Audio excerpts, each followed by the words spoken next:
Hi, welcome to another audiobook titled The Valley of Fear by Arthur Conan Doyle. Published 1915. Narrated by Red Media Production. Part 1. The Tragedy of Burlstone. Chapter 1. The Warning. I am inclined to think, said I should do so. Sherlock Holmes remarked impatiently. I believe that I am one of the most long-suffering of mortals. But I'll admit that I was annoyed at the sardonic interruption. Really, Holmes, said I severely, you are a little trying at times. He was too much absorbed with his own thoughts to give any immediate answer to my remonstrance. He leaned upon his hand, with his untasted breakfast before him, and he stared at the slip of paper which he had just drawn from its envelope.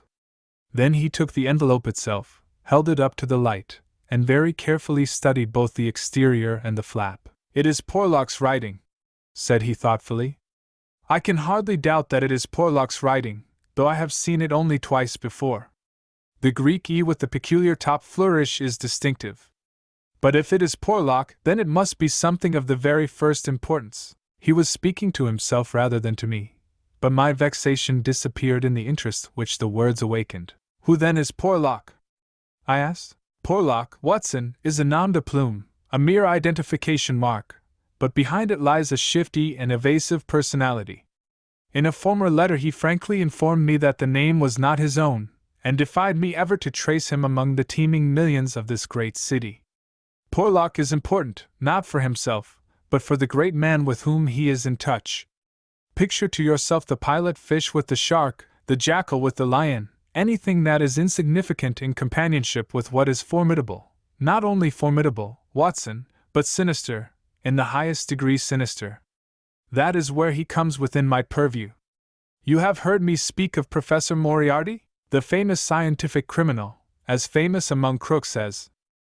My blushes, Watson! Holmes murmured in a deprecating voice. I was about to say, as he is unknown to the public. A touch! A distinct touch! Cried Holmes. You are developing a certain unexpected vein of pawky humor, Watson, against which I must learn to guard myself. But in calling Moriarty a criminal you are uttering libel in the eyes of the law, and there lie the glory and the wonder of it. The greatest schemer of all time, the organizer of every deviltry, the controlling brain of the underworld, a brain which might have made or marred the destiny of nations, that's the man. But so aloof is he from general suspicion, so immune from criticism, so admirable in his management and self-effacement, that for those very words that you have uttered he could hale you to a court and emerge with your year's pension as a solatium for his wounded character. Is he not the celebrated author of The Dynamics of an Asteroid, a book which ascends to such rarefied heights of pure mathematics that it is said that there was no man in the scientific press capable of criticizing it? Is this a man to traduce? Foul-mouthed doctor and slandered professor, such would be your respective roles. That's genius, Watson.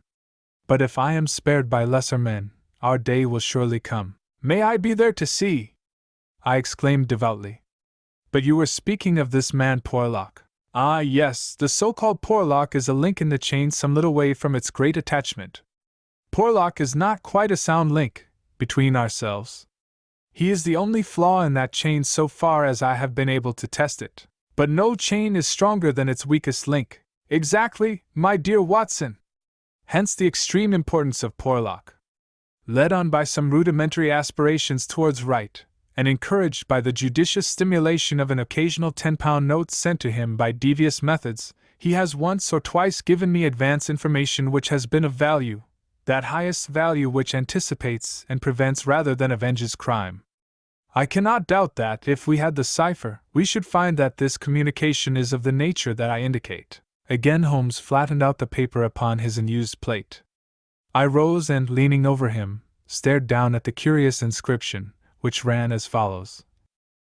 534 C2 13 127 36 17 21 41 Douglas 109 293 537 Burlstone 26. Burlstone 947 171. What do you make of it, Holmes? It is obviously an attempt to convey secret information, but what is the use of a cipher message without the cipher? In this instance, none at all. Why do you say in this instance? Because there are many ciphers which I would read as easily as I do the Apocrypha of the Agony column. Such crude devices amuse the intelligence without fatiguing it. But this is different. It is clearly a reference to the words in a page of some book. Until I am told which page and which book, I am powerless. But why Douglas and Burlstone? Clearly because those are words which were not contained in the page in question. Then why has he not indicated the book? Your native shrewdness, my dear Watson, that innate cunning which is the delight of your friends, would surely prevent you from enclosing cipher and message in the same envelope. Should it miscarry, you are undone. As it is, both have to go wrong before any harm comes from it. Our second post is now overdue, and I shall be surprised if it does not bring us either a further letter of explanation, or, as is more probable, the very volume to which these figures refer.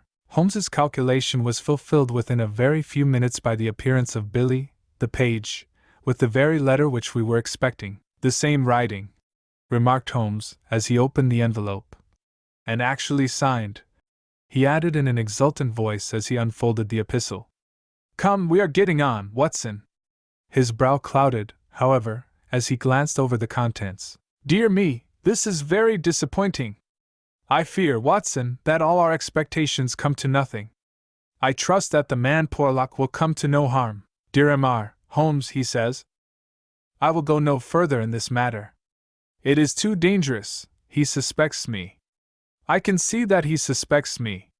He came to me quite unexpectedly after I had actually addressed this envelope with the intention of sending you the key to the cipher.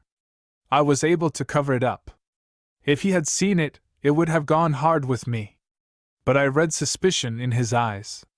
Please burn the cipher message, which can now be of no use to you, Fred Porlock. Holmes sat for some little time twisting this letter between his fingers, and frowning, as he stared into the fire. After all, he said at last, there may be nothing in it.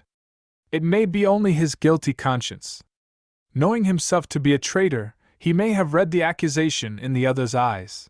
The other being, I presume, Professor Moriarty, no less. When any of that party talk about he, you know whom they mean. There's one predominant he for all of them. But what can he do? That's a large question. When you have one of the first brains of Europe up against you, and all the powers of darkness at his back, there are infinite possibilities. Anyhow, friend Porlock is evidently scared out of his senses. Kindly compare the writing in the note to that upon its envelope, which was done, he tells us, before this ill-omened visit. The one is clear and firm. The other hardly legible. Why did he write at all? Why did he not simply drop it? Because he feared I would make some inquiry after him in that case, and possibly bring trouble on him. No doubt, said I. Of course. I had picked up the original cipher message and was bending my brows over it. It's pretty maddening to think that an important secret may lie here on this slip of paper, and that it is beyond human power to penetrate it. Sherlock Holmes had pushed away his untasted breakfast and lit the unsavory pipe which was the companion of his deepest meditations. I wonder, said he, leaning back and staring at the ceiling. Perhaps there are points which have escaped your Machiavellian intellect. Let us consider the problem in the light of pure reason. This man's reference is to a book. That is our point of departure, a somewhat vague one. Let us see then if we can narrow it down. As I focus my mind upon it, it seems rather less impenetrable. What indications have we as to this book? None. Well, it is surely not quite so bad as that. The cipher message begins with a large 534, does it not? We may take it as a working hypothesis that 534 is the particular page to which the cipher refers. Our book has already become a large book, which is surely something gained. What other indications have we as to the nature of this large book? The next sign is C2. What do you make of that, Watson? Chapter the second, no doubt. Hardly that, Watson. You will, I am sure, agree with me that if the page be given, the number of the chapter is immaterial. Also that if page 534 finds us only in the second chapter, the length of the first one must have been really intolerable. Column! I cried. Brilliant, Watson! You are scintillating this morning. If it is not column, then I am very much deceived. So now you see, We begin to visualize a large book printed in double columns which are each of a considerable length, since one of the words is numbered in the document as the 293rd. Have we reached the limits of what reason can supply? I fear that we have. Surely you do yourself an injustice. One more coruscation, my dear Watson, yet another brain wave. Had the volume been an unusual one, he would have sent it to me. Instead of that, he had intended, before his plans were nipped, to send me the clue in this envelope. He says so in his note. This would seem to indicate that the book is one which he thought I would have no difficulty in finding for myself. He had it, and he imagined that I would have it, too. In short, Watson, it is a very common book. What you say certainly sounds plausible. So we have contracted our field of search to a large book, printed in double columns and in common use. The Bible! I cried triumphantly. Good, Watson, good! But not, if I may say so, quite good enough. Even if I accepted the compliment from myself, I could hardly name any volume which would be less likely to lie at the elbow of one of Moriarty's associates. Besides, the editions of Holy Writ are so numerous that he could hardly suppose that two copies would have the same pagination. This is clearly a book which is standardized. He knows for certain that his page 534 will exactly agree with my page 534, but very few books would correspond with that. Exactly. Therein lies our salvation. Our search is narrowed down to standardized books which anyone may be supposed to possess. Bradshaw. There are difficulties, Watson. The vocabulary of Bradshaw is nervous and terse, but limited. The selection of words would hardly lend itself to the sending of general messages. We will eliminate Bradshaw. The dictionary is, I fear, inadmissible for the same reason. What then is left? An almanac. Excellent, Watson. I am very much mistaken if you have not touched the spot. An almanac. Let us consider the claims of Whitaker's Almanac. It is in common use. It has the requisite number of pages. It is in double column. Though reserved in its earlier vocabulary, it becomes, if I remember right, quite garrulous towards the end. He picked the volume from his desk. Here is page 534, column 2, a substantial block of print dealing, I perceive, with the trade and resources of British India. Jot down the words, Watson. Number 13 is Maratha. Not, I fear, a very auspicious beginning. Number 127 is Government, which at least makes sense, though somewhat irrelevant to ourselves and Professor Moriarty. Now let us try again. What does the Maratha government do? Alas! The next word is pig's bristles. We are undone, my good Watson. It is finished. He had spoken in jesting vein, but the twitching of his bushy eyebrows bespoke his disappointment and irritation. I sat helpless and unhappy, staring into the fire. A long silence was broken by a sudden exclamation from Holmes, who dashed at a cupboard, from which he emerged with a second yellow-covered volume in his hand. We pay the price, Watson, for being too up-to-date, he cried. We are before our time, and suffer the usual penalties. Being the 7th of January, we have very properly laid in the new almanac. It is more than likely that Porlock took his message from the old one. No doubt he would have told us so had his letter of explanation been written. Now let us see what page 534 has in store for us. Number 13 is there, which is much more promising. Number 127 there is. Holmes's eyes were gleaming with excitement, and his thin, nervous fingers twitched as he counted the words. Danger. Ha! Ha! Capital! Put that down, Watson. There is danger may come very soon. 1. Then we have the name Douglas, rich, country, now, at Burlstone House, Burlstone, confidence is pressing. There, Watson! What do you think of pure reason and its fruit? If the greengrocer had such a thing as a laurel wreath, I should send Billy round for it. I was staring at the strange message which I had scrawled, as he deciphered it, upon a sheet of foolscap on my knee. What a queer, scrambling way of expressing his meaning, said I. On the contrary, he has done quite remarkably well, said Holmes. When you search a single column for words with which to express your meaning, you can hardly expect to get everything you want. You are bound to leave something to the intelligence of your correspondent. The purport is perfectly clear.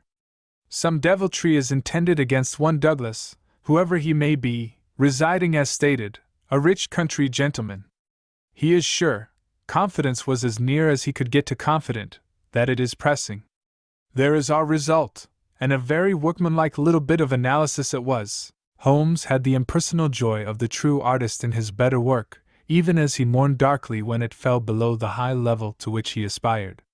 He was still chuckling over his success when Billy swung open the door, and Inspector MacDonald of Scotland Yard was ushered into the room. Those were the early days at the end of the 80s, when Alec MacDonald was far from having attained the national fame which he has now achieved. He was a young but trusted member of the detective force, who had distinguished himself in several cases which had been entrusted to him.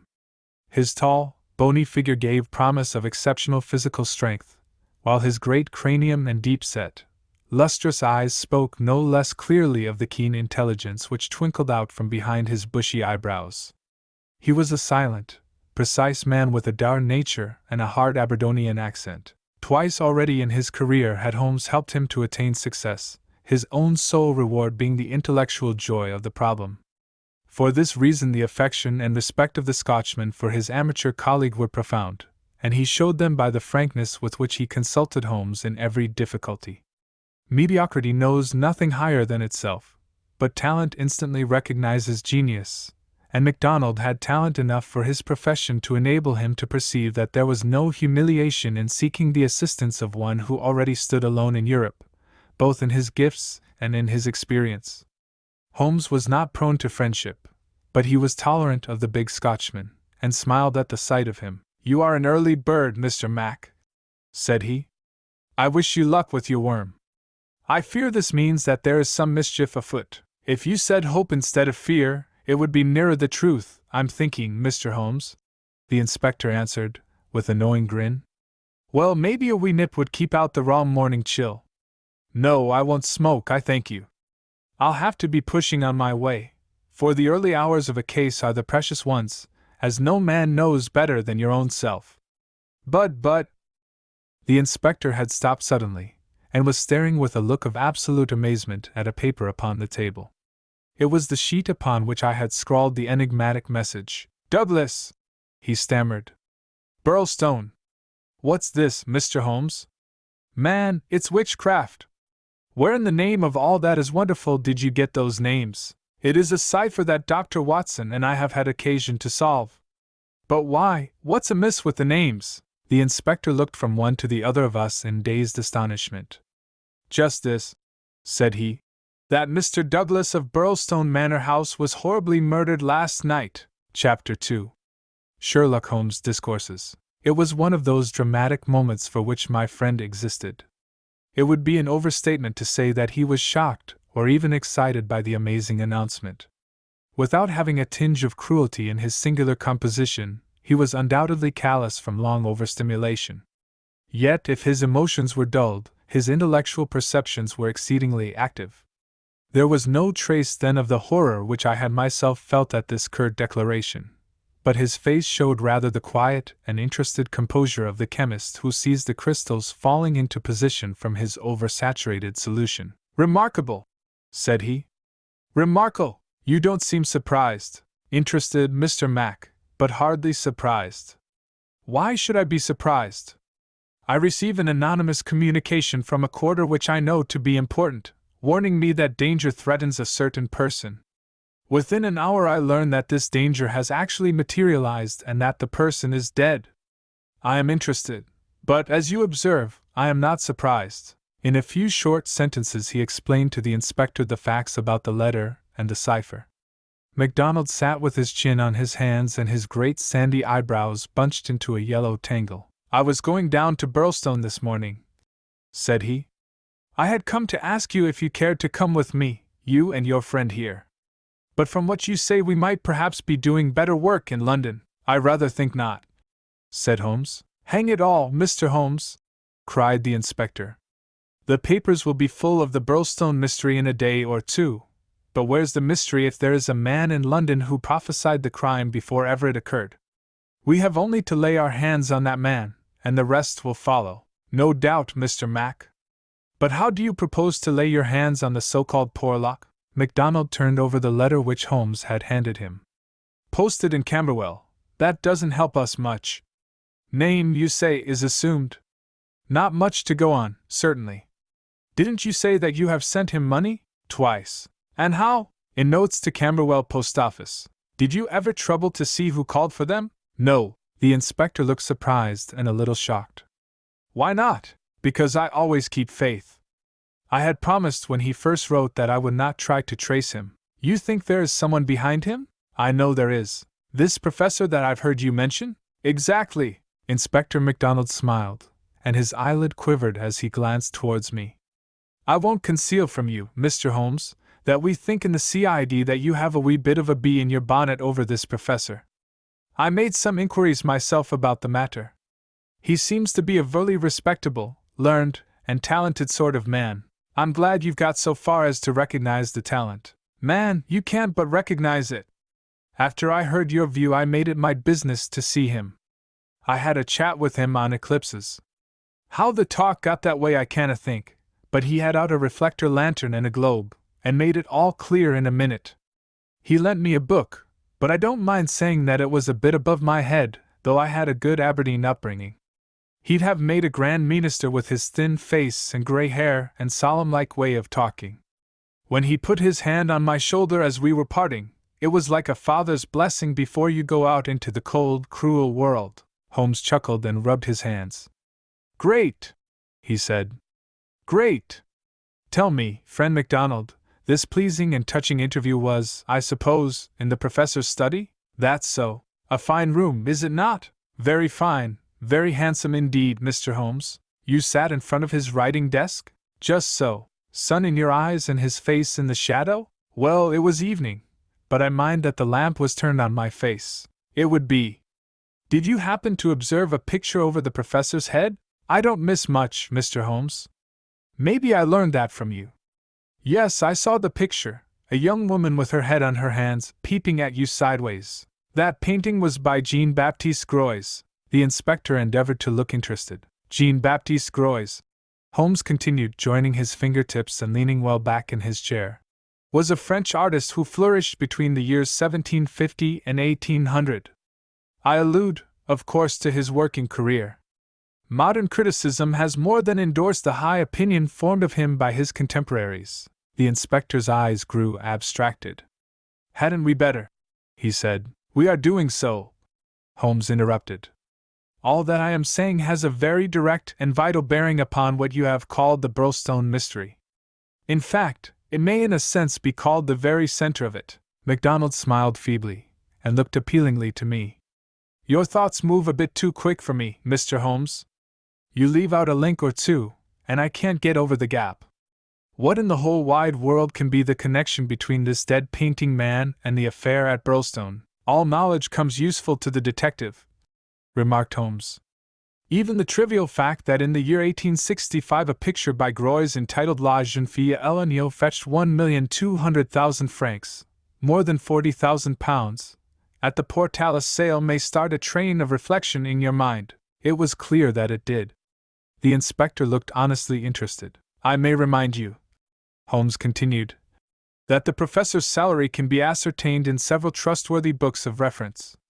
It is 700 a year. Then how could he buy? Quite so.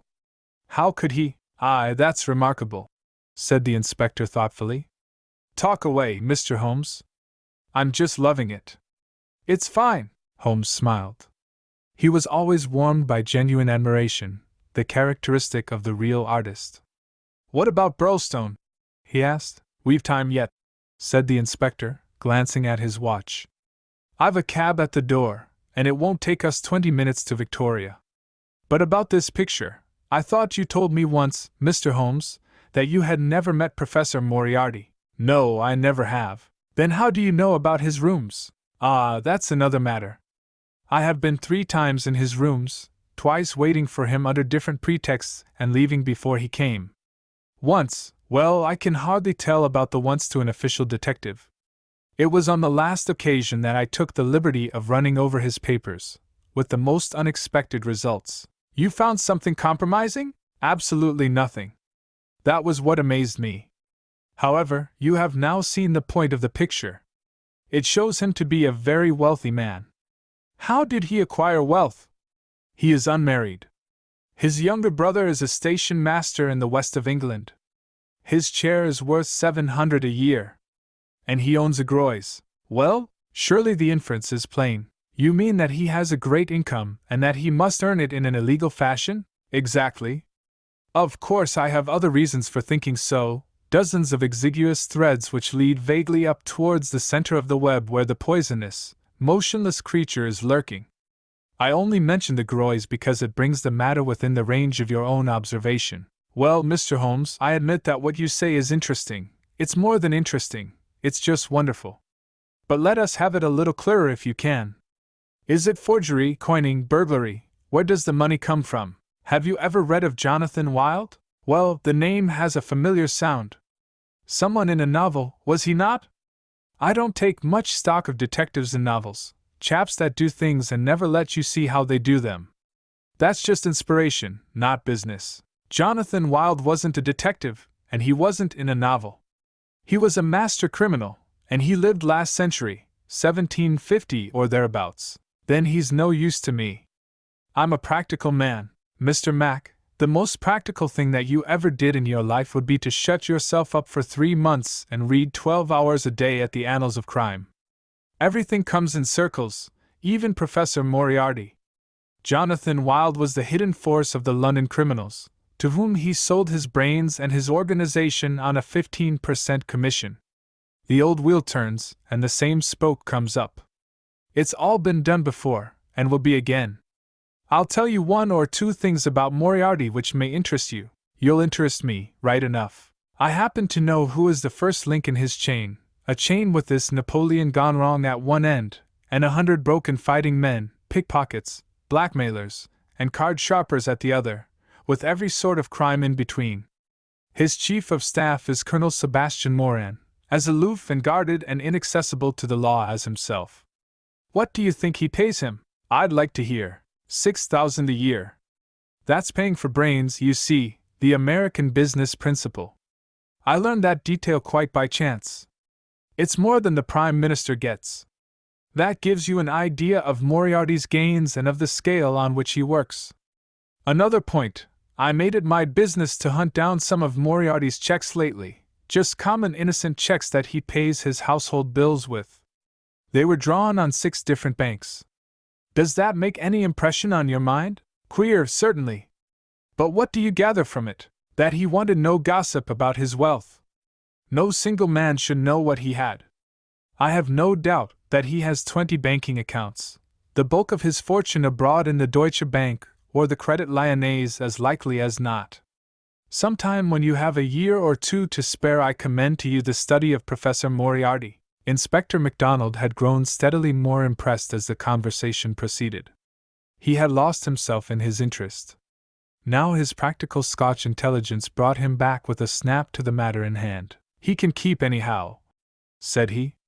You've got us sidetracked with your interesting anecdotes, Mr. Holmes.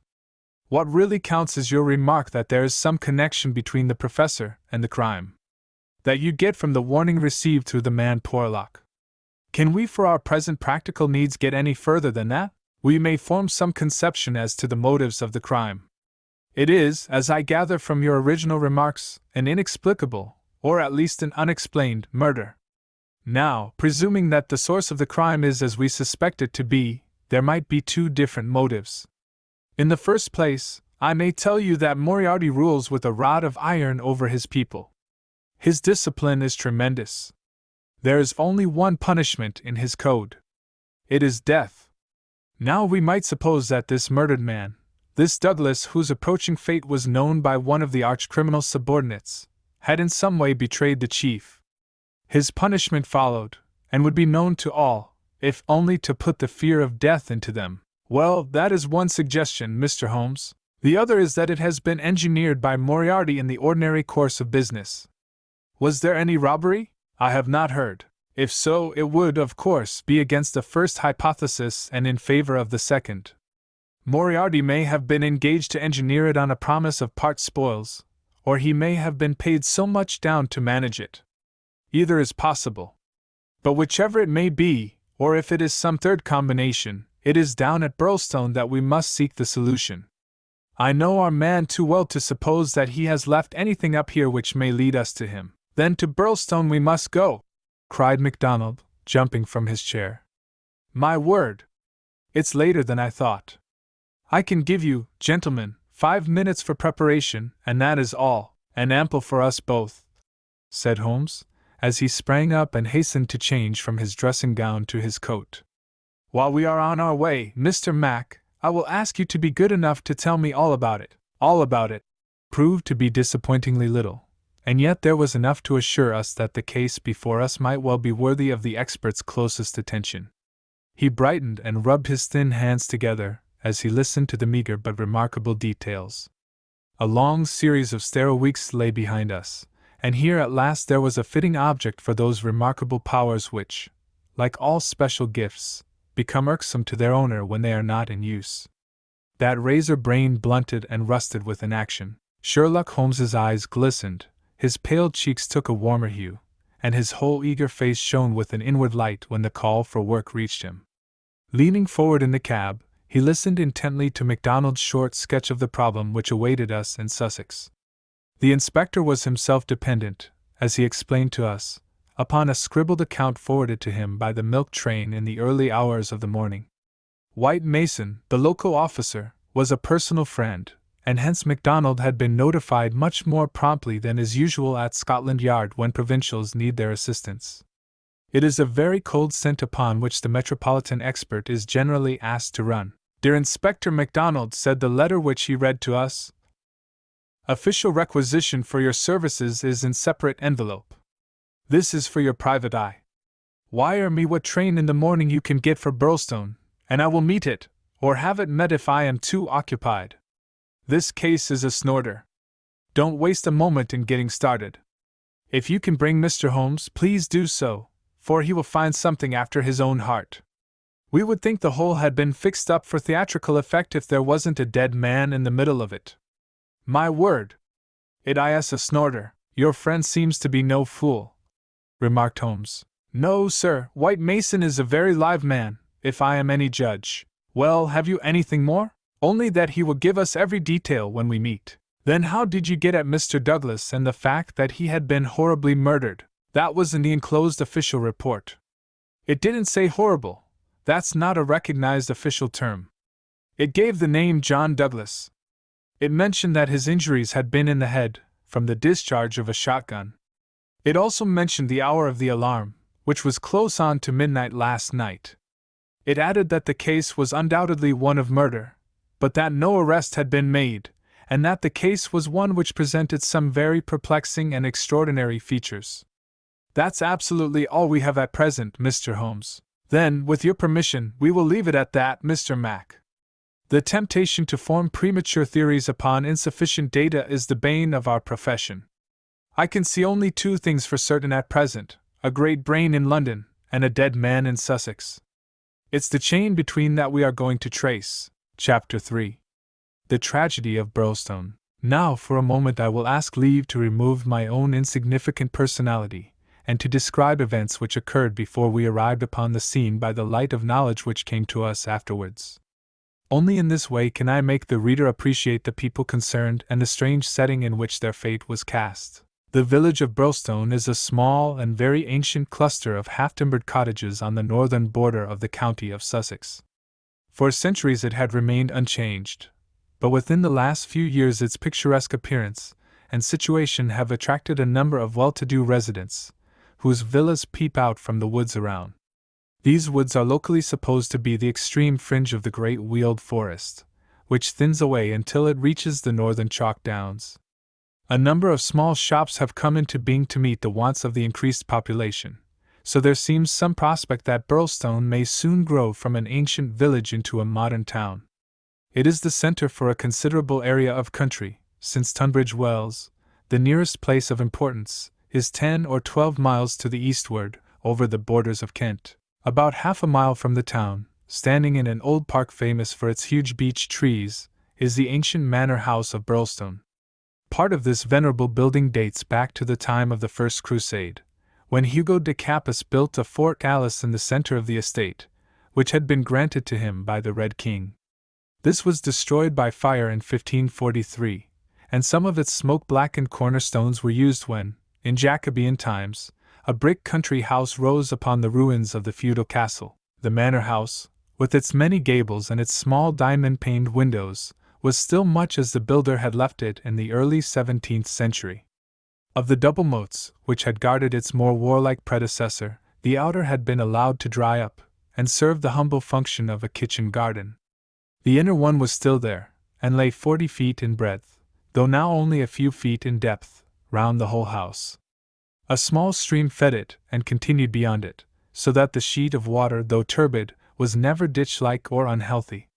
The ground floor windows were within a foot of the surface of the water. The only approach to the house was over a drawbridge, the chains and windlass of which had long been rusted and broken.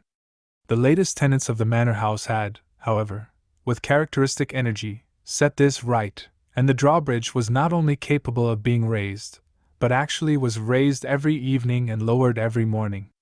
By thus renewing the custom of the old feudal days, the manor house was converted into an island during the night, a fact which had a very direct bearing upon the mystery which was soon to engage the attention of all England. The house had been untenanted for some years and was threatening to moulder into a picturesque decay when the Douglases took possession of it. This family consisted of only 2 individuals, John Douglas and his wife. Douglas was a remarkable man, both in character and in person. In age he may have been about 50, with a strong-jawed, rugged face, a grizzling mustache, peculiarly keen gray eyes, and a wiry, vigorous figure which had lost nothing of the strength and activity of youth. He was cheery and genial to all, but somewhat offhand in his manners, giving the impression that he had seen life in social strata on some far lower horizon than the county society of Sussex. Yet, though looked at with some curiosity and reserve by his more cultivated neighbors, he soon acquired a great popularity among the villagers, subscribing handsomely to all local objects, and attending their smoking concerts and other functions, where, having a remarkably rich tenor voice, he was always ready to oblige with an excellent song. He appeared to have plenty of money, which was said to have been gained in the California gold fields, and it was clear from his own talk and that of his wife that he had spent a part of his life in America. The good impression which had been produced by his generosity and by his democratic manners was increased by a reputation gained for utter indifference to danger. Though a wretched rider, he turned out at every meet, and took the most amazing falls in his determination to hold his own with the best. When the vicarage caught fire, he distinguished himself also by the fearlessness with which he re-entered the building to save property, after the local fire brigade had given it up as impossible. Thus it came about that John Douglas of the manor house had within 5 years won himself quite a reputation in Burlstone. His wife, too, was popular with those who had made her acquaintance, though, after the English fashion, the callers upon a stranger who settled in the county without introductions were few and far between. This mattered the less to her, as she was retiring by disposition, and very much absorbed, to all appearance, in her husband and her domestic duties. It was known that she was an English lady who had met Mr. Douglas in London, he being at that time a widower. She was a beautiful woman, tall, dark, and slender, some 20 years younger than her husband, a disparity which seemed in no wise to mar the contentment of their family life. It was remarked sometimes, however, by those who knew them best, that the confidence between the two did not appear to be complete, since the wife was either very reticent about her husband's past life, or else, as seemed more likely, was imperfectly informed about it.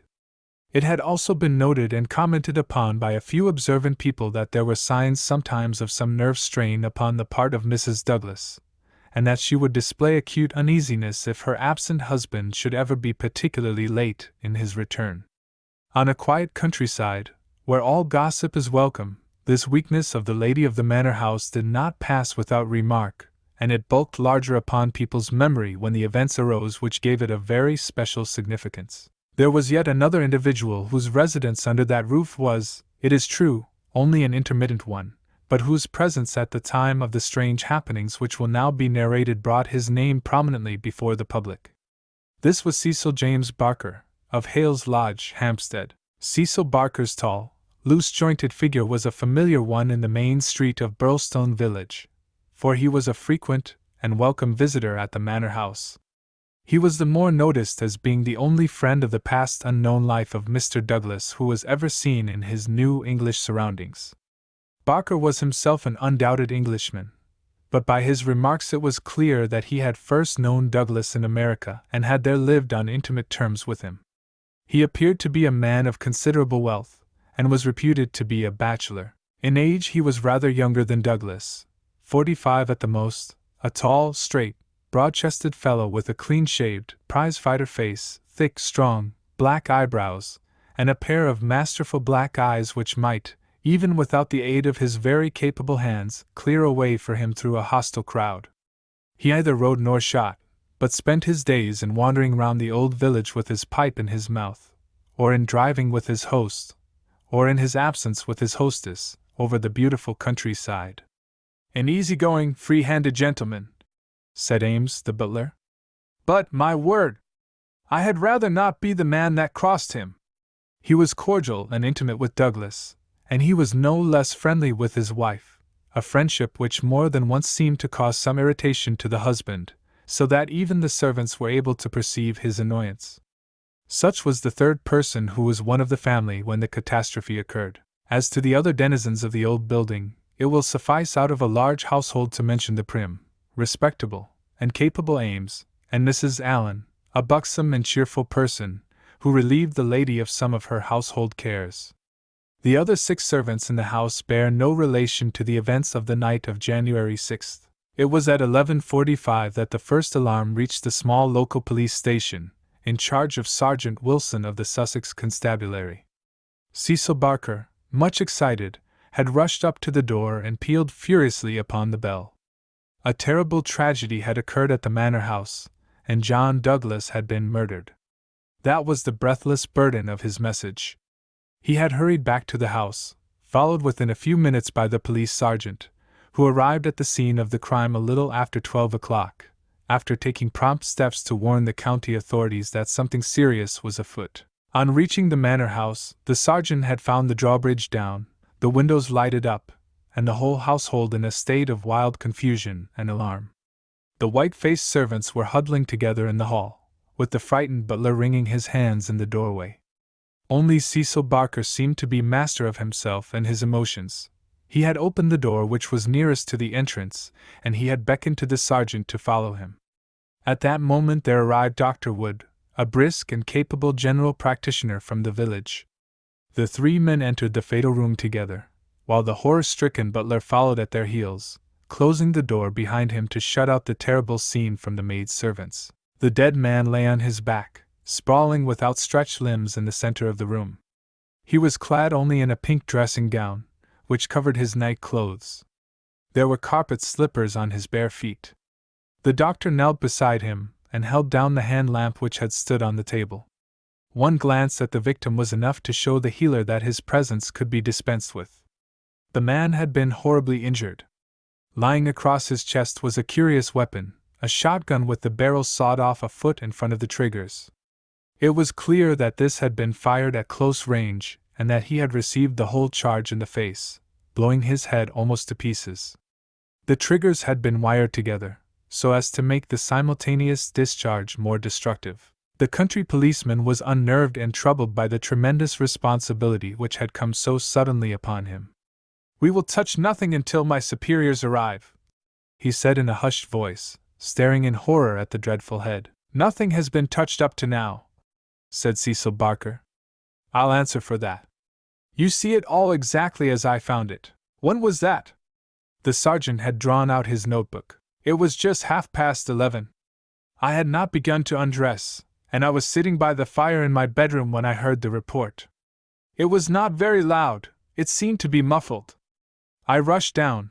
I don't suppose it was 30 seconds before I was in the room." "Was the door open?" "Yes, it was open. Poor Douglas was lying as you see him. His bedroom candle was burning on the table. It was I who lit the lamp some minutes afterward. Did you see no one? No. I heard Mrs. Douglas coming down the stair behind me, and I rushed out to prevent her from seeing this dreadful sight.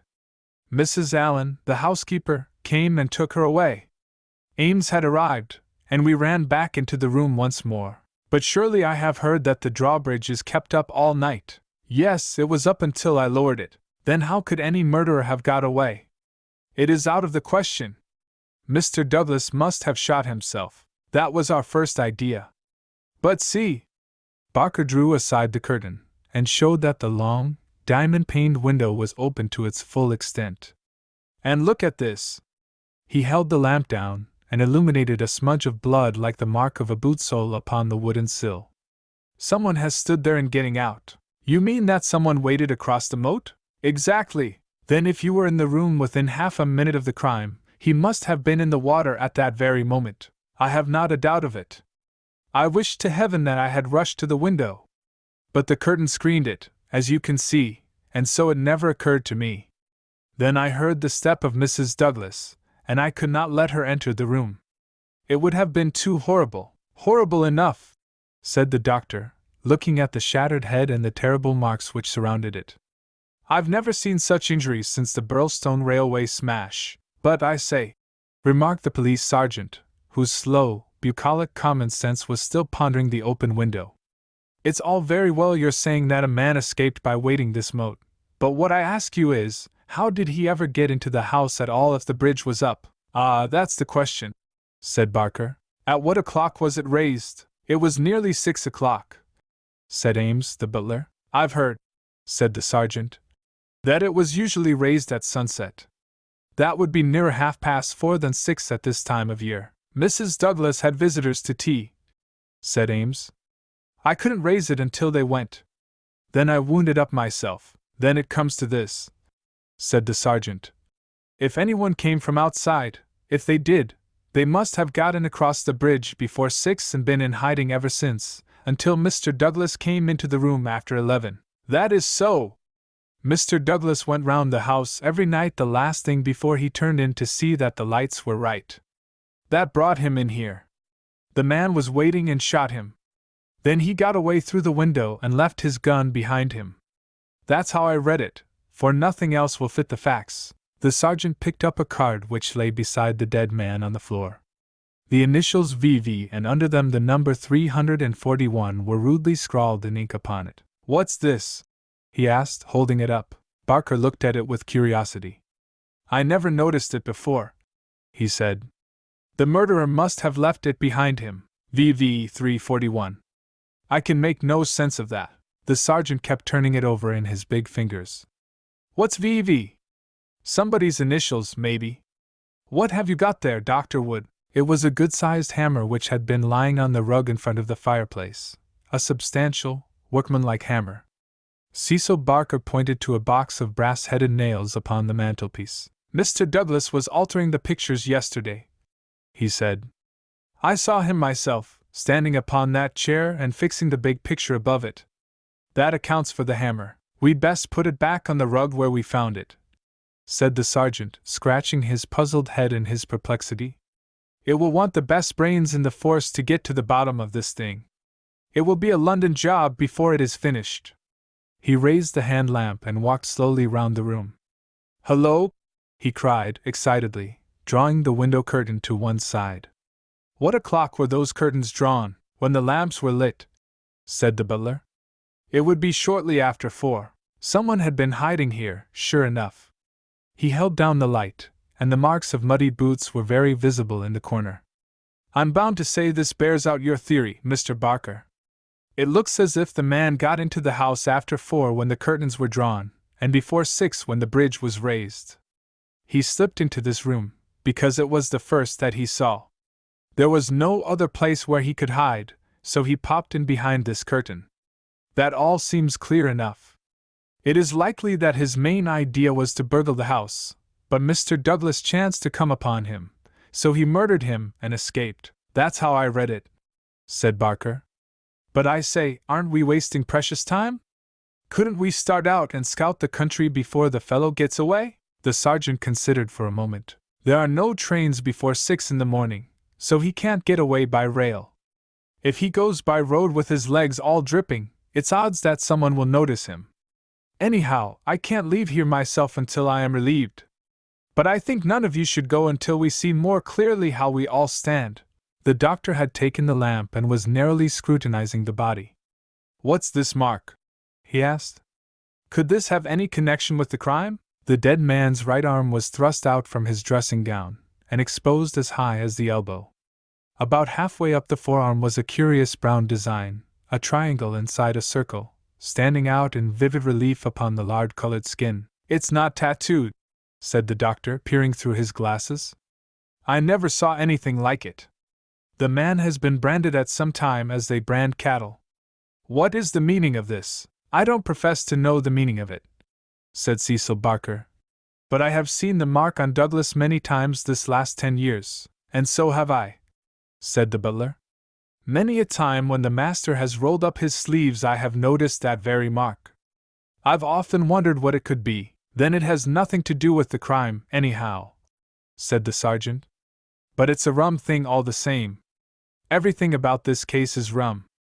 "Well, what is it now?" The butler had given an exclamation of astonishment, and was pointing at the dead man's outstretched hand. "They've taken his wedding ring!" he gasped. "What?" "Yes, indeed. Master always wore his plain gold wedding ring on the little finger of his left hand. That ring with the rough nugget on it was above it, and the twisted snake ring on the third finger. There's the nugget and there's the snake, but the wedding ring is gone." "He's right," said Barker. "Do you tell me," said the sergeant, "that the wedding ring was below the other?" "Always." "Then the murderer, or whoever it was, first took off this ring you call the nugget ring, then the wedding ring, and afterwards put the nugget ring back again." "That is so." The worthy country policeman shook his head. "Seems to me the sooner we get London on to this case the better," said he. "White Mason is a smart man. No local job has ever been too much for White Mason. It won't be long now before he is here to help us. But I expect we'll have to look to London before we are through. Anyhow, I'm not ashamed to say that it is a deal too thick for the likes of me." Chapter 4. Darkness. At 3 in the morning the chief Sussex detective, obeying the urgent call from Sergeant Wilson of Burlstone, arrived from headquarters in a light dogcart behind a breathless trotter. By the 5:40 train in the morning he had sent his message to Scotland Yard, and he was at the Burlstone station at 12 o'clock to welcome us. White Mason was a quiet, comfortable-looking person in a loose tweed suit, with a clean-shaved, ruddy face, a stoutish body, and powerful bandy legs adorned with gaiters, looking like a small farmer, a retired gamekeeper, or anything upon earth except a very favorable specimen of the provincial criminal officer. "A real downright snorter, Mr. MacDonald," he kept repeating. "We'll have the pressmen down like flies when they understand it. I'm hoping we will get our work done before they get poking their noses into it, and messing up all the trails. There has been nothing like this that I can remember. There are some bits that will come home to you, Mr. Holmes, or I am mistaken. And you also, Dr. Watson, for the medicos will have a word to say before we finish. Your room is at the Westville Arms. There's no other place, but I hear that it is clean and good. The man will carry your bags. This way, gentlemen, if you please." He was a very bustling and genial person, this Sussex detective. In 10 minutes we had all found our quarters. In 10 more we were seated in the parlor of the inn, and being treated to a rapid sketch of those events which have been outlined in the previous chapter. MacDonald made an occasional note, while Holmes sat absorbed, with the expression of surprised and reverent admiration with which the botanist surveys the rare and precious bloom. "Remarkable," he said, when the story was unfolded. "Most remarkable. I can hardly recall any case where the features have been more peculiar." "I thought you would say so, Mr. Holmes," said White Mason in great delight. "We're well up with the times in Sussex. I've told you now how matters were, up to the time when I took over from Sergeant Wilson between 3 and 4 this morning. My word! I made the old mare go! But I need not have been in such a hurry, as it turned out, for there was nothing immediate that I could do. Sergeant Wilson had all the facts. I checked them and considered them and maybe added a few of my own." "What were they?" asked Holmes eagerly. Well, I first had the hammer examined. There was Dr. Wood there to help me. We found no signs of violence upon it. I was hoping that if Mr. Douglas defended himself with the hammer, he might have left his mark upon the murderer before he dropped it on the mat. But there was no stain. That, of course, proves nothing at all, remarked Inspector MacDonald. There has been many a hammer murder and no trace on the hammer. Quite so. It doesn't prove it wasn't used. But there might have been stains, and that would have helped us. As a matter of fact, there were none. Then I examined the gun. They were buckshot cartridges, and, as Sergeant Wilson pointed out, the triggers were wired together so that, if you pulled on the hinder one, both barrels were discharged. Whoever fixed that up had made up his mind that he was going to take no chances of missing his man. The sawed gun was not more than 2 foot long. One could carry it easily under one's coat. There was no complete maker's name, but the printed letters PN were on the fluting between the barrels, and the rest of the name had been cut off by the saw. A big P with a flourish above it, ENN smaller? Asked Holmes. Exactly. Pennsylvania Small Arms Company. Well-known American firm, said Holmes. White Mason gazed at my friend as the little village practitioner looks at the Harley Street specialist who by a word can solve the difficulties that perplex him. That is very helpful, Mr. Holmes. No doubt you are right. Wonderful! Wonderful! Do you carry the names of all the gun makers in the world in your memory? Holmes dismissed the subject with a wave. No doubt it is an American shotgun. White Mason continued. I seem to have read that a sawed-off shotgun is a weapon used in some parts of America. Apart from the name upon the barrel, the idea had occurred to me. There is some evidence, then, that this man who entered the house and killed its master was an American. MacDonald shook his head. Man, you are surely traveling over fast, said he. I have heard no evidence yet that any stranger was ever in the house at all. The open window, the blood on the sill, the queer card, the marks of boots in the corner, the gun, nothing there that could not have been arranged. Mr. Douglas was an American, or had lived long in America. So had Mr. Barker. You don't need to import an American from outside in order to account for American doings. Ames, the butler. What about him? Is he reliable? 10 years with Sir Charles Chandos, as solid as a rock. He has been with Douglas ever since he took the manor house 5 years ago. He has never seen a gun of this sort in the house. The gun was made to conceal. That's why the barrels were sawed. It would fit into any box. How could he swear there was no such gun in the house? Well, anyhow, he had never seen one. MacDonald shook his obstinate Scotch head. I'm not convinced yet that there was ever anyone in the house, said he. I'm asking you to consider. His accent became more Aberdonian as he lost himself in his argument. I'm asking you to consider what it involves if you suppose that this gun was ever brought into the house, and that all these strange things were done by a person from outside. Oh man, it's just inconceivable. It's clean against common sense. I put it to you, Mr. Holmes, judging it by what we have heard. Well, state your case, Mr. Mac, said Holmes in his most judicial style. The man is not a burglar, supposing that he ever existed. The ring business and the card point to premeditated murder for some private reason. Very good. Here is a man who slips into a house with the deliberate intention of committing murder. He knows, if he knows anything, that he will have a difficulty in making his escape, as the house is surrounded with water. What weapon would he choose? You would say the most silent in the world. Then he could hope when the deed was done to slip quickly from the window, to wade the moat, and to get away at his leisure. That's understandable. But is it understandable that he should go out of his way to bring with him the most noisy weapon he could select, knowing well that it will fetch every human being in the house to the spot as quick as they can run, and that it is all odds that he will be seen before he can get across the moat? Is that credible, Mr. Holmes? Well, you put the case strongly, my friend replied thoughtfully. It certainly needs a good deal of justification. May I ask, Mr. White Mason, whether you examined the farther side of the moat at once to see if there were any signs of the man having climbed out from the water? There were no signs, Mr. Holmes. But it is a stone ledge, and one could hardly expect them. No tracks or marks? None. Ha! Would there be any objection, Mr. White Mason, to our going down to the house at once?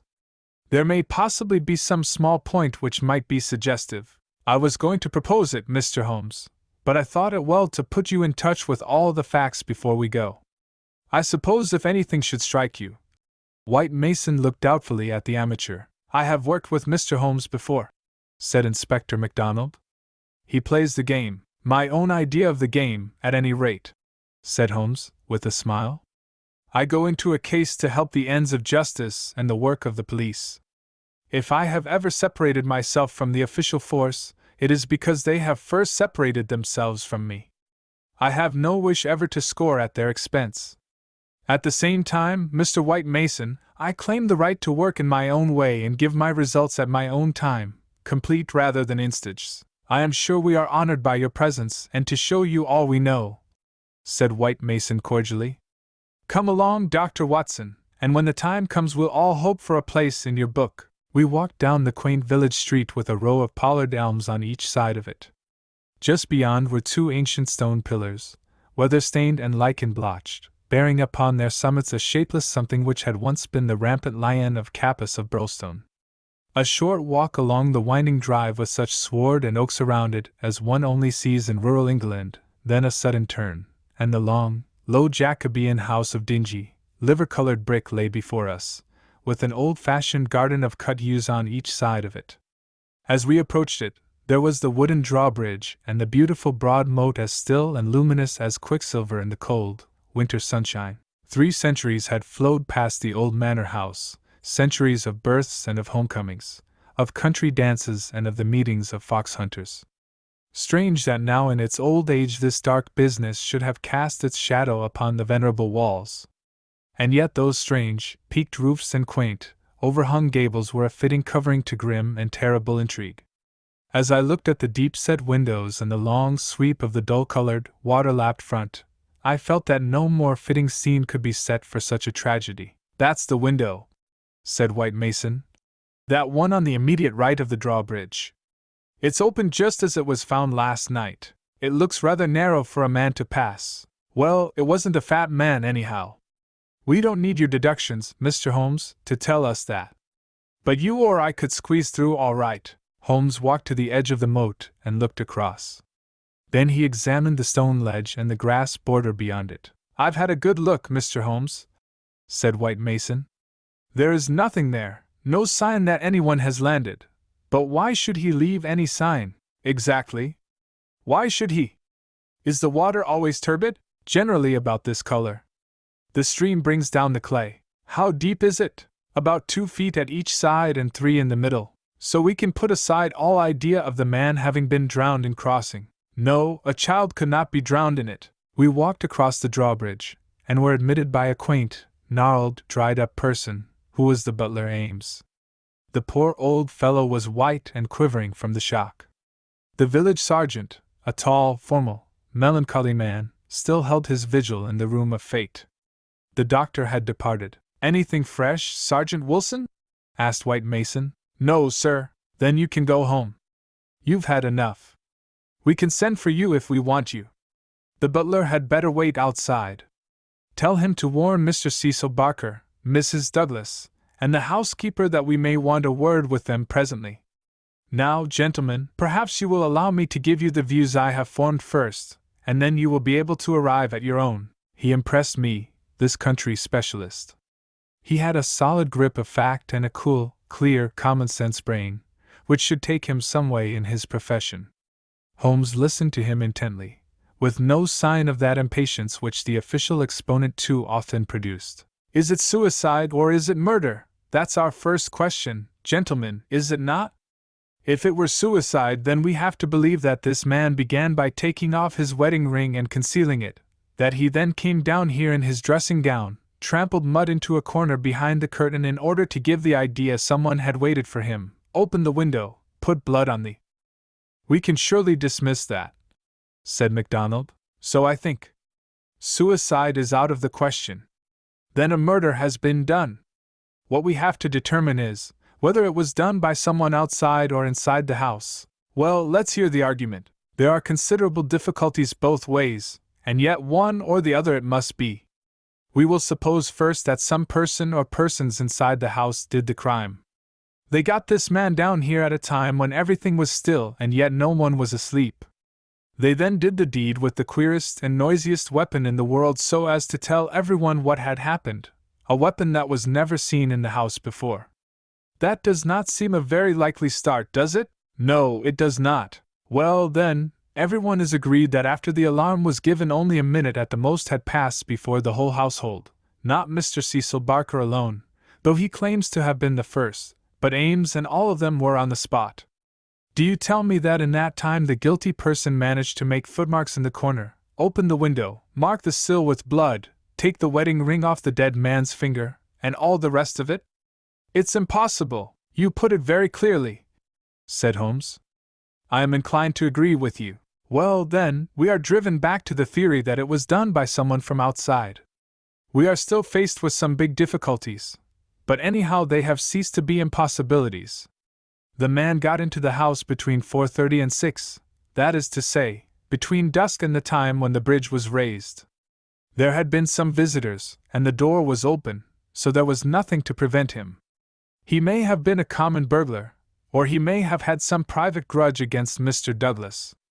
Since Mr. Douglas has spent most of his life in America, and this shotgun seems to be an American weapon, it would seem that the private grudge is the more likely theory. He slipped into this room because it was the first he came to, and he hid behind the curtain. There he remained until past 11 at night. At that time Mr. Douglas entered the room. It was a short interview, if there were any interview at all, for Mrs. Douglas declares that her husband had not left her more than a few minutes when she heard the shot. The candle shows that, said Holmes. Exactly. The candle, which was a new one, is not burned more than half an inch. He must have placed it on the table before he was attacked, otherwise, of course, it would have fallen when he fell. This shows that he was not attacked the instant that he entered the room. When Mr. Barker arrived, the candle was lit, and the lamp was out. That's all clear enough. Well, now, we can reconstruct things on those lines. Mr. Douglas enters the room. He puts down the candle. A man appears from behind the curtain. He is armed with this gun. He demands the wedding ring. Heaven only knows why, but so it must have been. Mr. Douglas gave it up. Then, either in cold blood or in the course of a struggle, Douglas may have gripped the hammer that was found upon the mat. He shot Douglas in this horrible way. He dropped his gun and also, it would seem, this queer card, VV341, whatever that may mean, and he made his escape through the window and across the moat at the very moment when Cecil Barker was discovering the crime. How's that, Mr. Holmes? Very interesting, but just a little unconvincing. Man, it would be absolute nonsense if it wasn't that anything else is even worse, cried MacDonald. Somebody killed the man, and whoever it was, I could clearly prove to you that he should have done it some other way. What does he mean by allowing his retreat to be cut off like that? What does he mean by using a shotgun when silence was his one chance of escape?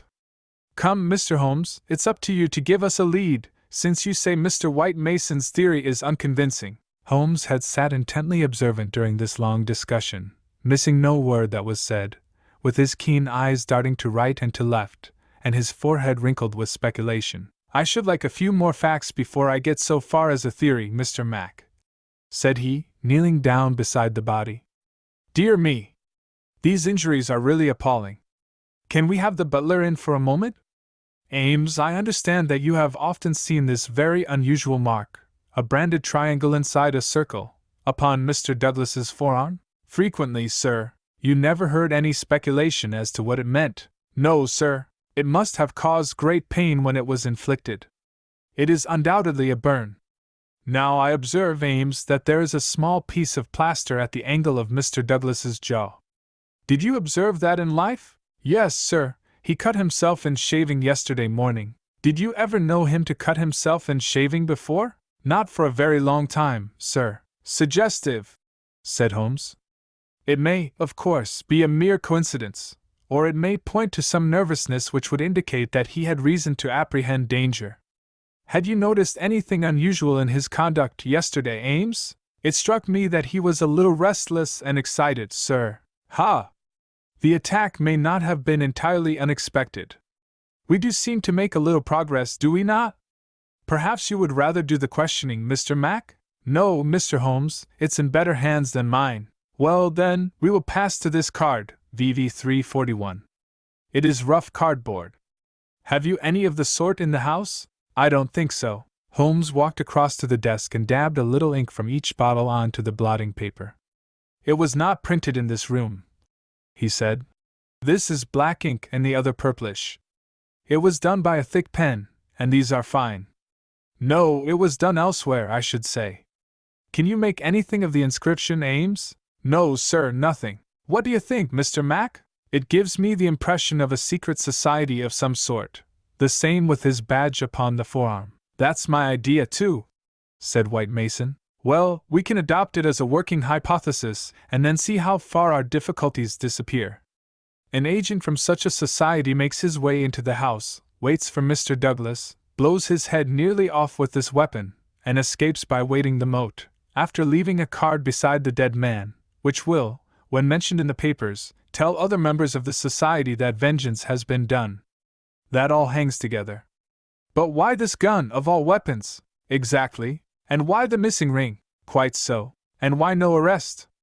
It's past 2 now. I take it for granted that since dawn every constable within 40 miles has been looking out for a wet stranger?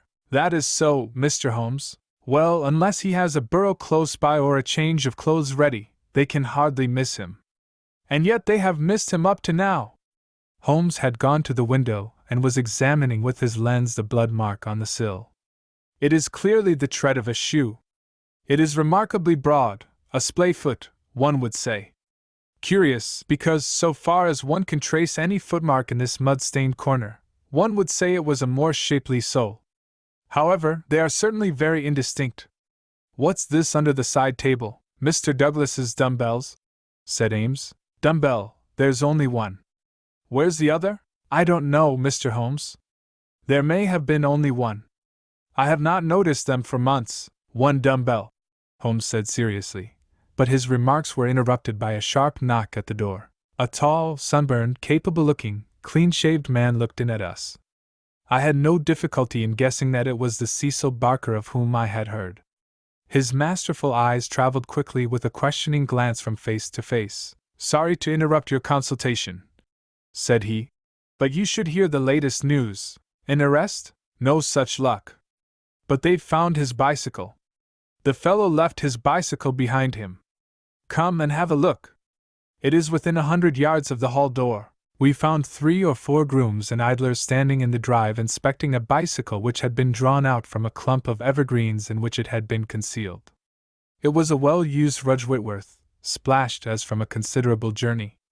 There was a saddlebag with spanner and oil can, but no clue as to the owner. It would be a grand help to the police, said the inspector, if these things were numbered and registered. But we must be thankful for what we've got. If we can't find where he went to, at least we are likely to get where he came from. But what in the name of all that is wonderful made the fellow leave it behind? And how in the world has he got away without it? We don't seem to get a gleam of light in the case, Mr. Holmes, don't we? My friend answered thoughtfully. I wonder. Chapter 5. The People of the Drama. Have you seen all you want of the study? Asked White Mason as we re-entered the house. For the time, said the inspector, and Holmes nodded. Then perhaps you would now like to hear the evidence of some of the people in the house. We could use the dining room, Ames. Please come yourself first, and tell us what you know. The butler's account was a simple and a clear one, and he gave a convincing impression of sincerity.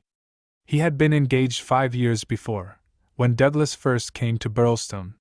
He understood that Mr. Douglas was a rich gentleman who had made his money in America. He had been a kind and considerate employer, not quite what Ames was used to, perhaps, but one can have everything.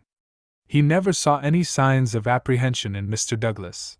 On the contrary, he was the most fearless man he had ever known. He ordered the drawbridge to be pulled up every night because it was the ancient custom of the old house, and he liked to keep the old ways up. Mr. Douglas seldom went to London or left the village, but on the day before the crime he had been shopping at Tunbridge Wells. He, Ames, had observed some restlessness and excitement on the part of Mr. Douglas that day, for he had seemed impatient and irritable, which was unusual with him.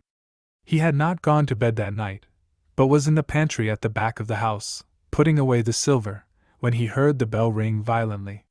He heard no shot, but it was hardly possible he would, as the pantry and kitchens were at the very back of the house and there were several closed doors and a long passage between. The housekeeper had come out of her room, attracted by the violent ringing of the bell. They had gone to the front of the house together. As they reached the bottom of the stairs, he had seen Mrs. Douglas coming down it. No, she was not hurrying. It did not seem to him that she was particularly agitated. Just as she reached the bottom of the stair, Mr. Barker had rushed out of the study. He had stopped Mrs. Douglas and begged her to go back. "For God's sake, go back to your room!" he cried. "Poor Jack is dead. You can do nothing. For God's sake, go back!" After some persuasion upon the stairs, Mrs. Douglas had gone back. She did not scream. She made no outcry whatever. Mrs. Allen, the housekeeper, had taken her upstairs and stayed with her in the bedroom. Ames and Mr. Barker had then returned to the study, where they had found everything exactly as the police had seen it. The candle was not lit at that time, but the lamp was burning. They had looked out of the window, but the night was very dark and nothing could be seen or heard. They had then rushed out into the hall, where Ames had turned the windlass which lowered the drawbridge. Mr. Barker had then hurried off to get the police. Such, in its essentials, was the evidence of the butler. The account of Mrs. Allen, the housekeeper, was, so far as it went, a corroboration of that of her fellow servant. The housekeeper's room was rather nearer to the front of the house than the pantry in which Ames had been working. She was preparing to go to bed when the loud ringing of the bell had attracted her attention. She was a little hard of hearing. Perhaps that was why she had not heard the shot, but in any case the study was a long way off. She remembered hearing some sound which she imagined to be the slamming of a door. That was a good deal earlier, half an hour at least before the ringing of the bell. When Mr. Ames ran to the front, she went with him. She saw Mr. Barker, very pale and excited, come out of the study. He intercepted Mrs. Douglas, who was coming down the stairs. He entreated her to go back, and she answered him, but what she said could not be heard. "Take her up! Stay with her!" he had said to Mrs. Allen. She had therefore taken her to the bedroom, and endeavored to soothe her. She was greatly excited, trembling all over, but made no other attempt to go downstairs. She just sat in her dressing gown by her bedroom fire, with her head sunk in her hands. Mrs. Allen stayed with her most of the night. As to the other servants, they had all gone to bed, and the alarm did not reach them until just before the police arrived. They slept at the extreme back of the house, and could not possibly have heard anything. So far the housekeeper could add nothing on cross-examination save lamentations and expressions of amazement. Cecil Barker succeeded Mrs. Allen as a witness. As to the occurrences of the night before, he had very little to add to what he had already told the police. Personally, he was convinced that the murderer had escaped by the window. The bloodstain was conclusive, in his opinion, on that point. Besides, as the bridge was up, there was no other possible way of escaping. He could not explain what had become of the assassin, or why he had not taken his bicycle, if it were indeed his. He could not possibly have been drowned in the moat, which was at no place more than 3 feet deep. In his own mind he had a very definite theory about the murder. Douglas was a reticent man, and there were some chapters in his life of which he never spoke. He had emigrated to America when he was a very young man. He had prospered well, and Barker had first met him in California, where they had become partners in a successful mining claim at a place called Benito Canyon. They had done very well, but Douglas had suddenly sold out and started for England. He was a widower at that time. Barker had afterwards realized his money and come to live in London. Thus they had renewed their friendship. Douglas had given him the impression that some danger was hanging over his head, and he had always looked upon his sudden departure from California, and also his renting a house in so quiet a place in England, as being connected with this peril. He imagined that some secret society, some implacable organization, was on Douglas's track, which would never rest until it killed him. Some remarks of his had given him this idea, though he had never told him what the society was, nor how he had come to offend it. He could only suppose that the legend upon the placard had some reference to this secret society. "How long were you with Douglas in California?" asked Inspector MacDonald. 5 years altogether. He was a bachelor, you say? A widower. Have you ever heard where his first wife came from? No, I remember his saying that she was of German extraction, and I have seen her portrait. She was a very beautiful woman. She died of typhoid the year before I met him. You don't associate his past with any particular part of America? I have heard him talk of Chicago. He knew that city well and had worked there. I have heard him talk of the coal and iron districts. He had traveled a good deal in his time. Was he a politician? Had this secret society to do with politics? No, he cared nothing about politics. You have no reason to think it was criminal? On the contrary, I never met a straighter man in my life. Was there anything curious about his life in California? He liked best to stay and to work at our claim in the mountains. He would never go where other men were if he could help it. That's why I first thought that someone was after him. Then when he left so suddenly for Europe, I made sure that it was so. I believe that he had a warning of some sort. Within a week of his leaving, 6 men were inquiring for him. What sort of men? Well, they were a mighty hard-looking crowd. They came up to the claim and wanted to know where he was. I told them that he was gone to Europe and that I did not know where to find him. They meant him no good. It was easy to see that. Were these men Americans, Californians? Well, I don't know about Californians. They were Americans, all right. But they were not miners. I don't know what they were, and was very glad to see their backs. That was 6 years ago, nearer 7, and then you were together 5 years in California, so that this business dates back not less than 11 years at the least? That is so. It must be a very serious feud that would be kept up with such earnestness for as long as that. It would be no light thing that would give rise to it. I think it shadowed his whole life. It was never quite out of his mind, but if a man had a danger hanging over him, and knew what it was, don't you think he would turn to the police for protection? Maybe it was some danger that he could not be protected against. There's one thing you should know. He always went about armed. His revolver was never out of his pocket. But by bad luck, he was in his dressing gown and had left it in the bedroom last night. Once the bridge was up, I guess he thought he was safe. I should like these dates a little clearer, said MacDonald. It is quite 6 years since Douglas left California. You followed him next year, did you not? That is so, and he had been married 5 years. You must have returned about the time of his marriage, about a month before.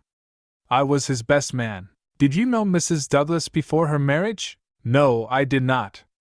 I had been away from England for 10 years, but you have seen a good deal of her since. Barker looked sternly at the detective. I have seen a good deal of him since, he answered. If I have seen her, it is because you cannot visit a man without knowing his wife. If you imagine there is any connection. I imagine nothing, Mr. Barker. I am bound to make every inquiry which can bear upon the case. But I mean no offense. Some inquiries are offensive, Barker answered angrily. It's only the facts that we want. It is in your interest and everyone's interest that they should be cleared up. Did Mr. Douglas entirely approve your friendship with his wife? Barker grew paler, and his great, strong hands were clasped convulsively together. You have no right to ask such questions, he cried.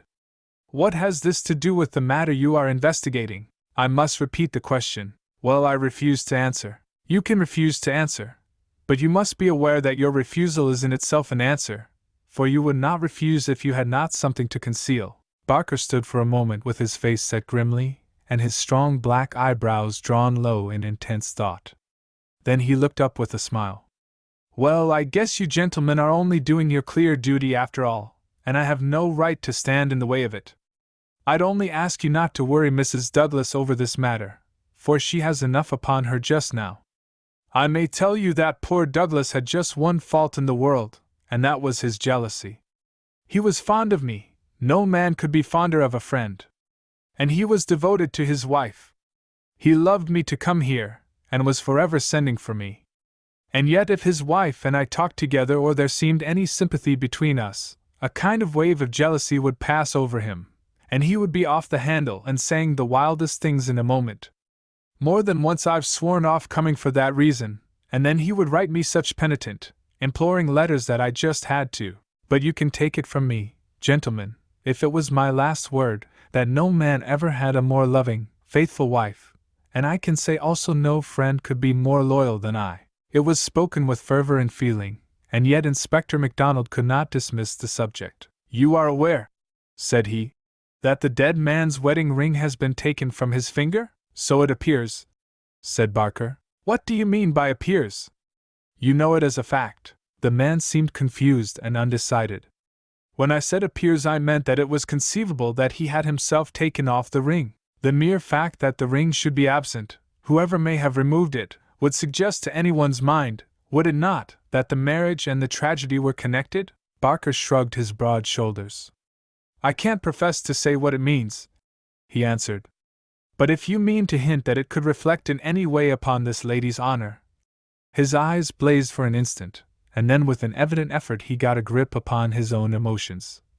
Well, you are on the wrong track, that's all. I don't know that I've anything else to ask you at present, said MacDonald coldly. There was one small point, remarked Sherlock Holmes.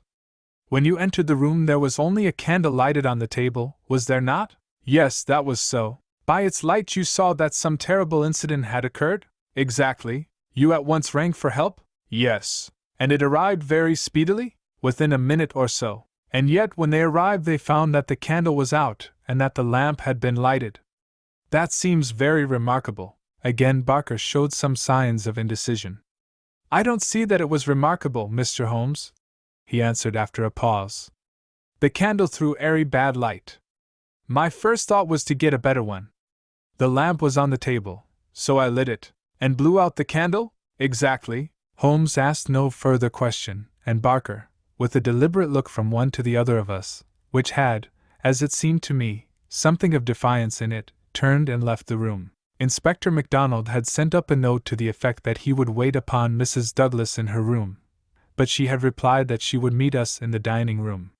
She entered now, a tall and beautiful woman of 30, reserved and self-possessed to a remarkable degree, very different from the tragic and distracted figure I had pictured. It is true that her face was pale and drawn, like that of one who has endured a great shock, but her manner was composed, and the finely molded hand which she rested upon the edge of the table was as steady as my own. Her sad, appealing eyes traveled from one to the other of us with a curiously inquisitive expression. That questioning gaze transformed itself suddenly into abrupt speech. Have you found anything out yet?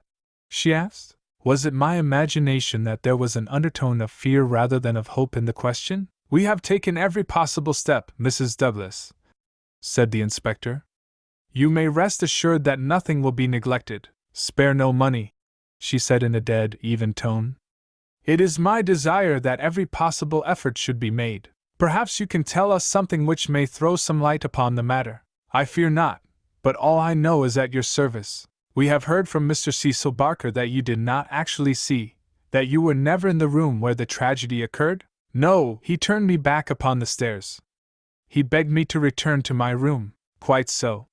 You had heard the shot, and you had at once come down. I put on my dressing gown and then came down.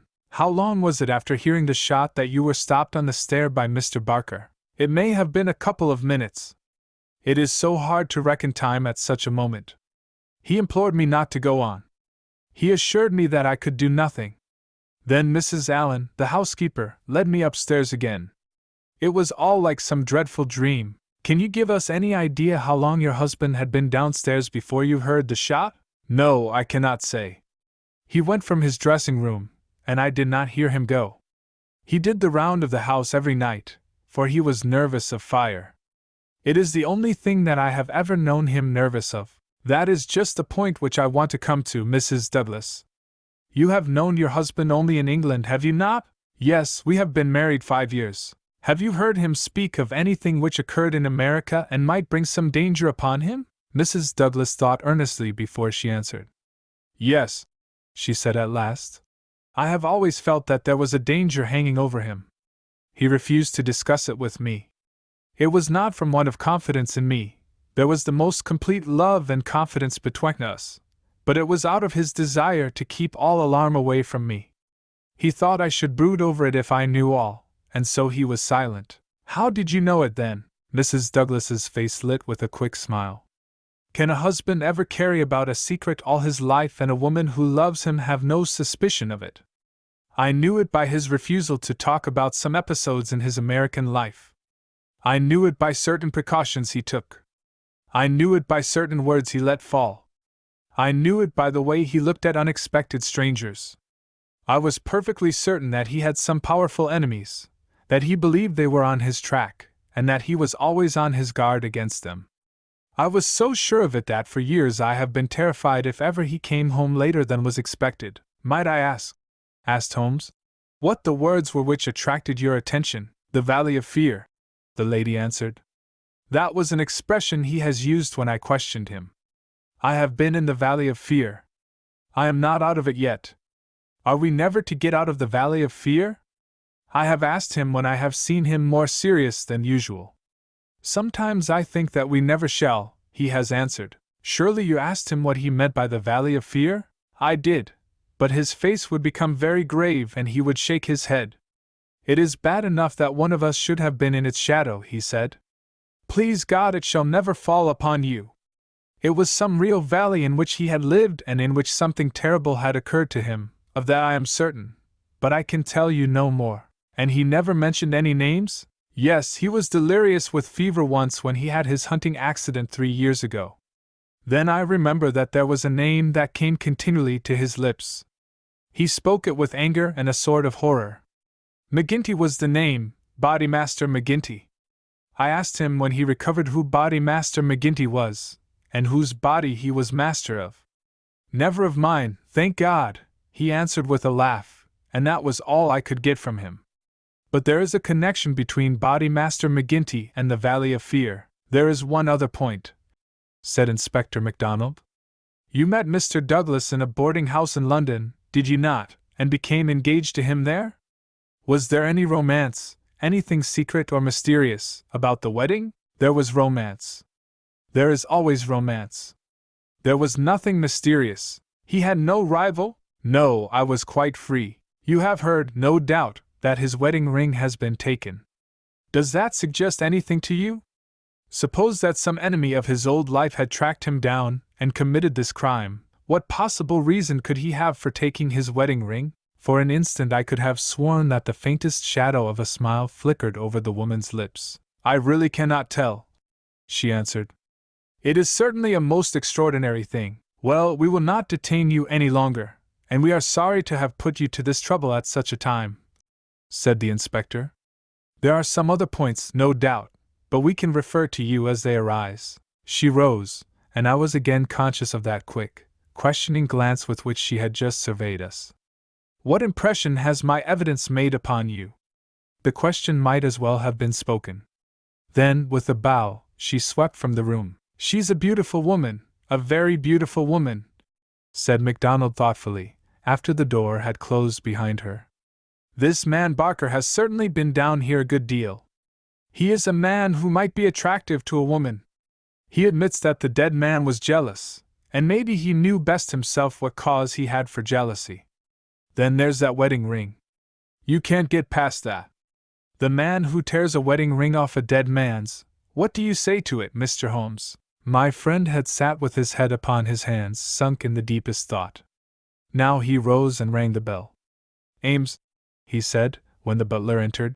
Where is Mr. Cecil Barker now? I'll see, sir. He came back in a moment to say that Barker was in the garden. Can you remember, Ames, what Mr. Barker had on his feet last night when you joined him in the study? Yes, Mr. Holmes. He had a pair of bedroom slippers. I brought him his boots when he went for the police. Where are the slippers now? They are still under the chair in the hall. Very good, Ames. It is, of course, important for us to know which tracks may be Mr. Barker's and which from outside. Yes, sir. I may say that I noticed that the slippers were stained with blood, so indeed were my own. That is natural enough, considering the condition of the room. Very good, Ames. We will ring if we want you. A few minutes later we were in the study. Holmes had brought with him the carpet slippers from the hall. As Ames had observed, the soles of both were dark with blood. Strange, murmured Holmes, as he stood in the light of the window and examined them minutely. Very strange indeed! Stooping with one of his quick feline pounces, he placed the slipper upon the blood mark on the sill. It exactly corresponded. He smiled in silence at his colleagues. The inspector was transfigured with excitement. His native accent rattled like a stick upon railings. Man, he cried, there's not a doubt of it. Barker has just marked the window himself. It's a good deal broader than any boot mark. I mind that you said it was a splay foot, and here's the explanation. But what's the game, Mr. Holmes? What's the game? Aye, what's the game? My friend repeated thoughtfully. White Mason chuckled and rubbed his fat hands together in his professional satisfaction. I said it was a snorter, he cried. And a real snorter it is. Chapter 6. A dawning light. The three detectives had many matters of detail into which to inquire, so I returned alone to our modest quarters at the village inn. But before doing so I took a stroll in the curious old-world garden which flanked the house. Rows of very ancient yew trees cut into strange designs girded it round. Inside was a beautiful stretch of lawn with an old sundial in the middle, the whole effect so soothing and restful that it was welcome to my somewhat jangled nerves. In that deeply peaceful atmosphere one could forget, or remember only as some fantastic nightmare, that darkened study with the sprawling, blood-stained figure on the floor. And yet, as I strolled round it and tried to steep my soul in its gentle balm, a strange incident occurred, which brought me back to the tragedy and left a sinister impression in my mind. I have said that a decoration of yew trees circled the garden. At the end farthest from the house they thickened into a continuous hedge. On the other side of this hedge, concealed from the eyes of anyone approaching from the direction of the house, there was a stone seat. As I approached the spot I was aware of voices, some remark in the deep tones of a man, answered by a little ripple of feminine laughter. An instant later I had come round the end of the hedge, and my eyes lit upon Mrs. Douglas and the man Barker before they were aware of my presence. Her appearance gave me a shock. In the dining room she had been demure and discreet. Now all pretense of grief had passed away from her. Her eyes shone with the joy of living, and her face still quivered with amusement at some remark of her companion. He sat forward, his hands clasped and his forearms on his knees, with an answering smile upon his bold, handsome face. In an instant, but it was just one instant too late, they resumed their solemn masks as my figure came into view. A hurried word or two passed between them, and then Barker rose and came towards me. "Excuse me, sir," said he, "but am I addressing Dr. Watson?" I bowed with a coldness which showed, I dare say, very plainly the impression which had been produced upon my mind. "We thought that it was probably you, as your friendship with Mr. Sherlock Holmes is so well known. Would you mind coming over and speaking to Mrs. Douglas for one instant?" I followed him with a dour face. Very clearly I could see in my mind's eye that shattered figure on the floor. Here within a few hours of the tragedy were his wife and his nearest friend laughing together behind a bush in the garden which had been his. I greeted the lady with reserve. I had grieved with her grief in the dining room. Now I met her appealing gaze with an unresponsive eye. "I fear that you think me callous and hard-hearted," said she. I shrugged my shoulders. "It is no business of mine," said I. "Perhaps some day you will do me justice. If you only realized—" "There is no need why Dr. Watson should realize," said Barker quickly. "As he has himself said, it is no possible business of his." "Exactly," said I. "And so I will beg leave to resume my walk." "One moment, Dr. Watson," cried the woman in a pleading voice. "There is one question which you can answer with more authority than anyone else in the world, and it may make a very great difference to me. You know Mr. Holmes and his relations with the police better than anyone else can. Supposing that a matter were brought confidentially to his knowledge, is it absolutely necessary that he should pass it on to the detectives?" "Yes, that's it," said Barker eagerly.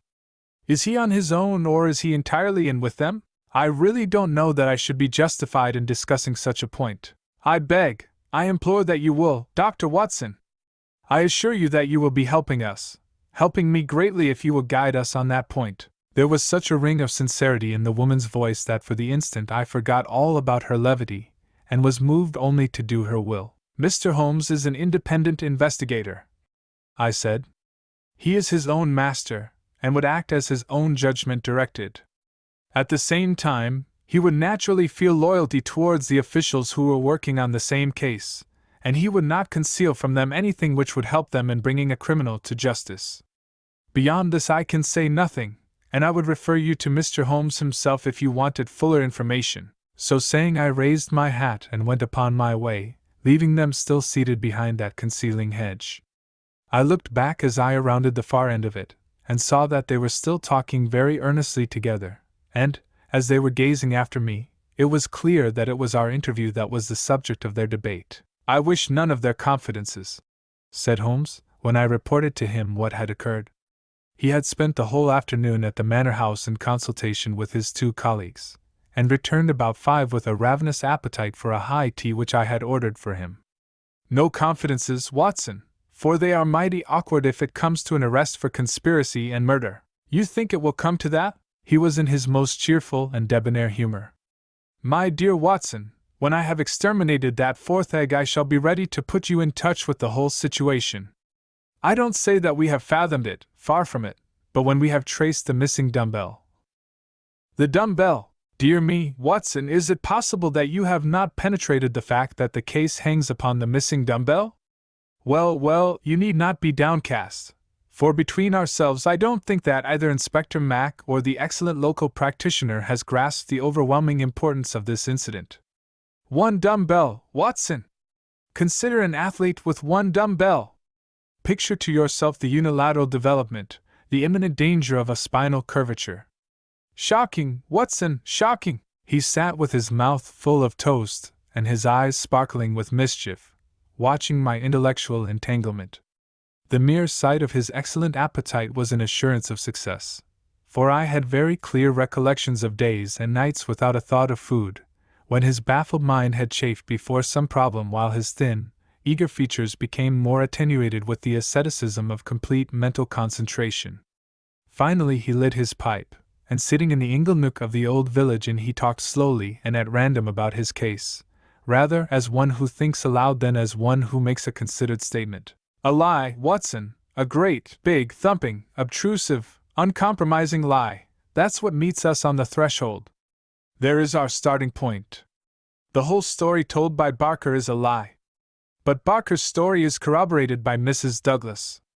Therefore she is lying also. They are both lying, and in a conspiracy. So now we have the clear problem. Why are they lying, and what is the truth which they are trying so hard to conceal? Let us try, Watson, you and I, if we can get behind the lie and reconstruct the truth. How do I know that they are lying? Because it is a clumsy fabrication which simply could not be true. Consider! According to the story given to us, the assassin had less than a minute after the murder had been committed to take that ring, which was under another ring, from the dead man's finger, to replace the other ring, a thing which he would surely never have done, and to put that singular card beside his victim. I say that this was obviously impossible. You may argue, but I have too much respect for your judgment, Watson, to think that you will do so, that the ring may have been taken before the man was killed. The fact that the candle had been lit only a short time shows that there had been no lengthy interview. Was Douglas, from what we hear of his fearless character, a man who would be likely to give up his wedding ring at such short notice, or could we conceive of his giving it up at all? No, Watson, the assassin was alone with the dead man for some time with the lamp lit. Of that I have no doubt at all, but the gunshot was apparently the cause of death. Therefore the shot must have been fired some time earlier than we are told. But there could be no mistake about such a matter as that. We are in the presence, therefore, of a deliberate conspiracy upon the part of the 2 people who heard the gunshot, of the man Barker and of the woman Douglas. When on the top of this I am able to show that the blood mark on the windowsill was deliberately placed there by Barker, in order to give a false clue to the police, you will admit that the case grows dark against him. Now we have to ask ourselves at what hour the murder actually did occur. Up to 10:30 the servants were moving about the house, so it was certainly not before that time. At 11:15 they had all gone to their rooms with the exception of Ames, who was in the pantry. I have been trying some experiments after you left us this afternoon, and I find that no noise which MacDonald can make in the study can penetrate to me in the pantry when the doors are all shut. It is otherwise, however, from the housekeeper's room. It is not so far down the corridor, and from it I could vaguely hear a voice when it was very loudly raised. The sound from a shotgun is to some extent muffled when the discharge is at very close range, as it undoubtedly was in this instance. It would not be very loud, and yet in the silence of the night it should have easily penetrated to Mrs. Allen's room. She is, as she has told us, somewhat deaf, but none the less she mentioned in her evidence that she did hear something like a door slamming half an hour before the alarm was given. Half an hour before the alarm was given would be 11:15. I have no doubt that what she heard was the report of the gun, and that this was the real instant of the murder. If this is so, we have now to determine what Barker and Mrs. Douglas, presuming that they are not the actual murderers, could have been doing from 11:15, when the sound of the shot brought them down, until 11:15, when they rang the bell and summoned the servants. What were they doing, and why did they not instantly give the alarm? That is the question which faces us, and when it has been answered we shall surely have gone some way to solve our problem. I am convinced myself, said I, that there is an understanding between those two people. She must be a heartless creature to sit laughing at some jest within a few hours of her husband's murder. Exactly. She does not shine as a wife even in her own account of what occurred. I am not a whole-souled admirer of womankind, as you are aware, Watson, but my experience of life has taught me that there are few wives, having any regard for their husbands, who would let any man's spoken word stand between them and that husband's dead body. Should I ever marry, Watson, I should hope to inspire my wife with some feeling which would prevent her from being walked off by a housekeeper when my corpse was lying within a few yards of her. It was badly stage managed, for even the rawest investigators must be struck by the absence of the usual feminine ululation. If there had been nothing else, this incident alone would have suggested a prearranged conspiracy to my mind. You think then, definitely, that Barker and Mrs. Douglas are guilty of the murder? There is an appalling directness about your questions, Watson, said Holmes, shaking his pipe at me. They come at me like bullets. If you put it that Mrs. Douglas and Barker know the truth about the murder, and are conspiring to conceal it, then I can give you a whole-souled answer. I am sure they do. But your more deadly proposition is not so clear. Let us for a moment consider the difficulties which stand in the way. We will suppose that this couple are united by the bonds of a guilty love, and that they have determined to get rid of the man who stands between them. It is a large supposition, for discreet inquiry among servants and others has failed to corroborate it in any way. On the contrary, there is a good deal of evidence that the Douglases were very attached to each other. That, I am sure, cannot be true, said I, thinking of the beautiful smiling face in the garden. Well, at least they gave that impression. However, we will suppose that they are an extraordinarily astute couple, who deceive everyone upon this point, and conspire to murder the husband. He happens to be a man over whose head some danger hangs. We have only their word for that. Holmes looked thoughtful. I see, Watson. You are sketching out a theory by which everything they say from the beginning is false. According to your idea, there was never any hidden menace, or secret society, or valley of fear, or boss Mac somebody, or anything else. Well, that is a good sweeping generalization. Let us see what that brings us to. They invent this theory to account for the crime. They then play up to the idea by leaving this bicycle in the park as proof of the existence of some outsider. The stain on the windowsill conveys the same idea. So does the card on the body, which might have been prepared in the house. That all fits into your hypothesis, Watson. But now we come on the nasty, angular, uncompromising bits which won't slip into their places. Why a cut-off shotgun of all weapons, and an American one at that? How could they be so sure that the sound of it would not bring someone on to them? It's a mere chance as it is that Mrs. Allen did not start out to inquire for the slamming door. Why did your guilty couple do all this, Watson? I confess that I can't explain it. Then again, if a woman and her lover conspire to murder a husband, are they going to advertise their guilt by ostentatiously removing his wedding ring after his death? Does that strike you as very probable, Watson? No, it does not. And once again, if the thought of leaving a bicycle concealed outside had occurred to you, would it really have seemed worth doing when the dullest detective would naturally say this is an obvious blind, as the bicycle is the first thing which the fugitive needed in order to make his escape? I can conceive of no explanation, and yet there should be no combination of events for which the wit of man cannot conceive an explanation. Simply as a mental exercise, without any assertion that it is true, let me indicate a possible line of thought. It is, I admit, mere imagination, but how often is imagination the mother of truth? We will suppose that there was a guilty secret, a really shameful secret in the life of this man Douglas. This leads to his murder by someone who is, we will suppose, an avenger, someone from outside. This avenger, for some reason which I confess I am still at a loss to explain, took the dead man's wedding ring. The vendetta might conceivably date back to the man's first marriage, and the ring be taken for some such reason. Before this avenger got away, Barker and the wife had reached the room. The assassin convinced them that any attempt to arrest him would lead to the publication of some hideous scandal. They were converted to this idea, and preferred to let him go. For this purpose they probably lowered the bridge, which can be done quite noiselessly, and then raised it again. He made his escape, and for some reason thought that he could do so more safely on foot than on the bicycle.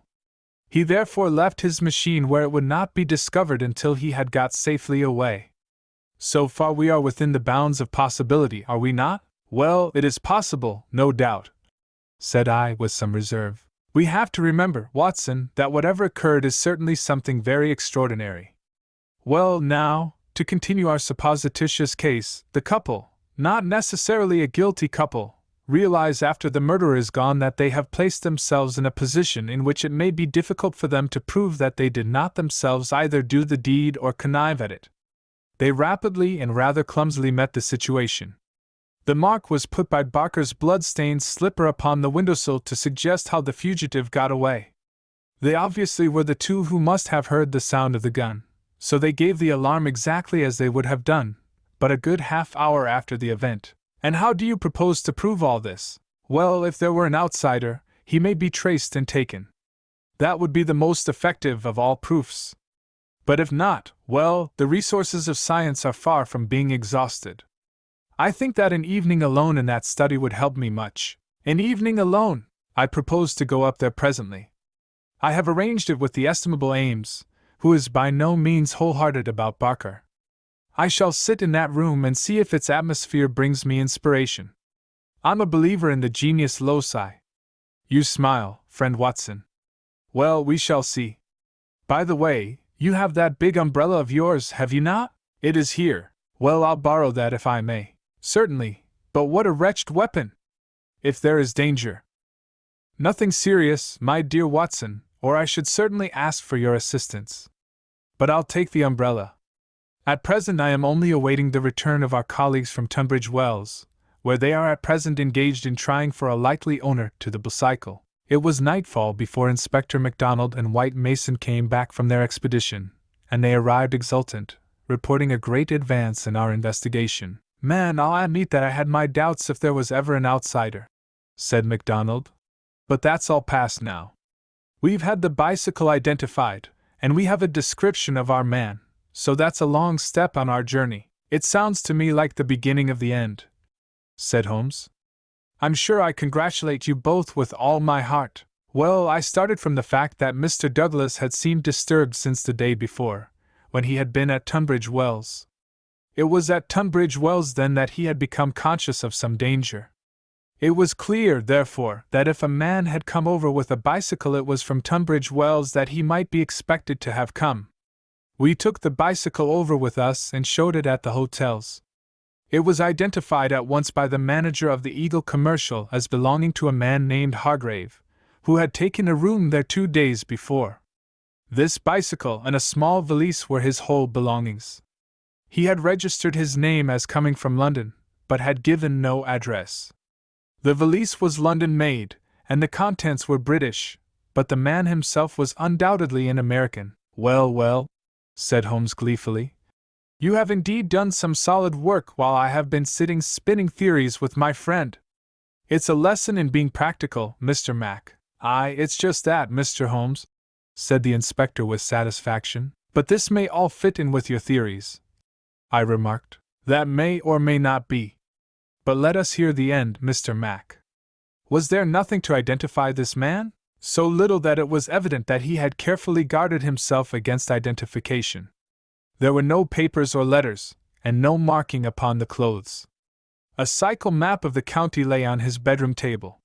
He had left the hotel after breakfast yesterday morning on his bicycle, and no more was heard of him until our inquiries. That's what puzzles me, Mr. Holmes, said White Mason. If the fellow did not want the hue and cry raised over him, one would imagine that he would have returned and remained at the hotel as an inoffensive tourist. As it is, he must know that he will be reported to the police by the hotel manager, and that his disappearance will be connected with the murder. So one would imagine. Still, he has been justified of his wisdom up to date, at any rate, since he has not been taken. But his description, what of that? MacDonald referred to his notebook. Here we have it so far as they could give it. They don't seem to have taken any very particular stock of him, but still the porter, the clerk, and the chambermaid are all agreed that this about covers the points. He was a man about 5'9" in height, 50 or so years of age, his hair slightly grizzled, a grayish mustache, a curved nose, and a face which all of them described as fierce and forbidding. Well, bar the expression, that might almost be a description of Douglas himself, said Holmes. He is just over 50, with grizzled hair and mustache, and about the same height. Did you get anything else? He was dressed in a heavy gray suit with a reefer jacket, and he wore a short yellow overcoat and a soft cap. What about the shotgun? It is less than 2 feet long. It could very well have fitted into his valise. He could have carried it inside his overcoat without difficulty. And how do you consider that all this bears upon the general case? Well, Mr. Holmes, said MacDonald, when we have got our man, and you may be sure that I had his description on the wires within 5 minutes of hearing it, we shall be better able to judge. But, even as it stands, we have surely gone a long way. We know that an American calling himself Hargrave came to Tunbridge Wells 2 days ago with bicycle and valise. In the latter was a sawed-off shotgun, so he came with the deliberate purpose of crime. Yesterday morning he set off for this place on his bicycle, with his gun concealed in his overcoat. No one saw him arrive, so far as we can learn, but he need not pass through the village to reach the park gates, and there are many cyclists upon the road. Presumably he at once concealed his cycle among the laurels where it was found, and possibly lurked there himself, with his eye on the house, waiting for Mr. Douglas to come out. The shotgun is a strange weapon to use inside a house, but he had intended to use it outside, and there it has very obvious advantages, as it would be impossible to miss with it, and the sound of shots is so common in an English sporting neighborhood that no particular notice would be taken. That is all very clear, said Holmes. Well, Mr. Douglas did not appear. What was he to do next? He left his bicycle and approached the house in the twilight. He found the bridge down and no one about. He took his chance, intending, no doubt, to make some excuse if he met anyone. He met no one. He slipped into the first room that he saw, and concealed himself behind the curtain. Thence he could see the drawbridge go up, and he knew that his only escape was through the moat. He waited until 11:15, when Mr. Douglas upon his usual nightly round came into the room. He shot him and escaped, as arranged. He was aware that the bicycle would be described by the hotel people and be a clue against him, so he left it there and made his way by some other means to London or to some safe hiding place which he had already arranged. How is that, Mr. Holmes? Well, Mr. Mac, it is very good and very clear so far as it goes. That is your end of the story. My end is that the crime was committed half an hour earlier than reported, that Mrs. Douglas and Barker are both in a conspiracy to conceal something, that they aided the murderer's escape, or at least that they reached the room before he escaped, and that they fabricated evidence of his escape through the window, whereas in all probability they had themselves let him go by lowering the bridge. That's my reading of the first half. The two detectives shook their heads. Well, Mr. Holmes, if this is true, we only tumble out of one mystery into another, said the London inspector, and in some ways a worse one, added White Mason. The lady has never been in America in all her life. What possible connection could she have with an American assassin which would cause her to shelter him, I freely admit the difficulties, said Holmes. I propose to make a little investigation of my own tonight, and it is just possible that it may contribute something to the common cause. Can we help you, Mr. Holmes? No, no! Darkness and Dr. Watson's umbrella. My wants are simple. And Ames, the faithful Ames, no doubt he will stretch a point for me. All my lines of thought lead me back invariably to the one basic question: why should an athletic man develop his frame upon so unnatural an instrument as a single dumbbell? It was late that night when Holmes returned from his solitary excursion. We slept in a double-bedded room, which was the best that the little country inn could do for us. I was already asleep when I was partly awakened by his entrance. Well, Holmes, I murmured, have you found anything out? He stood beside me in silence, his candle in his hand. Then the tall, lean figure inclined towards me. I say, Watson, he whispered, would you be afraid to sleep in the same room with a lunatic, a man with softening of the brain, an idiot whose mind has lost its grip? Not in the least, I answered in astonishment. Ah, that's lucky, he said, and not another word would he utter that night. Chapter 7. The Solution. Next morning, after breakfast, we found Inspector MacDonald and White Mason seated in close consultation in the small parlor of the local police sergeant. On the table in front of them were piled a number of letters and telegrams, which they were carefully sorting and docketing. 3 had been placed on one side. Still on the track of the elusive bicyclist? Holmes asked cheerfully. What is the latest news of the ruffian? MacDonald pointed ruefully to his heap of correspondence. He is at present reported from Leicester, Nottingham, Southampton, Derby, East Ham, Richmond, and 14 other places. In 3 of them, East Ham, Leicester, and Liverpool, there is a clear case against him, and he has actually been arrested. The country seems to be full of the fugitives with yellow coats. Dear me, said Holmes sympathetically. Now, Mr. Mac and you, Mr. White Mason, I wish to give you a very earnest piece of advice.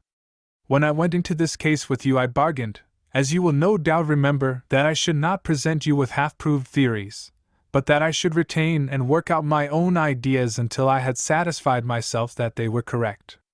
For this reason I am not at the present moment telling you all that is in my mind. On the other hand, I said that I would play the game fairly by you, and I do not think it is a fair game to allow you for one unnecessary moment to waste your energies upon a profitless task. Therefore I am here to advise you this morning, and my advice to you is summed up in 3 words: abandon the case. MacDonald and White Mason stared in amazement at their celebrated colleague. You consider it hopeless, cried the inspector. I consider your case to be hopeless. I do not consider that it is hopeless to arrive at the truth, but this cyclist. He is not an invention. We have his description, his valise, his bicycle. The fellow must be somewhere. Yes, no doubt he is somewhere, and no doubt we shall get him, but I would not have you waste your energies in East Ham or Liverpool. I am sure that we can find some shorter cut to a result. You are holding something back. It's hardly fair of you, Mr. Holmes. The inspector was annoyed. You know my methods of work, Mr. Mac. But I will hold it back for the shortest time possible. I only wish to verify my details in one way, which can very readily be done, and then I make my bow and return to London, leaving my results entirely at your service. I owe you too much to act otherwise, for in all my experience I cannot recall any more singular and interesting study. This is clean beyond me, Mr. Holmes. We saw you when we returned from Tunbridge Wells last night, and you were in general agreement with our results. What has happened since then to give you a completely new idea of the case? Well, since you asked me, I spent, as I told you that I would, some hours last night at the Manor House. Well, what happened? I can only give you a very general answer to that for the moment. By the way, I have been reading a short but clear and interesting account of the old building, purchasable at the modest sum of 1 penny from the local tobacconist. Here Holmes drew a small tract, embellished with a rude engraving of the ancient manor house, from his waistcoat pocket. It immensely adds to the zest of an investigation, my dear Mr. Mac, when one is in conscious sympathy with the historical atmosphere of one's surroundings. Don't look so impatient, for I assure you that even so bald an account as this raises some sort of picture of the past in one's mind. Permit me to give you a sample. erected in the 5th year of the reign of James I, and standing upon the site of a much older building, the Manor House of Burlstone presents one of the finest surviving examples of the moated Jacobean residence. You are making fools of us, Mr. Holmes. Tut, tut, Mr. Mac, the first sign of temper I have detected in you. Well, I won't read it verbatim, since you feel so strongly upon the subject. But when I tell you that there is some account of the taking of the place by a parliamentary colonel in 1644, of the concealment of Charles for several days in the course of the Civil War, and finally of a visit there by the second George, you will admit that there are various associations of interest connected with this ancient house. I don't doubt it, Mr. Holmes, but that is no business of ours. Is it not? Is it not? Breadth of view, my dear Mr. Mac, is one of the essentials of our profession. The interplay of ideas and the oblique uses of knowledge are often of extraordinary interest. You will excuse these remarks from one who, though a mere connoisseur of crime, is still rather older and perhaps more experienced than yourself. I'm the first to admit that, said the detective heartily.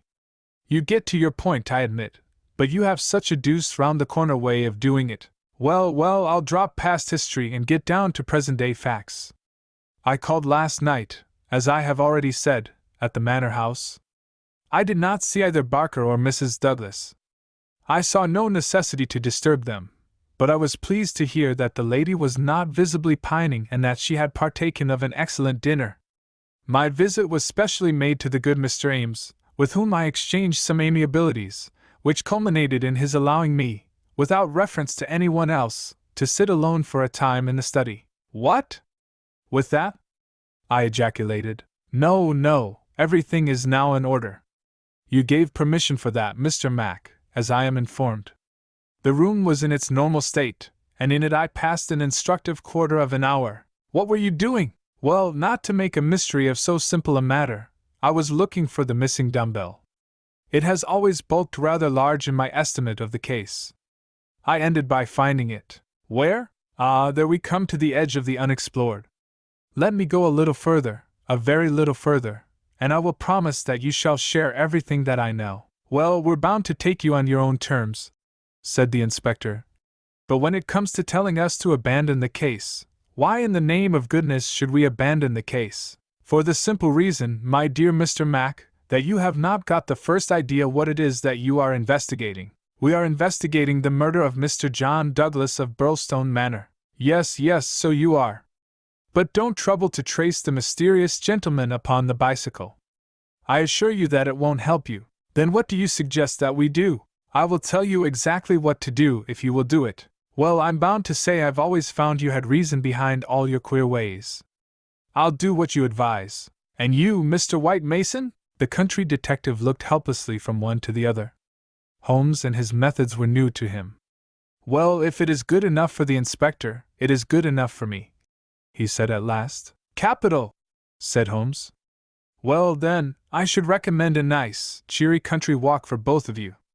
They tell me that the views from Burlstone Ridge over the Weald are very remarkable. No doubt lunch could be got at some suitable hostelry, though my ignorance of the country prevents me from recommending one. In the evening, tired but happy. Man, this is getting past a joke, cried MacDonald, rising angrily from his chair. Well, spend the day as you like, said Holmes, patting him cheerfully upon the shoulder. Do what you like and go where you will, but meet me here before dusk without fail, Mr. Mac. That sounds more like sanity. All of it was excellent advice, but I don't insist, so long as you are here when I need you. But now, before we part, I want you to write a note to Mr. Barker. Well, I'll dictate it if you like. Ready, dear sir? It has struck me that it is our duty to drain the moat, in the hope that we may find some. It's impossible, said the inspector. I've made inquiry. Tut! My dear sir, please do what I ask you. Well, go on. In the hope that we may find something which may bear upon our investigation. I have made arrangements, and the workmen will be at work early tomorrow morning diverting the stream. Impossible! Diverting the stream, so I thought it best to explain matters beforehand. Now sign that, and send it by hand about 4 o'clock. At that hour we shall meet again in this room. Until then we may each do what we like, for I can assure you that this inquiry has come to a definite pause. Evening was drawing in when we reassembled. Holmes was very serious in his manner, myself curious, and the detectives obviously critical and annoyed. "Well, gentlemen," said my friend gravely, "I am asking you now to put everything to the test with me, and you will judge for yourselves whether the observations I have made justify the conclusions to which I have come. It is a chill evening, and I do not know how long our expedition may last, so I beg that you will wear your warmest coats. It is of the first importance that we should be in our places before it grows dark, so with your permission we shall get started at once." We passed along the outer bounds of the Manor House Park until we came to a place where there was a gap in the rails which fenced it. Through this we slipped, and then in the gathering gloom we followed Holmes until we had reached a shrubbery which lies nearly opposite to the main door and the drawbridge. The latter had not been raised. Holmes crouched down behind the screen of laurels, and we all three followed his example. "Well, what are we to do now?" asked MacDonald with some gruffness. "Possess our souls in patience and make as little noise as possible," Holmes answered. "What are we here for at all? I really think that you might treat us with more frankness." Holmes laughed. "Watson insists that I am the dramatist in real life," said he. "Some touch of the artist wells up within me, and calls insistently for a well-staged performance. Surely our profession, Mr. Mac, would be a drab and sordid one if we did not sometimes set the scenes so as to glorify our results. The blunt accusation, the brutal tap upon the shoulder, what can one make of such a denouement? But the quick inference, the subtle trap, the clever forecast of coming events, the triumphant vindication of bold theories, are these not the pride and the justification of our life's work? At the present moment you thrill with the glamour of the situation and the anticipation of the hunt. Where would be that thrill if I had been as definite as a timetable? I only ask a little patience, Mr. Mac, and all will be clear to you. Well, I hope the pride and justification and the rest of it will come before we all get our death of cold," said the London detective with comic resignation. We all had good reason to join in the aspiration, for our vigil was a long and bitter one. Slowly the shadows darkened over the long, somber face of the old house. A cold, damp reek from the moat chilled us to the bones and set our teeth chattering. There was a single lamp over the gateway and a steady globe of light in the fatal study. Everything else was dark and still. "How long is this to last?" asked the inspector finally. "And what is it we are watching for?" "I have no more notion than you how long it is to last," Holmes answered with some asperity. "If criminals would always schedule their movements like railway trains, it would certainly be more convenient for all of us. As to what it is well, that's what we are watching for." As he spoke, the bright, yellow light in the study was obscured by somebody passing to and fro before it. The laurels among which we lay were immediately opposite the window, and not more than 100 feet from it. Presently it was thrown open with a whining of hinges, and we could dimly see the dark outline of a man's head and shoulders looking out into the gloom. For some minutes he peered forth in furtive, stealthy fashion, as one who wishes to be assured that he is unobserved. Then he leaned forward, and in the intense silence we were aware of the soft lapping of agitated water. He seemed to be stirring up the moat with something which he held in his hand. Then suddenly he hauled something in as a fisherman lands a fish, some large, round object which obscured the light as it was dragged through the open casement. "Now!" cried Holmes. "Now!" We were all upon our feet, staggering after him with our stiffened limbs, while he ran swiftly across the bridge and rang violently at the bell. There was the rasping of bolts from the other side, and the amazed Ames stood in the entrance. Holmes brushed him aside without a word and, followed by all of us, rushed into the room which had been occupied by the man whom we had been watching. The oil lamp on the table represented the glow which we had seen from outside. It was now in the hand of Cecil Barker, who held it towards us as we entered. Its light shone upon his strong, resolute, clean-shaved face and his menacing eyes. "What the devil is the meaning of all this?" he cried.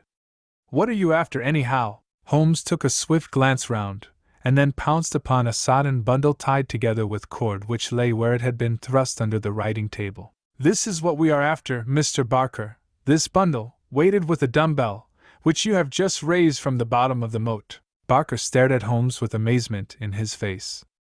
How in thunder came you to know anything about it? He asked. Simply that I put it there. You put it there.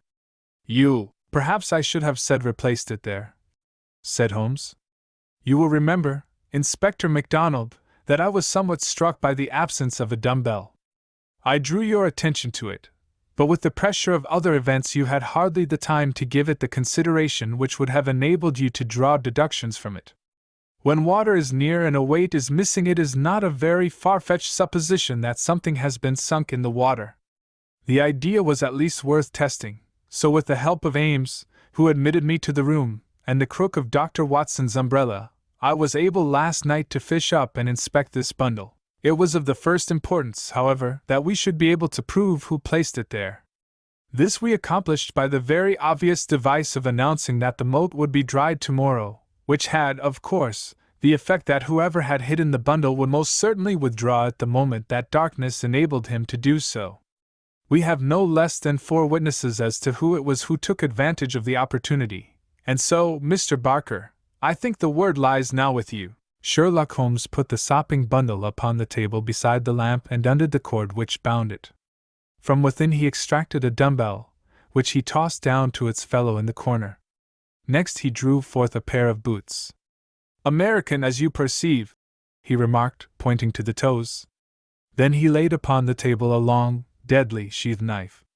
Finally he unraveled a bundle of clothing, comprising a complete set of underclothes, socks, a grey tweed suit, and a short yellow overcoat. The clothes are commonplace, remarked Holmes, save only the overcoat, which is full of suggestive touches. He held it tenderly towards the light. Here, as you perceive, is the inner pocket prolonged into the lining in such fashion as to give ample space for the truncated fowling piece. The tailor's tab is on the neck. Neal, outfitter, Vermissa, USA. I have spent an instructive afternoon in the rector's library, and have enlarged my knowledge by adding the fact that Vermissa is a flourishing little town at the head of one of the best-known coal and iron valleys in the United States. I have some recollection, Mr. Barker, that you associated the coal districts with Mr. Douglas's first wife, and it would surely not be too far-fetched an inference that the VV upon the card by the dead body might stand for Vermissa Valley, or that this very valley which sends forth emissaries of murder may be that valley of fear of which we have heard. So much is fairly clear, and now, Mr. Barker, I seem to be standing rather in the way of your explanation. It was a sight to see Cecil Barker's expressive face during this exposition of the great detective. Anger, amazement, consternation, and indecision swept over it in turn. Finally he took refuge in a somewhat acrid irony. You know such a lot, Mr. Holmes, perhaps you had better tell us some more. He sneered. I have no doubt that I could tell you a great deal more, Mr. Barker, but it would come with a better grace from you. Oh, you think so, do you? Well, all I can say is that if there's any secret here it is not my secret, and I am not the man to give it away. Well, if you take that line, Mr. Barker, said the inspector quietly, we must just keep you in sight until we have the warrant and can hold you. You can do what you damn please about that, said Barker defiantly. The proceedings seemed to have come to a definite end so far as he was concerned, for one had only to look at that granite face to realize that no peine forte et dure would ever force him to plead against his will. The deadlock was broken, however, by a woman's voice. Mrs. Douglas had been standing listening at the half-open door, and now she entered the room. You have done enough for now, Cecil, said she. Whatever comes of it in the future, you have done enough. Enough and more than enough, remarked Sherlock Holmes gravely. I have every sympathy with you, madam, and should strongly urge you to have some confidence in the common sense of our jurisdiction and to take the police voluntarily into your complete confidence. It may be that I am myself at fault for not following up the hint which you conveyed to me through my friend, Dr. Watson, but, at that time I had every reason to believe that you were directly concerned in the crime. Now I am assured that this is not so. At the same time, there is much that is unexplained, and I should strongly recommend that you ask Mr. Douglas to tell us his own story. Mrs. Douglas gave a cry of astonishment at Holmes's words. The detectives and I must have echoed it, when we were aware of a man who seemed to have emerged from the wall, who advanced now from the gloom of the corner in which he had appeared. Mrs. Douglas turned, and in an instant her arms were round him. Barker had seized his outstretched hand. It's best this way, Jack, his wife repeated. I am sure that it is best. Indeed, yes, Mr. Douglas, said Sherlock Holmes. I am sure that you will find it best. The man stood blinking at us with the dazed look of one who comes from the dark into the light. It was a remarkable face, bold gray eyes, a strong, short-clipped, grizzled mustache, a square, projecting chin, and a humorous mouth. He took a good look at us all, and then to my amazement he advanced to me and handed me a bundle of paper. I've heard of you, said he in a voice which was not quite English and not quite American, but was altogether mellow and pleasing. You are the historian of this bunch. Well, Dr. Watson, you've never had such a story as that pass through your hands before, and I'll lay my last dollar on that. Tell it your own way, but there are the facts, and you can't miss the public so long as you have those. I've been cooped up 2 days, and I've spent the daylight hours, as much daylight as I could get in that rat trap, in putting the thing into words. You're welcome to them, you and your public. There's the story of the Valley of Fear. That's the past, Mr. Douglas, said Sherlock Holmes quietly. What we desire now is to hear your story of the present. You'll have it, sir, said Douglas. May I smoke as I talk? Well, thank you, Mr. Holmes. You're a smoker yourself, if I remember right, and you'll guess what it is to be sitting for 2 days with tobacco in your pocket and afraid that the smell will give you away. He leaned against the mantelpiece and sucked at the cigar which Holmes had handed him. I've heard of you, Mr. Holmes. I never guessed that I should meet you. But before you are through with that, he nodded at my papers, you will say I've brought you something fresh. Inspector MacDonald had been staring at the newcomer with the greatest amazement. Well, this fairly beats me, he cried at last. If you are Mr. John Douglas of Burlstone Manor, then whose death have we been investigating for these 2 days, and where in the world have you sprung from now? You seem to me to come out of the floor like a jack-in-a-box. Ah, Mr. Mac, said Holmes, shaking a reproving forefinger. You would not read that excellent local compilation which described the concealment of King Charles. People did not hide in those days without excellent hiding places, and the hiding place that has once been used may be again. I had persuaded myself that we should find Mr. Douglas under this roof. And how long have you been playing this trick upon us, Mr. Holmes? Said the inspector angrily. How long have you allowed us to waste ourselves upon a search that you knew to be an absurd one? Not 1 instant, my dear Mr. Mac. Only last night did I form my views of the case. As they could not be put to the proof until this evening, I invited you and your colleague to take a holiday for the day. Pray, what more could I do? When I found the suit of clothes in the moat, it at once became apparent to me that the body we had found could not have been the body of Mr. John Douglas at all, but must be that of the bicyclist from Tunbridge Wells. No other conclusion was possible. Therefore I had to determine where Mr. John Douglas himself could be, and the balance of probability was that with the connivance of his wife and his friend he was concealed in a house which had such conveniences for a fugitive, and awaiting quieter times when he could make his final escape. Well, you figured it out about right, said Douglas approvingly. I thought I'd dodge your British law, for I was not sure how I stood under it, and also I saw my chance to throw these hounds once for all off my track. Mind you, from first to last I have done nothing to be ashamed of, and nothing that I would not do again, but you'll judge that for yourselves when I tell you my story. Never mind warning me, Inspector, I'm ready to stand pat upon the truth. I'm not going to begin at the beginning. That's all there. He indicated my bundle of papers. And a mighty queer yarn you'll find it. It all comes down to this, that there are some men that have good cause to hate me and would give their last dollar to know that they had got me. So long as I am alive and they are alive, there's no safety in this world for me. They hunted me from Chicago to California, then they chased me out of America. But when I married and settled down in this quiet spot I thought my last years were going to be peaceable. I never explained to my wife how things were. Why should I pull her into it? She would never have a quiet moment again, but would always be imagining trouble. I fancy she knew something, for I may have dropped a word here or a word there, but until yesterday, after you gentlemen had seen her, she never knew the rights of the matter. She told you all she knew, and so did Barker here, for on the night when this thing happened there was mighty little time for explanations. She knows everything now, and I would have been a wiser man if I had told her sooner. But it was a hard question, dear. He took her hand for an instant in his own. And I acted for the best. Well, gentlemen, the day before these happenings I was over in Tunbridge Wells, and I got a glimpse of a man in the street. It was only a glimpse, but I have a quick eye for these things, and I never doubted who it was. It was the worst enemy I had among them all, one who has been after me like a hungry wolf after a caribou all these years. I knew there was trouble coming, and I came home and made ready for it.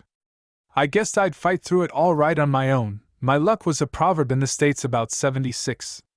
I never doubted that it would be with me still. I was on my guard all that next day, and never went out into the park. It's as well, or he'd have had the drop on me with that buckshot gun of his before ever I could draw on him. After the bridge was up, my mind was always more restful when that bridge was up in the evenings. I put the thing clear out of my head. I never dreamed of his getting into the house and waiting for me. But when I made my round in my dressing gown, as was my habit, I had no sooner entered the study than I scented danger. I guess when a man has had dangers in his life, and I've had more than most in my time, there's a kind of sixth sense that waves the red flag. I saw the signal clear enough, and yet I couldn't tell you why. Next instant I spotted a boot under the window curtain, and then I saw why plain enough. I just the one candle that was in my hand, but there was a good light from the hall lamp through the open door. I put down the candle and jumped for a hammer that I'd left on the mantel. At the same moment he sprang at me. I saw the glint of a knife, and I lashed at him with the hammer. I got him somewhere, for the knife tinkled down on the floor. He dodged round the table as quick as an eel, and a moment later he got his gun from under his coat. I heard him cock it, but I had got hold of it before he could fire. I had it by the barrel, and we wrestled for it all ends up for a minute or more. It was death to the man that lost his grip. He never lost his grip, but he got it but downward for a moment too long. Maybe it was I that pulled the trigger. Maybe we just jolted it off between us. Anyhow, he got both barrels in the face, and there I was, staring down at all that was left of Ted Baldwin. I'd recognized him in the township, and again when he sprang for me, but his own mother wouldn't recognize him as I saw him then. I'm used to rough work, but I fairly turned sick at the sight of him. I was hanging on the side of the table when Barker came hurrying down. I heard my wife coming, and I ran to the door and stopped her. It was no sight for a woman. I promised I'd come to her soon. I said a word or two to Barker. He took it all in at a glance, and we waited for the rest to come along. But there was no sign of them. Then we understood that they could hear nothing, and that all that had happened was known only to ourselves. It was at that instant that the idea came to me. I was fairly dazzled by the brilliance of it. The man's sleeve had slipped up and there was the branded mark of the lodge upon his forearm. See here! The man whom we had known as Douglas turned up his own coat and cuff to show a brown triangle within a circle exactly like that which we had seen upon the dead man. It was the sight of that which started me on it. I seemed to see it all clear at a glance. There were his height and hair and figure, about the same as my own. No one could swear to his face, poor devil! I brought down this suit of clothes, and in a quarter of an hour Barker and I had put my dressing gown on him and he lay as you found him. We tied all his things into a bundle, and I weighted them with the only weight I could find and put them through the window. The card he had meant to lay upon my body was lying beside his own. My rings were put on his finger, but when it came to the wedding ring, he held out his muscular hand. You can see for yourselves that I had struck the limit. I have not moved it since the day I was married, and it would have taken a file to get it off. I don't know, anyhow, that I should have cared to part with it, but if I had wanted to I couldn't. So we just had to leave that detail to take care of itself. On the other hand, I brought a bit of plaster down and put it where I am wearing one myself at this instant. You slipped up there, Mr. Holmes, clever as you are, for if you had chanced to take off that plaster you would have found no cut underneath it. Well, that was the situation. If I could lie low for a while and then get away where I could be joined by my widow we should have a chance at last of living in peace for the rest of our lives. These devils would give me no rest so long as I was above ground. But if they saw in the papers that Baldwin had got his man, there would be an end of all my troubles. I hadn't much time to make it all clear to Barker and to my wife, but they understood enough to be able to help me. I knew all about this hiding place, so did Ames, but it never entered his head to connect it with the matter. I retired into it, and it was up to Barker to do the rest. I guess you can fill in for yourselves what he did. He opened the window and made the mark on the sill to give an idea of how the murderer escaped.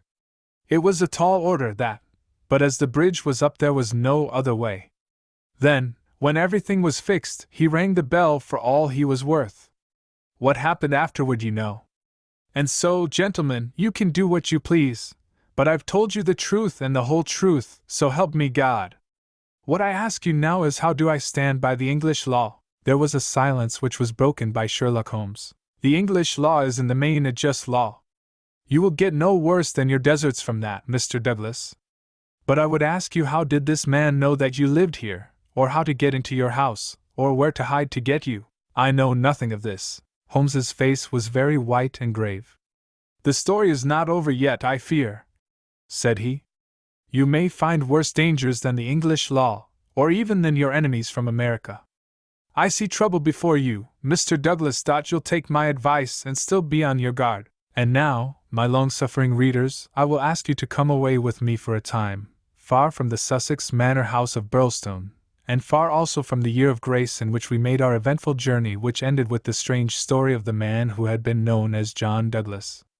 I wish you to journey back some 20 years in time, and westward some thousands of miles in space, that I may lay before you a singular and terrible narrative, so singular and so terrible that you may find it hard to believe that even as I tell it, even so did it occur. Do not think that I intrude one story before another is finished. As you read on, you will find that this is not so. And when I have detailed those distant events and you have solved this mystery of the past, we shall meet once more in those rooms on Baker Street, where this, like so many other wonderful happenings, will find its end. End of Part 1. This is a Read Media recording. Please like, share, comment, and subscribe to help us grow. Part 2. The Scourers. Chapter 1. The Man. It was the 4th of February in the year 1875. It had been a severe winter, and the snow lay deep in the gorges of the Gilmerton Mountains. The steam plows had, however, kept the railroad open, and the evening train which connects the long line of coal mining and iron-working settlements was slowly groaning its way up the steep gradients which lead from Stagville on the plain to Vermissa, the central township which lies at the head of Vermissa Valley. From this point the track sweeps downward to Barton's Crossing, Helmdale, and the purely agricultural county of Merton. It was a single-track railroad, but at every siding, and they were numerous, long lines of trucks piled with coal and iron or told of the hidden wealth which had brought a rude population and a bustling life to this most desolate corner of the United States of America. For desolate it was. Little could the first pioneer who had traversed it have ever imagined that the fairest prairies and the most lush water pastures were valueless compared to this gloomy land of black crag and tangled forest.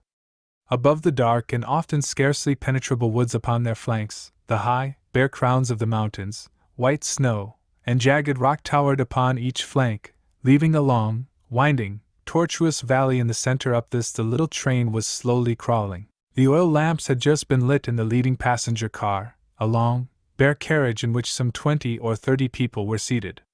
The greater number of these were workmen returning from their day's toil in the lower part of the valley. At least a dozen, by their grimed faces and the safety lanterns which they carried, proclaimed themselves miners.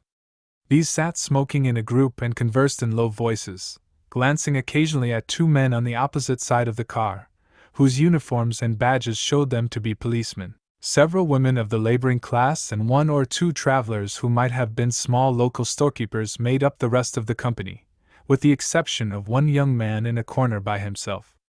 It is with this man that we are concerned. Take a good look at him, for he is worth it. He is a fresh-complexioned, middle-sized young man, not far, one would guess, from his 30th year.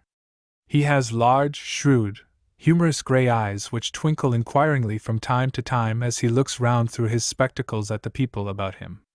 It is easy to see that he is of a sociable and possibly simple disposition, anxious to be friendly to all men.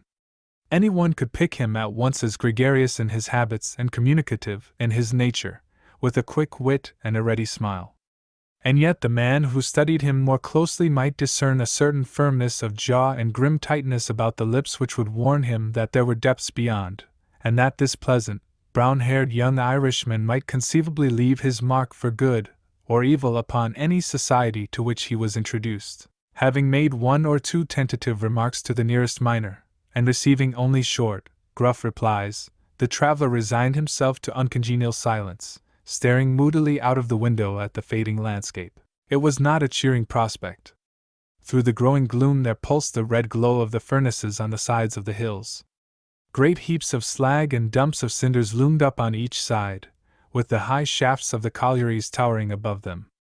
Huddled groups of mean, wooden houses, the windows of which were beginning to outline themselves in light, were scattered here and there along the line, and the frequent halting places were crowded with their swarthy inhabitants. The iron and coal valleys of the Vermissa district were no resorts for the leisured or the cultured. Everywhere there were stern signs of the crudest battle of life, the rude work to be done, and the rude, strong workers who did it. The young traveler gazed out into this dismal country with a face of mingled repulsion and interest, which showed that the scene was new to him. At intervals he drew from his pocket a bulky letter to which he referred, and on the margins of which he scribbled some notes. Once from the back of his waist he produced something which one would hardly have expected to find in the possession of so mild-mannered a man. It was a navy revolver of the largest size. As he turned it slantwise to the light, the glint upon the rims of the copper shells within the drum showed that it was fully loaded. He quickly restored it to his secret pocket, but not before it had been observed by a working man who had seated himself upon the adjoining bench. "Hullo, mate!" said he. "You seem healed and ready." The young man smiled with an air of embarrassment. "Yes," said he. "We need them sometimes in the place I come from." "And where may that be?" "I'm last from Chicago." "A stranger in these parts?" "Yes, you may find you need it here," said the workman. "Ah, is that so?" The young man seemed interested. "Have you heard nothing of doings hereabouts? Nothing out of the way? Why, I thought the country was full of it." "You'll hear quick enough." "What made you come here?" "I heard there was always work for a willing man." "Are you a member of the union?" "Sure." "Then you'll get your job, I guess." "Have you any friends?" "Not yet, but I have the means of making them." "How's that, then?" "I am one of the eminent order of freemen. There's no town without a lodge, and where there is a lodge I'll find my friends." The remark had a singular effect upon his companion. He glanced round suspiciously at the others in the car. The miners were still whispering among themselves. The two police officers were dozing. He came across, seated himself close to the young traveler, and held out his hand. "Put it there," he said. A hand grip passed between the two. "I see you speak the truth," said the workman. "But it's well to make certain." He raised his right hand to his right eyebrow. The traveler at once raised his left hand to his left eyebrow. "Dark nights are unpleasant," said the workman. "Yes, for strangers to travel," the other answered. "That's good enough. I'm Brother Scanlon, Lodge 341, Vermissa Valley. Glad to see you in these parts." "Thank you." "I'm Brother John McMurdo, Lodge 29, Chicago. Bodymaster J.H. Scott. But I am in luck to meet a brother so early." "Well, there are plenty of us about. You won't find the order more flourishing anywhere in the States than right here in Vermissa Valley. But we could do with some lads like you. I can't understand a spry man of the Union finding no work to do in Chicago." "I found plenty of work to do," said McMurdo. "Then why did you leave?" McMurdo nodded towards the policeman and smiled. "I guess those chaps would be glad to know," he said. Scanlon groaned sympathetically. "In trouble?" he asked in a whisper. "Deep. A penitentiary job? And the rest. Not a killing. It's early days to talk of such things," said McMurdo with the air of a man who had been surprised into saying more than he intended. "I've my own good reasons for leaving Chicago, and let that be enough for you. Who are you that you should take it on yourself to ask such things?" His gray eyes gleamed with sudden and dangerous anger from behind his glasses. "All right, mate, no offense meant. The boys will think none the worse of you, whatever you may have done. Where are you bound for now?" "Vermissa. That's the third halt down the line." Where are you staying? McMurdo took out an envelope and held it close to the murky oil lamp. Here is the address, Jacob Shafter, Sheridan Street. It's a boarding house that was recommended by a man I knew in Chicago. Well, I don't know it, but Vermissa is out of my beat. I live at Hobson's Patch, and that's here where we are drawing up. But say, there's one bit of advice I'll give you before we part. If you're in trouble in Vermissa, go straight to the Union House and see Boss McGinty. He is the bodymaster of Vermissa Lodge, and nothing can happen in these parts unless Black Jack McGinty wants it. So long, mate! Maybe we'll meet in Lodge one of these evenings. But mind my words, if you are in trouble, go to Boss McGinty. Scanlon descended, and McMurdo was left once again to his thoughts. Night had now fallen, and the flames of the frequent furnaces were roaring and leaping in the darkness. Against their lurid background dark figures were bending and straining, twisting and turning, with the motion of winch or of windlass, to the rhythm of an eternal clank and roar. I guess hell must look something like that, said a voice. McMurdo turned and saw that one of the policemen had shifted in his seat and was staring out into the fiery waste. For that matter, said the other policeman, I allow that hell must be something like that. If there are worse devils down yonder than some we could name, it's more than I'd expect. I guess you are new to this part, young man? Well, what if I am? McMurdo answered in a surly voice. Just this, mister, that I should advise you to be careful in choosing your friends. I don't think I'd begin with Mike Scanlon or his gang if I were you. What the hell is it to you who are my friends? Roared McMurdo in a voice which brought every head in the carriage round to witness the altercation. Did I ask you for your advice, or did you think me such a sucker that I couldn't move without it? You speak when you are spoken to, and by the Lord you'd have to wait a long time if it was me. He thrust out his face and grinned at the patrolman like a snarling dog. The two policemen, heavy, good-natured men, were taken aback by the extraordinary vehemence with which their friendly advances had been rejected. No offense, stranger, said one. It was a warning for your own good, seeing that you are, by your own showing, new to the place. I'm new to the place. But I'm not new to you and your kind, cried McMurdo in cold fury. I guess you're the same in all places, shoving your advice in when nobody asks for it. Maybe we'll see more of you before very long, said one of the patrolmen with a grin. You're a real hand-picked one, if I am a judge. I was thinking the same, remarked the other. I guess we may meet again. I'm not afraid of you, and don't you think it, cried McMurdo. My name's Jack McMurdo, see? If you want me, you'll find me at Jacob Shafter's on Sheridan Street, Vermissa, so I'm not hiding from you, am I? Day or night I dare to look the like of you in the face. Don't make any mistake about that. There was a murmur of sympathy and admiration from the miners at the dauntless demeanor of the newcomer, while the two policemen shrugged their shoulders and renewed a conversation between themselves. A few minutes later the train ran into the ill-lit station, and there was a general clearing, for Vermissa was by far the largest town on the line.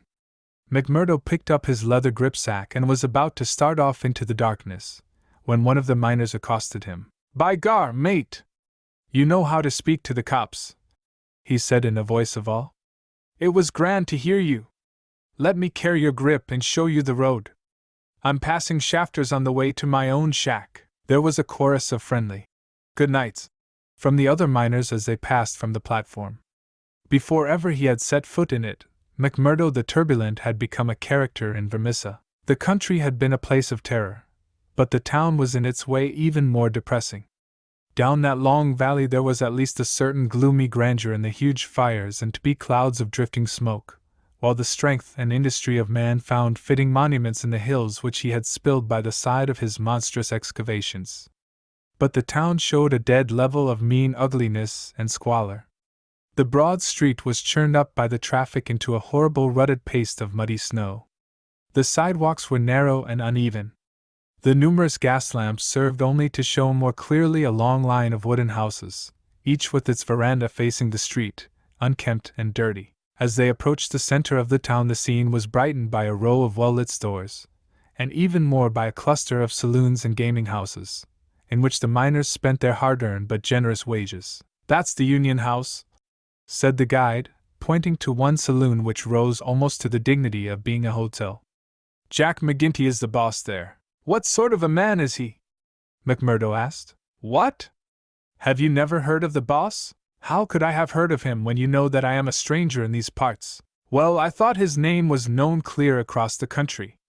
It's been in the papers often enough. What for? Well, the miner lowered his voice.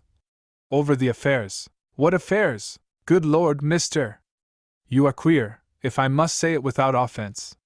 There's only one set of affairs that you'll hear of in these parts, and that's the affairs of the Scourers. Why, I seem to have read of the Scourers in Chicago. A gang of murderers, are they not? Hush, on your life! Cried the miner, standing still in alarm, and gazing in amazement at his companion. Man, you won't live long in these parts if you speak in the open street like that. Many a man has had the life beaten out of him for less. Well, I know nothing about them. It's only what I have read, and I'm not saying that you have not read the truth. The man looked nervously round him as he spoke, peering into the shadows as if he feared to see some lurking danger. If killing is murder, then God knows there is murder and to spare. But don't you dare to breathe the name of Jack McGinty in connection with it, stranger, for every whisper goes back to him, and he is not one that is likely to let it pass. Now, that's the house you're after, that one standing back from the street. You'll find old Jacob Shafter that runs it as honest a man as lives in this township. I thank you, said McMurdo, and shaking hands with his new acquaintance he plodded, gripsack in hand, up the path which led to the dwelling house, at the door of which he gave a resounding knock. It was opened at once by someone very different from what he had expected. It was a woman, young and singularly beautiful. She was of the German type, blonde and fair-haired, with the piquant contrast of a pair of beautiful dark eyes with which she surveyed the stranger with surprise and a pleasing embarrassment, which brought a wave of color over her pale face. Framed in the bright light of the open doorway, it seemed to McMurdo that he had never seen a more beautiful picture, the more attractive for its contrast with the sordid and gloomy surroundings.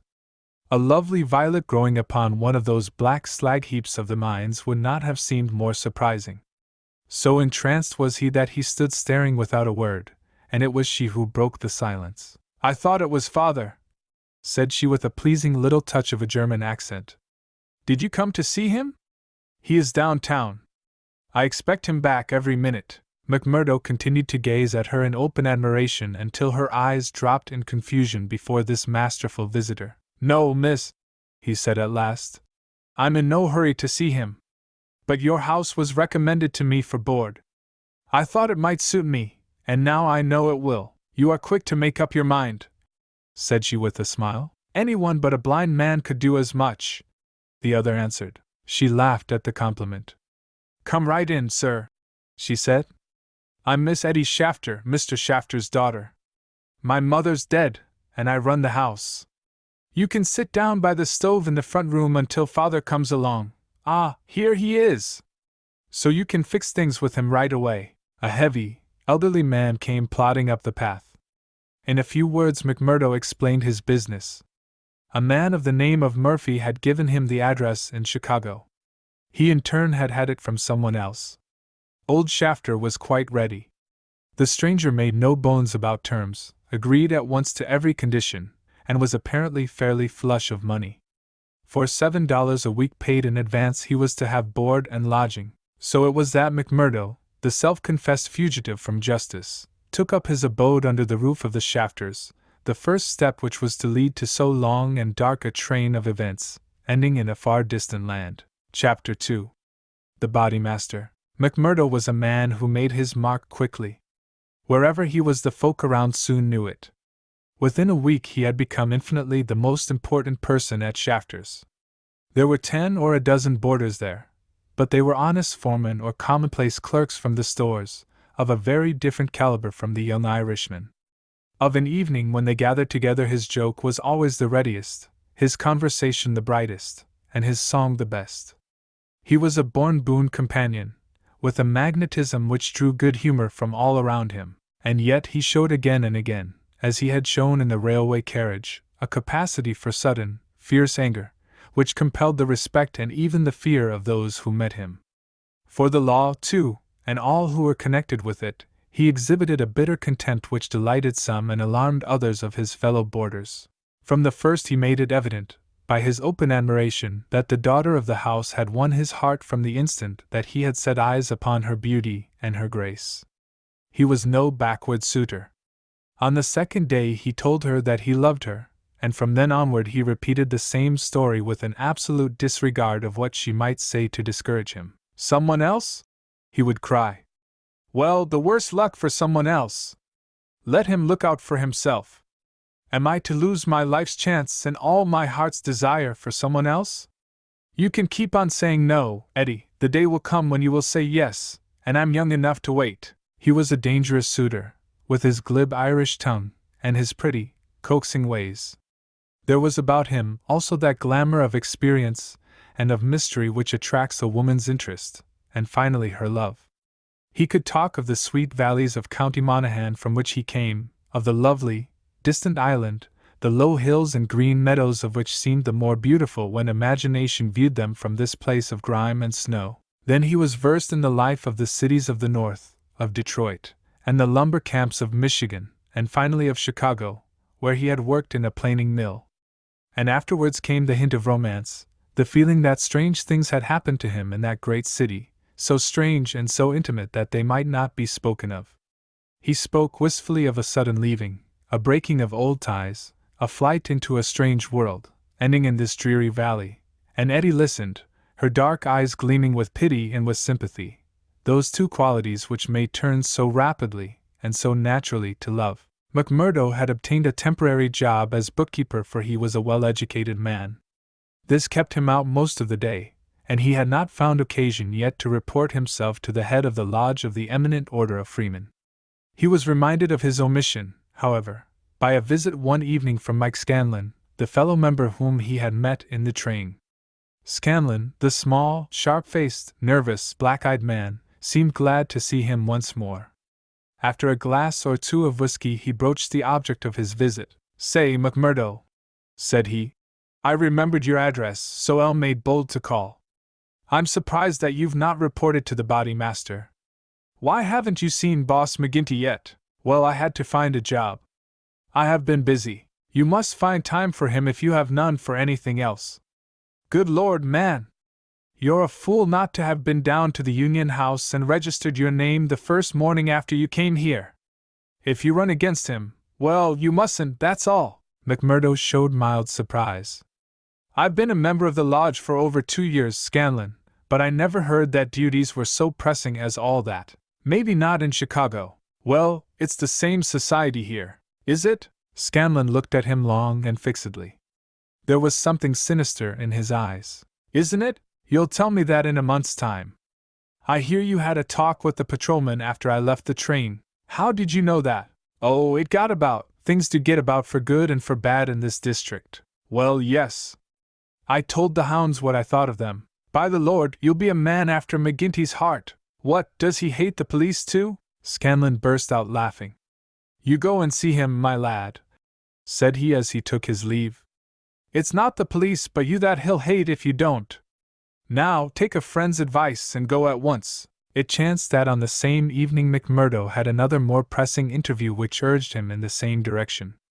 It may have been that his attentions to Eddie had been more evident than before, or that they had gradually obtruded themselves into the slow mind of his good German host, but whatever the cause, the boarding-house keeper beckoned the young man into HL's private room and started on the subject without any circumlocution. "It seems to me, mister," said he, "that you are gettin' set on my Eddie.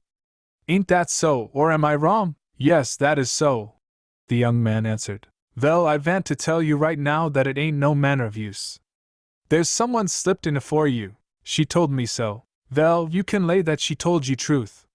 But did she tell you who it vas?" "No, I asked her, but she wouldn't tell." "I dare say not, the leetle baggage. Perhaps she did not wish to frighten you, Avie." "Frighten?" McMurdo was on fire in a moment. "Ah, yes, my friend. You need not be ashamed to be frightened of him. It is Teddy Baldwin, and who the devil is he? He is a boss of scourers." "Scourers? I've heard of them before. It's scourers here and scourers there, and always in a whisper. What are you all afraid of?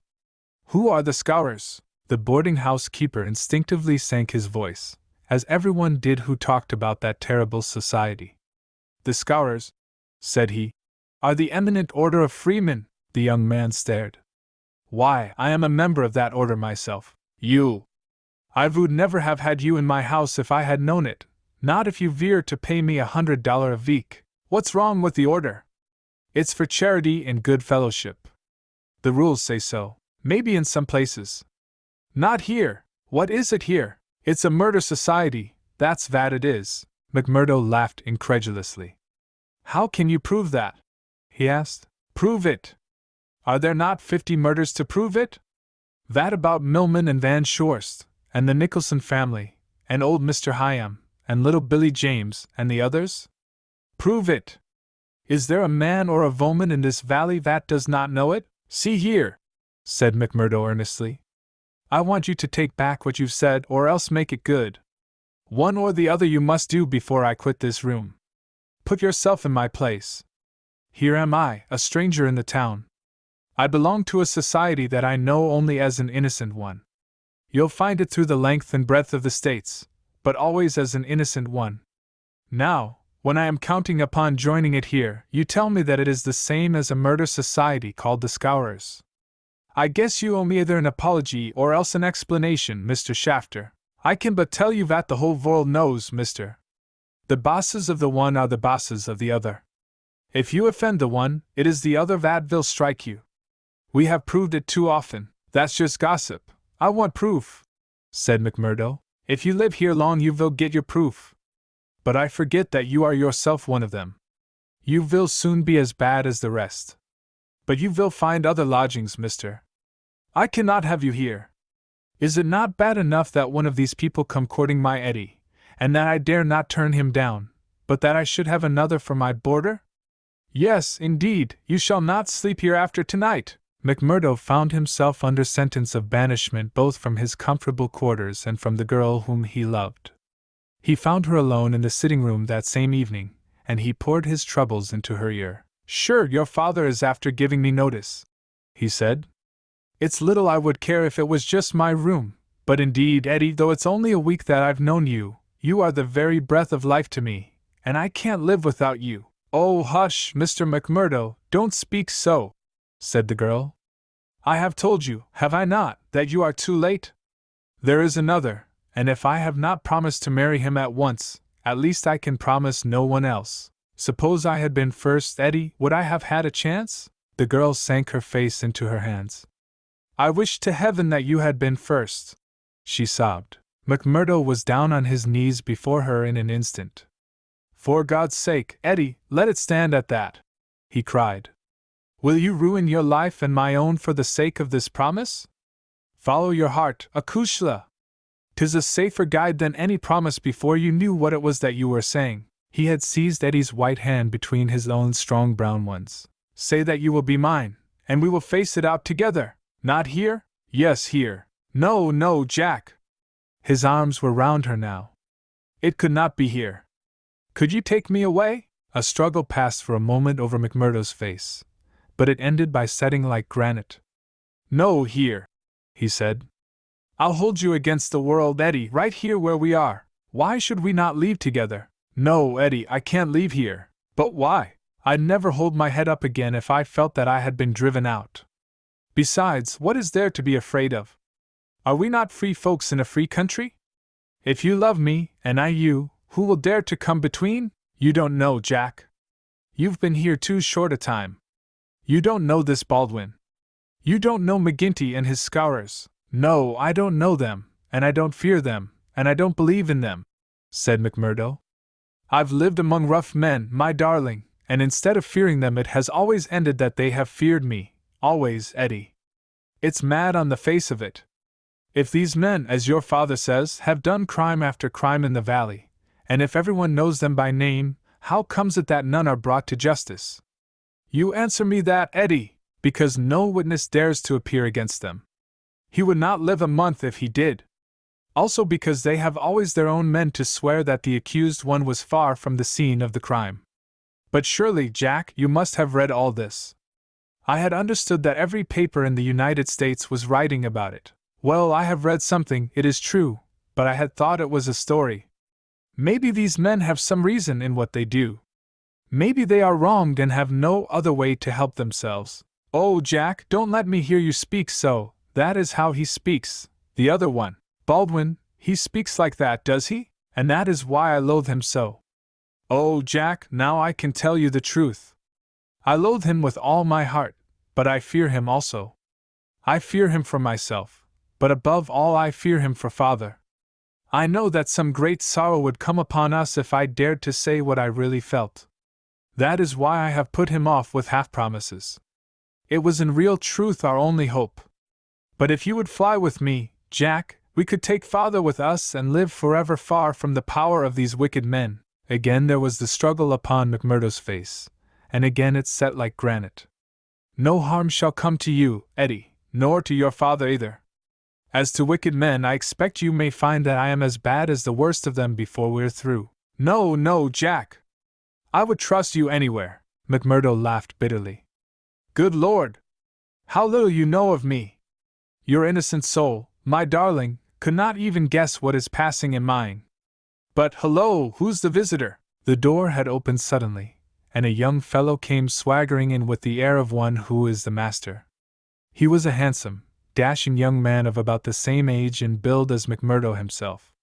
Under his broad-brimmed black felt hat, which he had not troubled to remove, a handsome face with fierce, domineering eyes and a curved hawkbill of a nose looked savagely at the pair who sat by the stove. Eddie had jumped to her feet full of confusion and alarm. I'm glad to see you, Mr. Baldwin, said she. You're earlier than I had thought. Come and sit down. Baldwin stood with his hands on his hips looking at McMurdo. Who is this? He asked curtly. It's a friend of mine, Mr. Baldwin, a new boarder here. Mr. McMurdo, may I introduce you to Mr. Baldwin? The young men nodded in surly fashion to each other. Maybe Miss Eddie has told you how it is with us, said Baldwin. I didn't understand that there was any relation between you, didn't you? Well, you can understand it now. You can take it from me that this young lady is mine, and you'll find it a very fine evening for a walk. Thank you, I am in no humor for a walk, aren't you? The man's savage eyes were blazing with anger. Maybe you are in a humor for a fight, Mr. Boarder. That I am, cried McMurdo, springing to his feet. You never said a more welcome word. For God's sake, Jack! Oh, for God's sake! Cried poor, distracted Eddie. Oh, Jack, Jack, he will hurt you. Oh, it's Jack, is it? Said Baldwin with an oath. You've come to that already, have you? Oh, Ted, be reasonable, be kind. For my sake, Ted, if ever you loved me, be big-hearted and forgiving. I think, Eddie, that if you were to leave us alone we could get this thing settled, said McMurdo quietly. Or maybe, Mr. Baldwin, you will take a turn down the street with me. It's a fine evening, and there's some open ground beyond the next block. I'll get even with you without needing to dirty my hands, said his enemy. You'll wish you had never set foot in this house before I am through with you. No time like the present, cried McMurdo. I'll choose my own time, mister. You can leave the time to me. See here.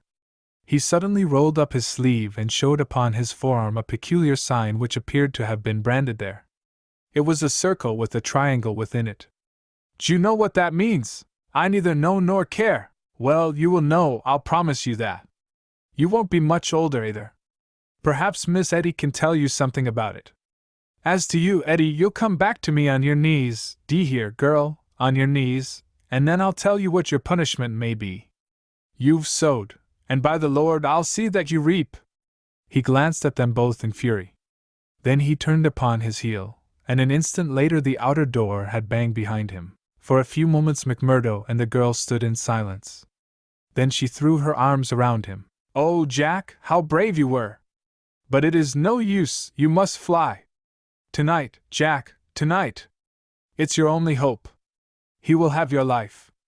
I read it in his horrible eyes. What chance have you against a dozen of them, with Boss McGinty and all the power of the lodge behind them? McMurdo disengaged her hands, kissed her, and gently pushed her back into a chair. There, Acushla, there! Don't be disturbed or fear for me. I'm a freeman myself. I'm after telling your father about it. Maybe I am no better than the others, so don't make a saint of me. Perhaps you hate me too, now that I've told you as much? Hate you, Jack? While life lasts, I could never do that. I've heard that there is no harm in being a freeman anywhere but here, so why should I think the worse of you for that? But if you are a freeman, Jack, why should you not go down and make a friend of Boss McGinty? Oh, hurry, Jack, hurry! Get your word in first, or the hounds will be on your trail. I was thinking the same thing, said McMurdo. I'll go right now and fix it. You can tell your father that I'll sleep here tonight and find some other quarters in the morning. The bar of McGinty's saloon was crowded as usual, for it was the favorite loafing place of all the rougher elements of the town.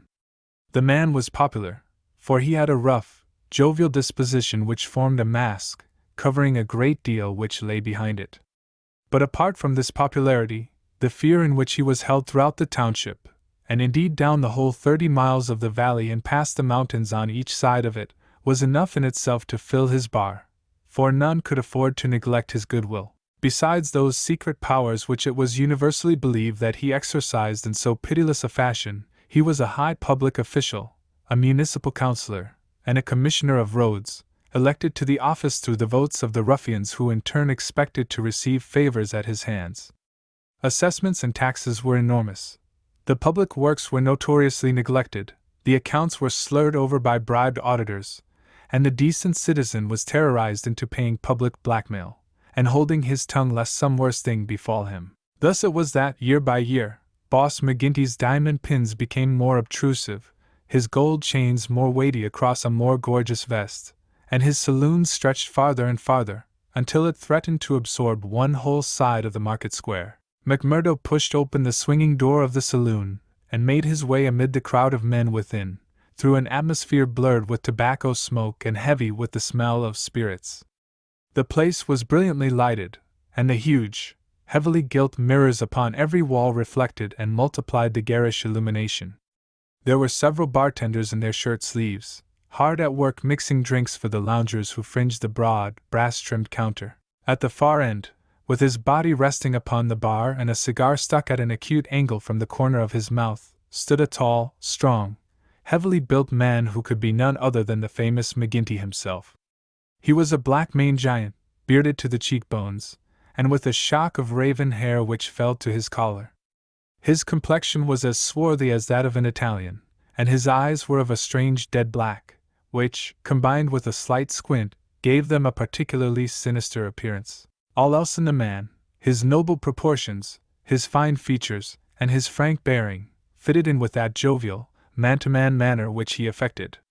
Here, one would say, is a bluff, honest fellow, whose heart would be sound however rude his outspoken words might seem.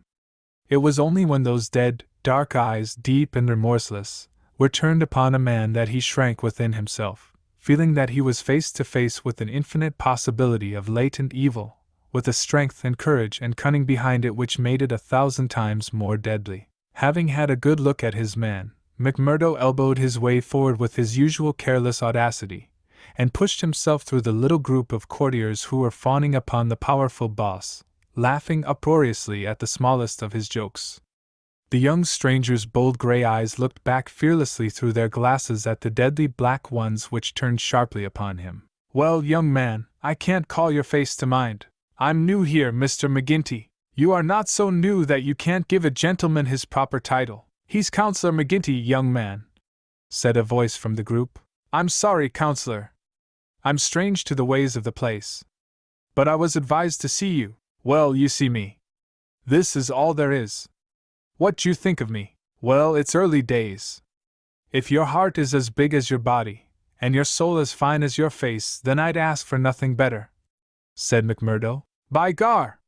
You've got an Irish tongue in your head anyhow," cried the saloon-keeper, not quite certain whether to humor this audacious visitor or to stand upon his dignity. "So you are good enough to pass my appearance?" "Sure," said McMurdo. "And you were told to see me?" "I was. And who told you?" "Brother Scanlon of Lodge 341, Vermissa. I drink your health, Counselor, and to our better acquaintance." He raised a glass with which he had been served to his lips and elevated his little finger as he drank it. McGinty, who had been watching him narrowly, raised his thick black eyebrows. "Oh, it's like that, is it?" said he. "I'll have to look a bit closer into this, Mr. McMurdo." A bit closer, Mr. McMurdo, for we don't take folk on trust in these parts, nor believe all we're told either. Come in here for a moment, behind the bar. There was a small room there, lined with barrels. McGinty carefully closed the door, and then seated himself on one of them, biting thoughtfully on his cigar and surveying his companion with those disquieting eyes. For a couple of minutes he sat in complete silence. McMurdo bore the inspection cheerfully, one hand in his coat pocket, the other twisting his brown mustache. Suddenly McGinty stooped and produced a wicked-looking revolver. "See here, my joker," said he. "If I thought you were playing any game on us, it would be short work for you. This is a strange welcome," McMurdo answered with some dignity. "For the bodymaster of a lodge of freemen to give to a stranger brother. Aye, but it's just that same that you have to prove," said McGinty. "And God help you if you fail. Where were you made?" "Lodge 29, Chicago." "When?" "June 24th, 1872. "What bodymaster?" "James H. Scott." "Who is your district ruler?" "Bartholomew Wilson." "Hum! You seem glib enough in your tests. What are you doing here?" "Working, the same as you, but a poorer job." "You have your back answer quick enough." "Yes, I was always quick of speech. Are you quick of action?" "I have had that name among those that knew me best." "Well, we may try you sooner than you think. Have you heard anything of the lodge in these parts?" "I've heard that it takes a man to be a brother." "True for you, Mr. McMurdo. Why did you leave Chicago?" "I'm damned if I tell you that." McGinty opened his eyes. He was not used to being answered in such fashion, and it amused him. "Why won't you tell me?" "Because no brother may tell another a lie." "Then the truth is too bad to tell?" "You can put it that way if you like. See here, mister, you can't expect me, as bodymaster, to pass into the lodge a man for whose past he can't answer." McMurdo looked puzzled. Then he took a worn newspaper cutting from an inner pocket. "You wouldn't squeal on a fellow?" said he. "I'll wipe my hand across your face if you say such words to me," cried McGinty hotly. "You are right, counselor," said McMurdo meekly. "I should apologize. I spoke without thought. Well, I know that I am safe in your hands.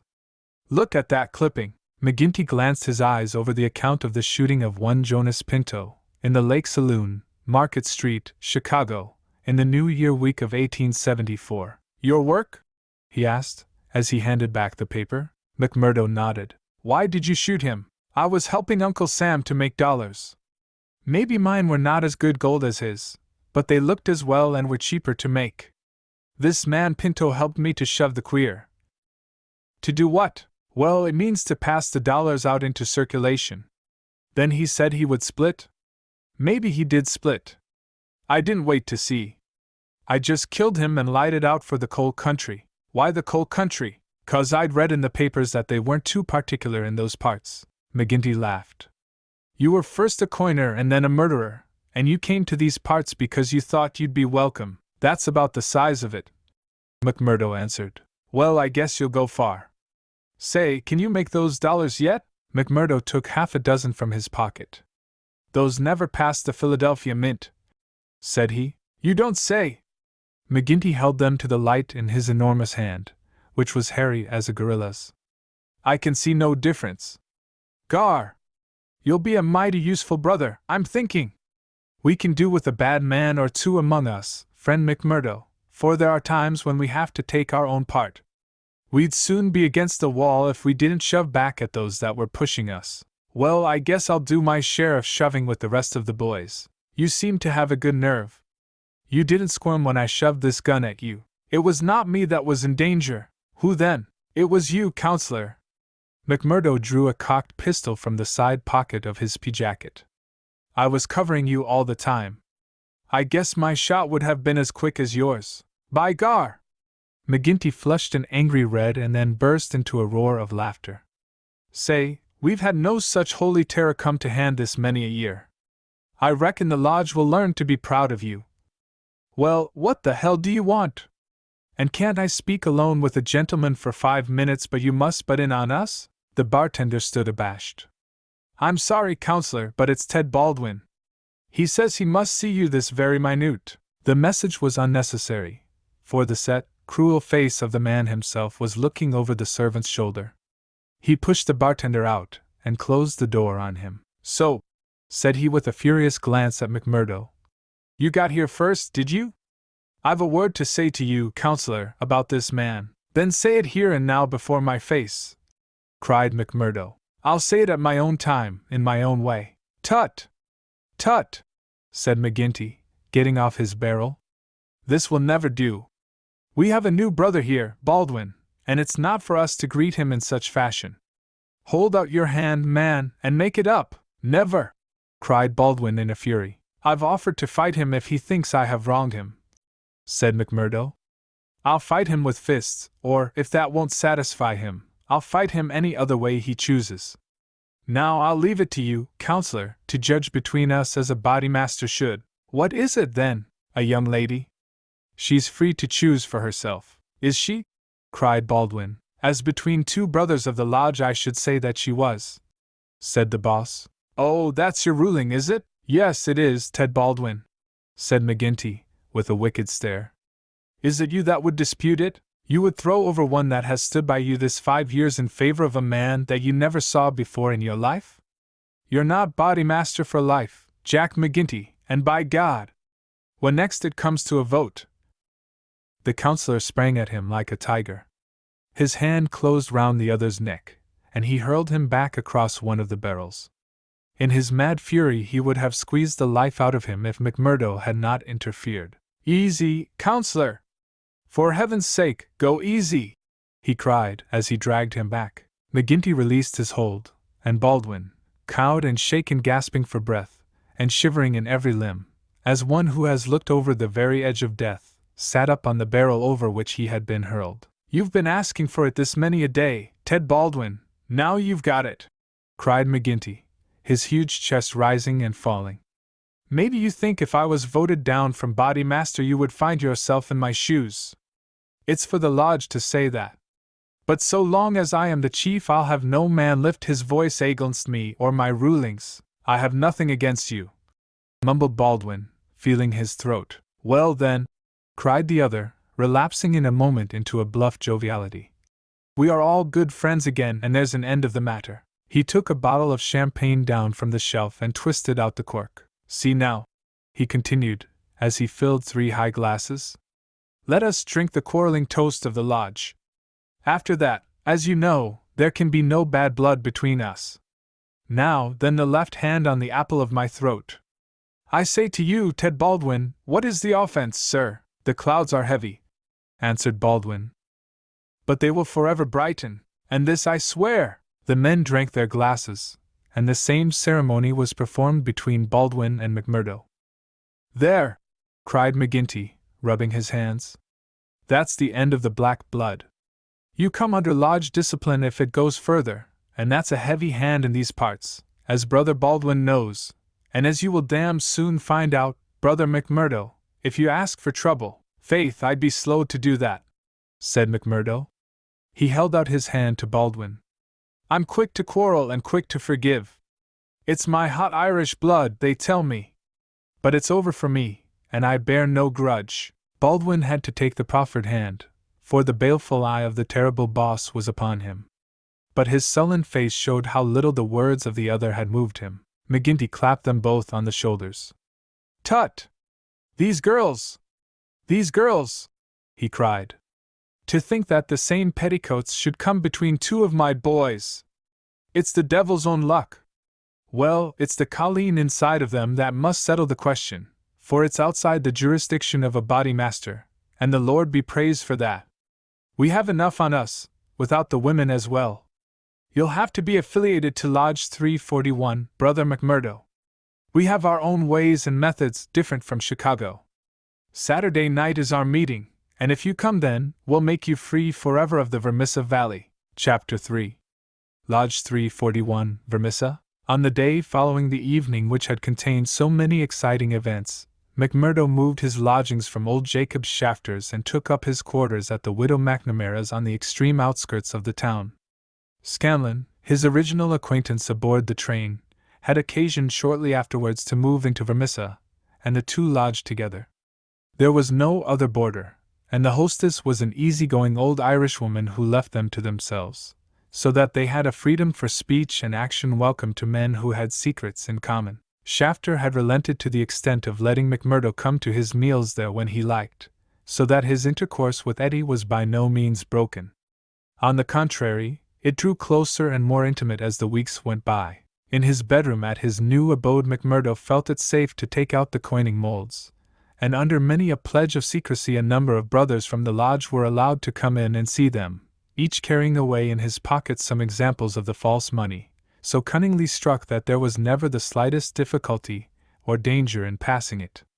Why, with such a wonderful art at his command, McMurdo should condescend to work at all was a perpetual mystery to his companions, though he made it clear to anyone who asked him that if he lived without any visible means it would very quickly bring the police upon his track. One policeman was indeed after him already, but the incident, as luck would have it, did the adventurer a great deal more good than harm.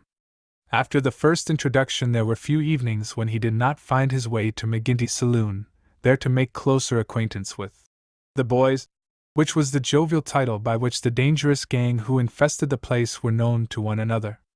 His dashing manner and fearlessness of speech made him a favorite with them all, while the rapid and scientific way in which he polished off his antagonist in an all-in barroom scrap earned the respect of that rough community.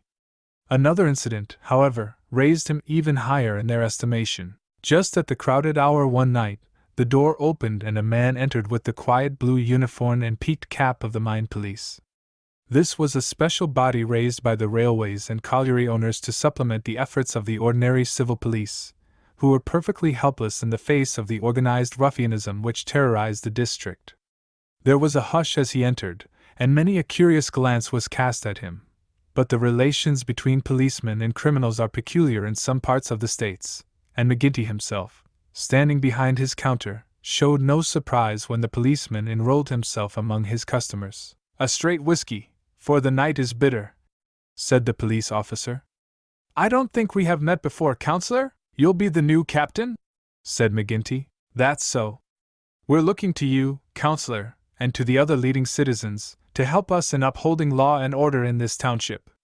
"Captain Marvin is my name. We'd do better without you, Captain Marvin," said McGinty coldly, "for we have our own police of the township, and no need for any imported goods. What are you but the paid tool of the capitalists, hired by them to club or shoot your poor fellow citizen?" Well, we won't argue about that," said the police officer good-humoredly. "I expect we all do our duty same as we see it, but we can't all see it the same." He had drunk off his glass and had turned to go, when his eyes fell upon the face of Jack McMurdo, who was scowling at his elbow. "Hello? Hello?" he cried, looking him up and down. "Here's an old acquaintance." McMurdo shrank away from him.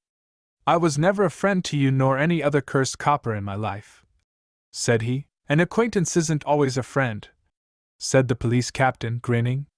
"You're Jack McMurdo of Chicago, right enough, and don't you deny it." McMurdo shrugged his shoulders.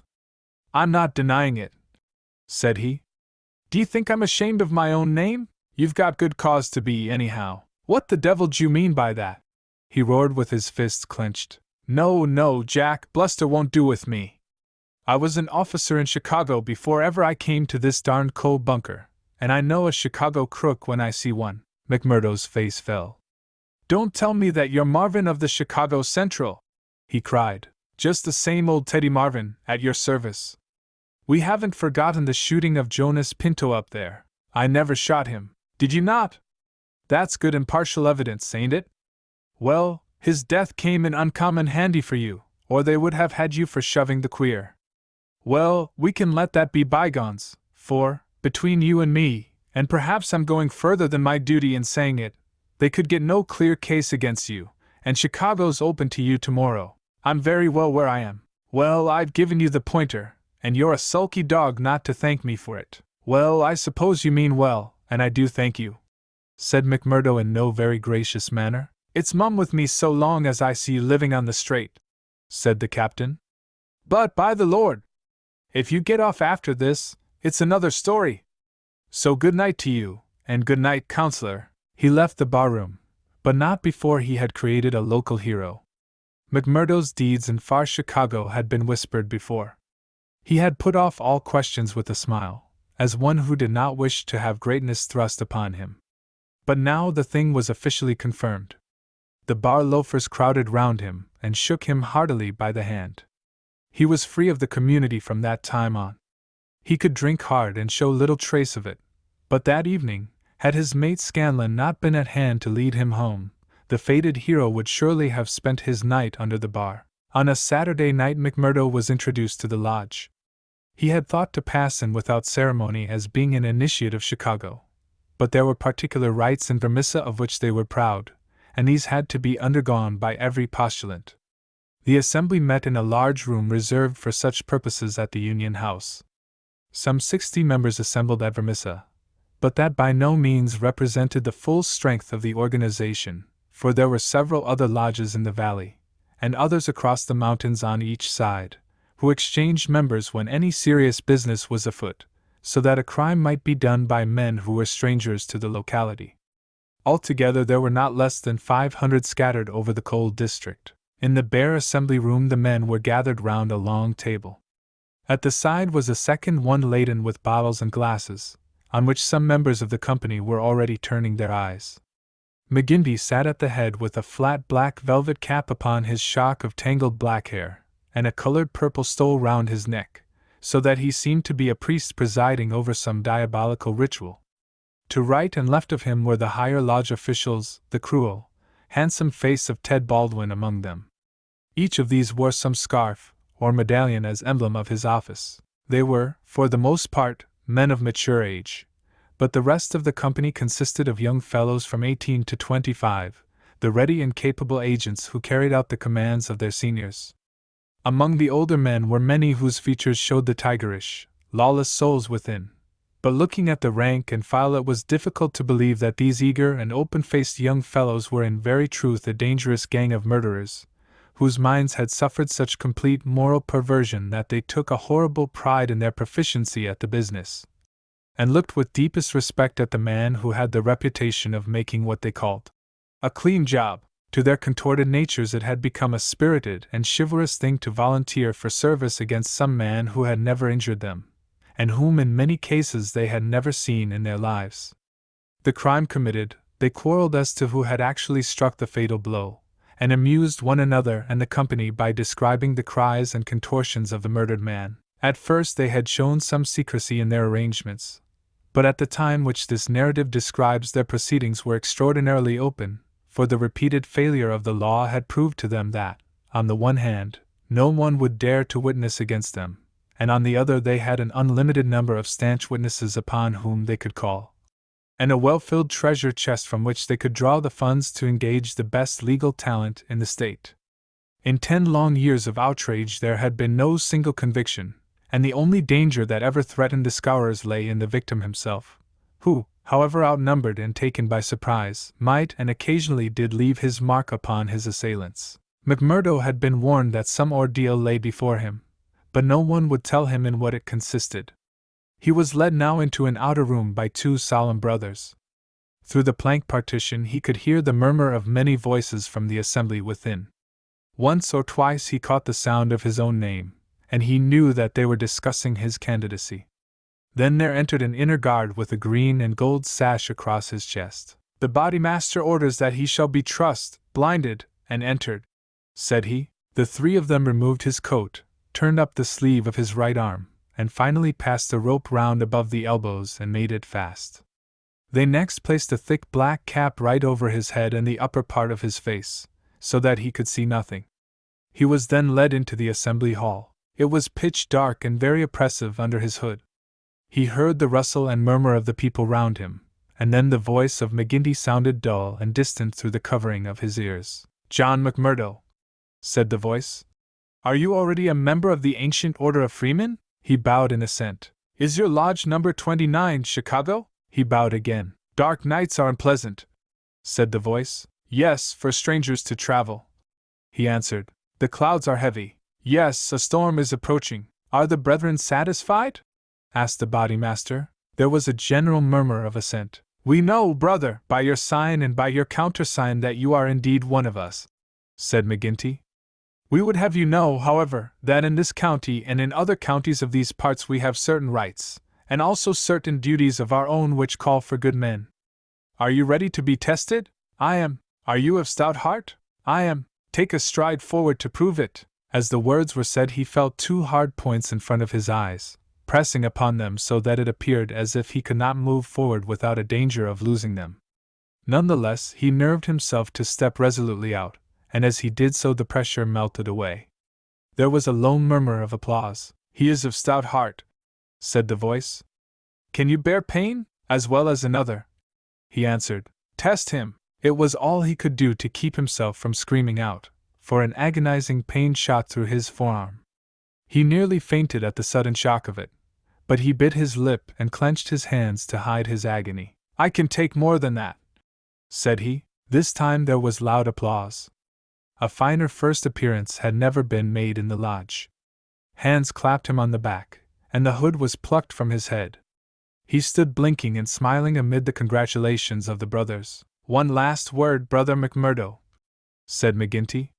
You have already sworn the oath of secrecy and fidelity, and you are aware that the punishment for any breach of it is instant and inevitable death? I am, said McMurdo. And you accept the rule of the bodymaster for the time being under all circumstances? I do. Then in the name of Lodge 341, Vemissa, I welcome you to its privileges and debates. You will put the liquor on the table, Brother Scanlon, and we will drink to our worthy brother. McMurdo's coat had been brought to him, but before putting it on he examined his right arm, which still smarted heavily. There on the flesh of the forearm was a circle with a triangle within it, deep and red, as the branding iron had left it. One or two of his neighbors pulled up their sleeves and showed their own lodge marks. We've all had it, said one, but not all as brave as you over it. Tut!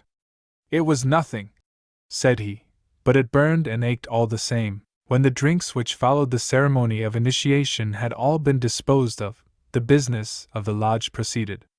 McMurdo, accustomed only to the prosaic performances of Chicago, listened with open ears and more surprise than he ventured to show to what followed. The first business on the agenda paper, said McGinty, is to read the following letter from Division Master Windle of Merton County Lodge 249.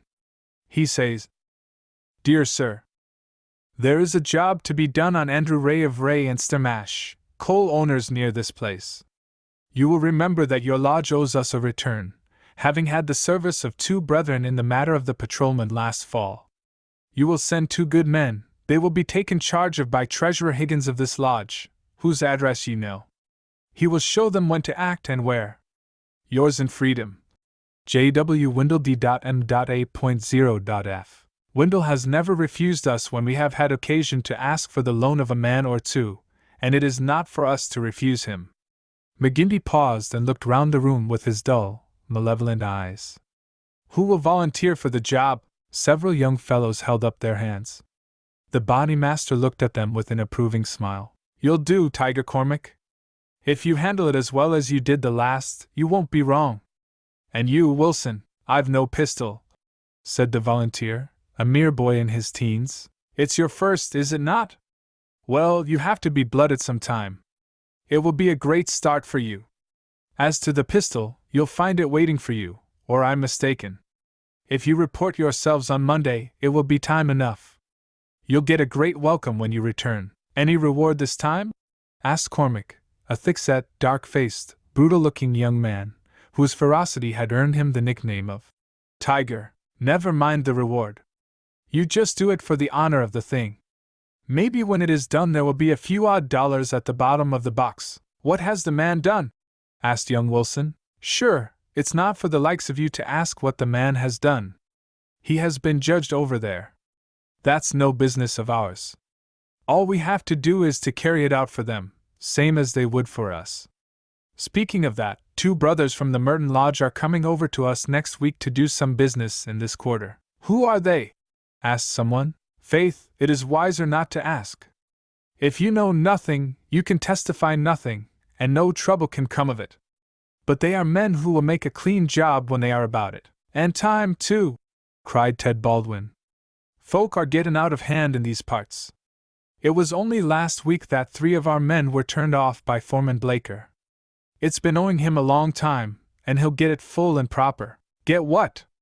McMurdo whispered to his neighbor. The business end of a buckshot cartridge, cried the man with a loud laugh. What think you of our ways, brother? McMurdo's criminal soul seemed to have already absorbed the spirit of the vile association of which he was now a member. I like it well, said he. 'Tis a proper place for a lad of mettle. Several of those who sat around heard his words and applauded them. What's that? Cried the black-maned bodymaster from the end of the table. 'Tis our new brother, sir, who finds our ways to his taste. McMurdo rose to his feet for an instant. I would say, eminent bodymaster, that if a man should be wanted I should take it as an honor to be chosen to help the lodge. There was great applause at this. It was felt that a new sun was pushing its rim above the horizon. To some of the elders it seemed that the progress was a little too rapid. I would move, said the secretary, Haraway, a vulture-faced old graybeard who sat near the chairman, that Brother McMurdo should wait until it is the good pleasure of the lodge to employ him. Sure, that was what I meant. I'm in your hands, said McMurdo. Your time will come, brother, said the chairman.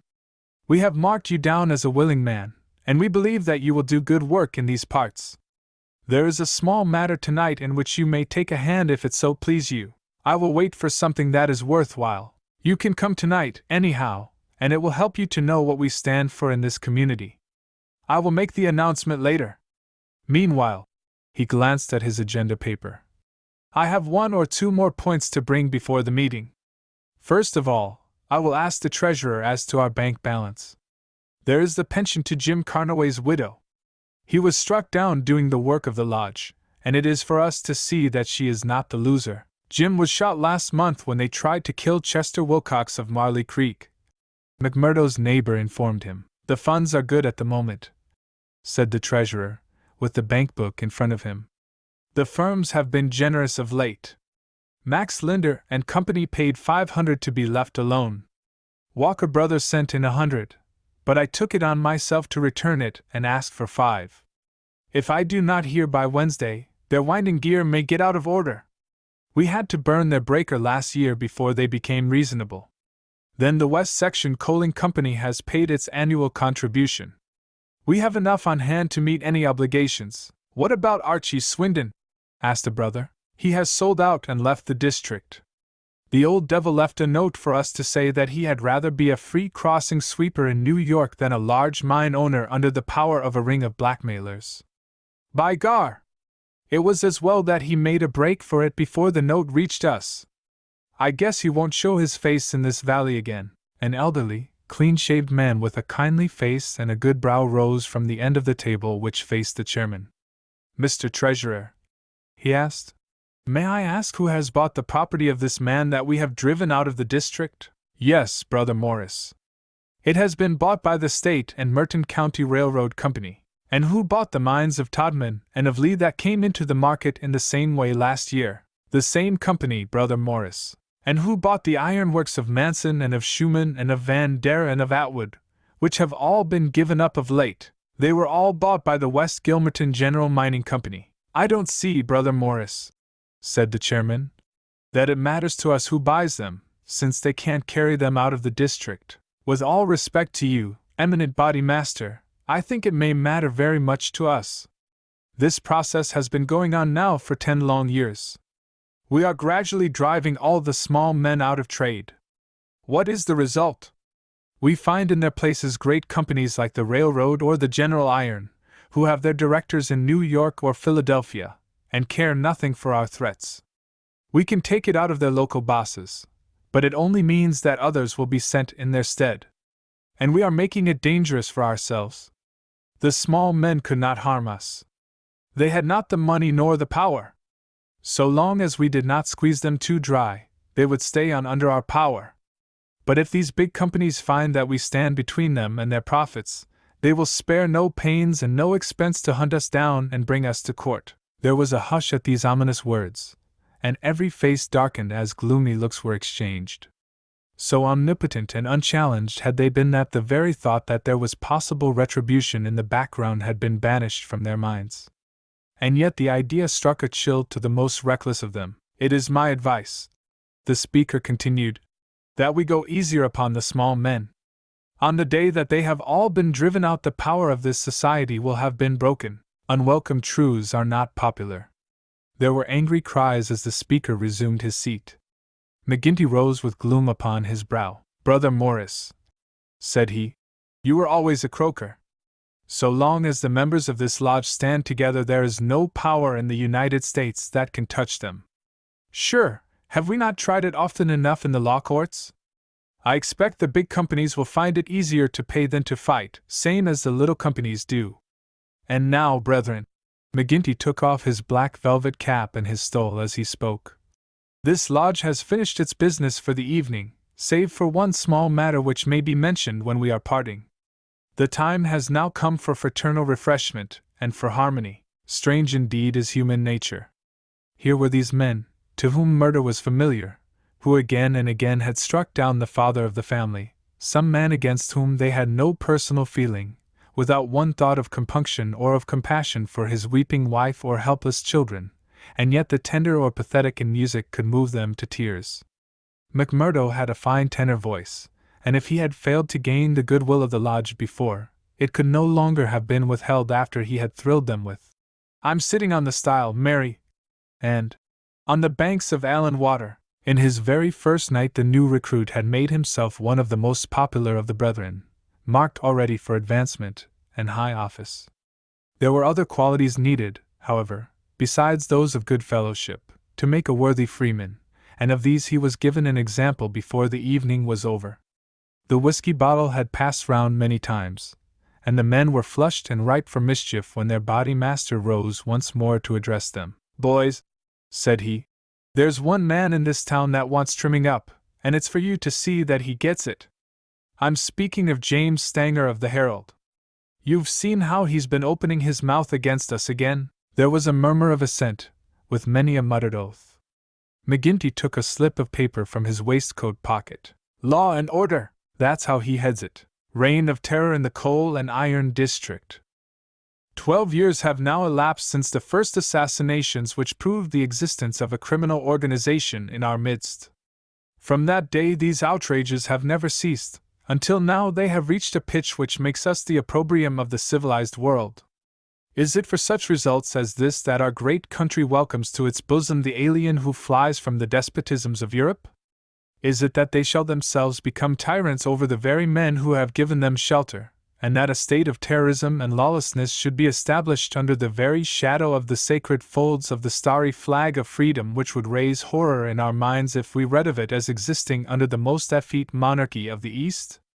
The men are known. The organization is patent and public. How long are we to endure it? Can we forever live?" "Sure, I've read enough of the slush," cried the chairman, tossing the paper down upon the table. "That's what he says of us. The question I'm asking you is, what shall we say to him?" "Kill him!" cried a dozen fierce voices. "I protest against that," said Brother Morris, the man of the good brow and shaved face. "I tell you, brethren, that our hand is too heavy in this valley, and that there will come a point where in self-defense every man will unite to crush us out.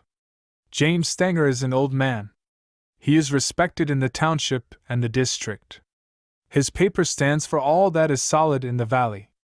If that man is struck down, there will be a stir through this state that will only end with our destruction." "And how would they bring about our destruction, Mr. Standback?" cried McGinty. "Is it by the police? Sure, half of them are in our pay and half of them afraid of us. Or is it by the law courts and the judge? Haven't we tried that before now, and whatever came of it? There is a Judge Lynch that might try the case," said Brother Morris. A general shout of anger greeted the suggestion. "I have but to raise my finger," cried McGinty, "and I could put 200 men into this town that would clear it out from end to end." Then suddenly raising his voice and bending his huge black brows into a terrible frown. "See here, Brother Morris, I have my eye on you, and have had for some time. You've no heart yourself, and you try to take the heart out of others. It will be an ill day for you, Brother Morris, when your own name comes on our agenda paper, and I'm thinking that it's just there that I ought to place it." Morris had turned deadly pale, and his knees seemed to give way under him as he fell back into his chair. He raised his glass in his trembling hand and drank before he could answer. I apologize, eminent body master, to you and to every brother in this lodge if I have said more than I should. I am a faithful member, you all know that, and it is my fear lest evil come to the lodge which makes me speak in anxious words. But I have greater trust in your judgment than in my own, eminent body master, and I promise you that I will not offend again. The body master's scowl relaxed as he listened to the humble words. Very good, Brother Morris. It's myself that would be sorry if it were needful to give you a lesson. But so long as I am in this chair we shall be a united lodge in word and in deed. And now, boys, he continued, looking round at the company, I'll say this much, that if Stanger got his full deserts there would be more trouble than we need ask for. These editors hang together, and every journal in the state would be crying out for police and troops. But I guess you can give him a pretty severe warning. Will you fix it, Brother Baldwin? Sure, said the young man eagerly. How many will you take? Half a dozen, and 2 to guard the door. You'll come, Gower, and you, Mansell, and you, Scanlon, and the 2 Willoughbys. I promised the new brother he should go, said the chairman. Ted Baldwin looked at McMurdo with eyes which showed that he had not forgotten nor forgiven. Well, he can come if he wants, he said in a surly voice. That's enough. The sooner we get to work the better. The company broke up with shouts and yells and snatches of drunken song. The bar was still crowded with revelers, and many of the brethren remained there. The little band who had been told off for duty passed out into the street, proceeding in 2s and 3s along the sidewalks so as not to provoke attention. It was a bitterly cold night, with a half-moon shining brilliantly in a frosty, star-spangled sky. The men stopped and gathered in a yard which faced a high building. The words, "The Missa Herald," were printed in gold lettering between the brightly lit windows. From within came the clanking of the printing press. Here you, said Baldwin to McMurdo. You can stand below at the door and see that the road is kept open for us. Arthur Willoughby can stay with you. You others come with me. Have no fears, boys, for we have a dozen witnesses that we are in the Union Bar at this very moment. It was nearly midnight, and the street was deserted save for 1 or 2 revelers upon their way home. The party crossed the road, and pushing open the door of the newspaper office, Baldwin and his men rushed in and up the stair which faced them. McMurdo and another remained below. From the room above came a shout, a cry for help, and then the sound of trampling feet and of falling chairs. An instant later a gray-haired man rushed out on the landing. He was seized before he could get farther, and his spectacles came tinkling down to McMurdo's feet. There was a thud and a groan. He was on his face, and half a dozen sticks were clattering together as they fell upon him. He writhed, and his long, thin limbs quivered under the blows. The others ceased at last, but Baldwin, his cruel face set in an infernal smile, was hacking at the man's head, which he vainly endeavored to defend with his arms.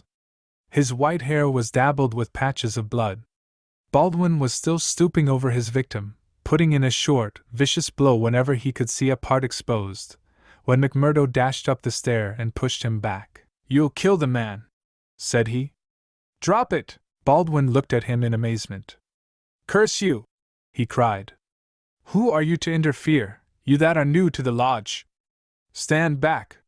He raised his stick, but McMurdo had whipped his pistol out of his pocket. Stand back yourself! He cried.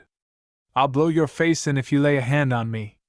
As to the lodge, wasn't it the order of the body master that the man was not to be killed, and what are you doing but killing him? It's truth, he says, remarked one of the men. By gar! You'd best hurry yourselves, cried the man below. The windows are all lighting up, and you'll have the whole town here inside of 5 minutes. There was indeed the sound of shouting in the street, and a little group of compositors and pressmen was forming in the hall below and nerving itself to action. Leaving the limp and motionless body of the editor at the head of the stair, the criminals rushed down and made their way swiftly along the street. Having reached the Union House, some of them mixed with the crowd in McGinty's saloon, whispering across the bar to the boss that the job had been well carried through.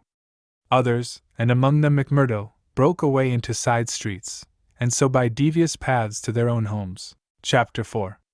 The Valley of Fear. When McMurdo awoke next morning he had good reason to remember his initiation into the lodge. His head ached with the effect of the drink, and his arm, where he had been branded, was hot and swollen. Having his own peculiar source of income, he was irregular in his attendance at his work, so he had a late breakfast, and remained at home for the morning writing a long letter to a friend. Afterwards he read the Daily Herald. In a special column put in at the last moment he read: "Outrage at the Herald office. Editor seriously injured." It was a short account of the facts with which he was himself more familiar than the writer could have been. It ended with the statement: "The matter is now in the hands of the police, but it can hardly be hoped that their exertions will be attended by any better results than in the past. Some of the men were recognized, and there is hope that a conviction may be obtained." The source of the outrage was, it need hardly be said, that infamous society which has held this community in bondage for so long a period, and against which the Herald has taken so uncompromising a stand. Mr. Stanger's many friends will rejoice to hear that, though he has been cruelly and brutally beaten, and though he has sustained severe injuries about the head, there is no immediate danger to his life. Below it stated that a guard of police, armed with Winchester rifles, had been requisitioned for the defense of the office. McMurdo had laid down the paper, and was lighting his pipe with a hand which was shaky from the excesses of the previous evening, when there was a knock outside, and his landlady brought to him a note which had just been handed in by a lad. It was unsigned, and ran thus: "I should wish to speak to you, but would rather not do so in your house. You will find me beside the flagstaff upon Miller Hill. If you will come there now, I have something which it is important for you to hear and for me to say." McMurdo read the note twice with the utmost surprise, for he could not imagine what it meant or who was the author of it. Had it been in a feminine hand, he might have imagined that it was the beginning of one of those adventures which had been familiar enough in his past life. But it was the writing of a man, and of a well-educated one, too. Finally, after some hesitation, he determined to see the matter through. Miller Hill is an ill-kept public park in the very center of the town. In summer it is a favorite resort of the people, but in winter it is desolate enough. From the top of it one has a view not only of the whole straggling, grimy town, but of the winding valley beneath, with its scattered mines and factories blackening the snow on each side of it, and of the wooded and white-capped ranges flanking it. McMurdo strolled up the winding path hedged in with evergreens until he reached the deserted restaurant which forms the center of summer gaiety. Beside it was a bare flagstaff, and underneath it a man, his hat drawn down and the collar of his overcoat turned up. When he turned his face, McMurdo saw that it was Brother Morris, he who had incurred the anger of the body master the night before. The lodge sign was given and exchanged as they met. "I wanted to have a word with you, Mr. McMurdo," said the older man, speaking with a hesitation which showed that he was on delicate ground. "It was kind of you to come. Why did you not put your name to the note? One has to be cautious, mister. One never knows in times like these how a thing may come back to one. One never knows either who to trust or who not to trust. Surely one may trust brothers of the lodge." "No, no, not always," cried Morris with vehemence. "Whatever we say, even what we think, seems to go back to that man McGinty." "Look here," said McMurdo sternly. "It was only last night, as you know well, that I swore good faith to our body master. Would you be asking me to break my oath, if that is the view you take?" said Morris sadly. "I can only say that I am sorry I gave you the trouble to come and meet me. Things have come to a bad pass when two free citizens cannot speak their thoughts to each other." McMurdo, who had been watching his companion very narrowly, relaxed somewhat in his bearing. "Sure, I spoke for myself only," said he. "I am a newcomer, as you know, and I am strange to it all. It is not for me to open my mouth, Mr. Morris, and if you think well to say anything to me I am here to hear it, and to take it back to Boss McGinty," said Morris bitterly. "Indeed, then, you do me injustice there," cried McMurdo. "For myself I am loyal to the lodge, and so I tell you straight, but I would be a poor creature if I were to repeat to any other what you might say to me in confidence. It will go no further than me, though I warn you that you may get neither help nor sympathy. I have given up looking for either the one or the other," said Morris. "I may be putting my very life in your hands by what I say, but bad as you are, and it seemed to me last night that you were shaping to be as bad as the worst, still you are new to it, and your conscience cannot yet be as hardened as theirs. That was why I thought to speak with you. Well, what have you to say? If you give me away, may a curse be on you. Sure, I said I would not. I would ask you, then, when you joined the Freemen's Society in Chicago and swore vows of charity and fidelity, did ever it cross your mind that you might find it would lead you to crime? If you call it crime, McMurdo answered. Call it crime! Cried Morris, his voice vibrating with passion. You have seen little of it if you can call it anything else. Was it crime last night when a man old enough to be your father was beaten till the blood dripped from his white hairs? Was that crime, or what else would you call it? There are some would say it was war, said McMurdo. A war of two classes with all in, so that each struck as best it could. Well, did you think of such a thing when you joined the Freemen's Society at Chicago? No, I'm bound to say I did not. Nor did I when I joined it at Philadelphia. It was just a benefit club and a meeting place for one's fellows. Then I heard of this place, cursed the hour that the name first fell upon my ears, and I came to better myself.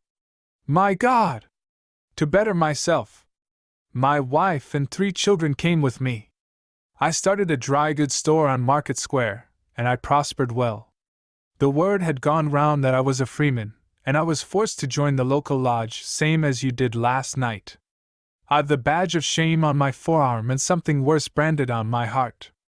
I found that I was under the orders of a black villain and caught in a meshwork of crime. What could I do? Every word I said to make things better was taken as treason, same as it was last night. I can't get away, for all I have in the world is in my store. If I leave the society, I know well that it means murder to me, and God knows what to my wife and children. Oh man, it is awful, awful! He put his hands to his face, and his body shook with convulsive sobs. McMurdo shrugged his shoulders. You were too soft for the job, said he. You are the wrong sort for such work. I had a conscience and a religion, but they made me a criminal among them. I was chosen for a job. If I'd backed down, I knew well what would come to me. Maybe I'm a coward. Maybe it's the thought of my poor little woman and the children that makes me one. Anyhow, I went. I guess it will haunt me forever. It was a lonely house, 20 miles from here, over the range yonder. I was told off for the door, same as you were last night. They could not trust me with the job. The others went in. When they came out, their hands were crimson to the wrists. As we turned away, a child was screaming out of the house behind us. It was a boy of 5 who had seen his father murdered.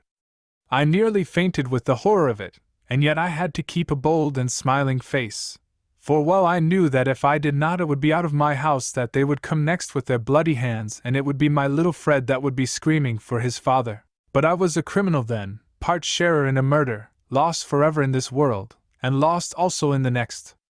I am a good Catholic, but the priest would have no word with me when he heard I was a scourer, and I am excommunicated from my faith. That's how it stands with me. And I see you going down the same road, and I ask you what the end is to be. Are you ready to be a cold-blooded murderer also, or can we do anything to stop it? What would you do? Asked McMurdo abruptly. You would not inform? God forbid! Cried Morris. Sure, the very thought would cost me my life. That's well, said McMurdo. I'm thinking that you are a weak man and that you make too much of the matter. Too much. Wait till you have lived here longer. Look down the valley. See the cloud of 100 chimneys that overshadows it. I tell you that the cloud of murder hangs thicker and lower than that over the heads of the people. It is the valley of fear, the valley of death. The terror is in the hearts of the people from the dusk to the dawn. Wait, young man, and you will learn for yourself. Well, I'll let you know what I think when I have seen more, said McMurdo carelessly. What is very clear is that you are not the man for the place, and that the sooner you sell out, if you only get a dime a dollar for what the business is worth, the better it will be for you. What you have said is safe with me, but by gar! If I thought you were an informer. No, no! Cried Morris piteously. Well, let it rest at that. I'll bear what you have said in mind, and maybe some day I'll come back to it. I expect you meant kindly by speaking to me like this. Now I'll be getting home. One word before you go, said Morris. We may have been seen together. They may want to know what we have spoken about. Ah, that's well thought of. I offer you a clerkship in my store, and I refuse it. That's our business. Well, so long, Brother Morris, and may you find things go better with you in the future. That same afternoon, as McMurdo sat smoking, lost in thought beside the stove of his sitting room, the door swung open and its framework was filled with the huge figure of Boss McGinty. He passed the sign, and then seating himself opposite to the young man he looked at him steadily for some time, a look which was as steadily returned. I'm not much of a visitor, Brother McMurdo, he said at last. I guess I am too busy over the folk that visit me.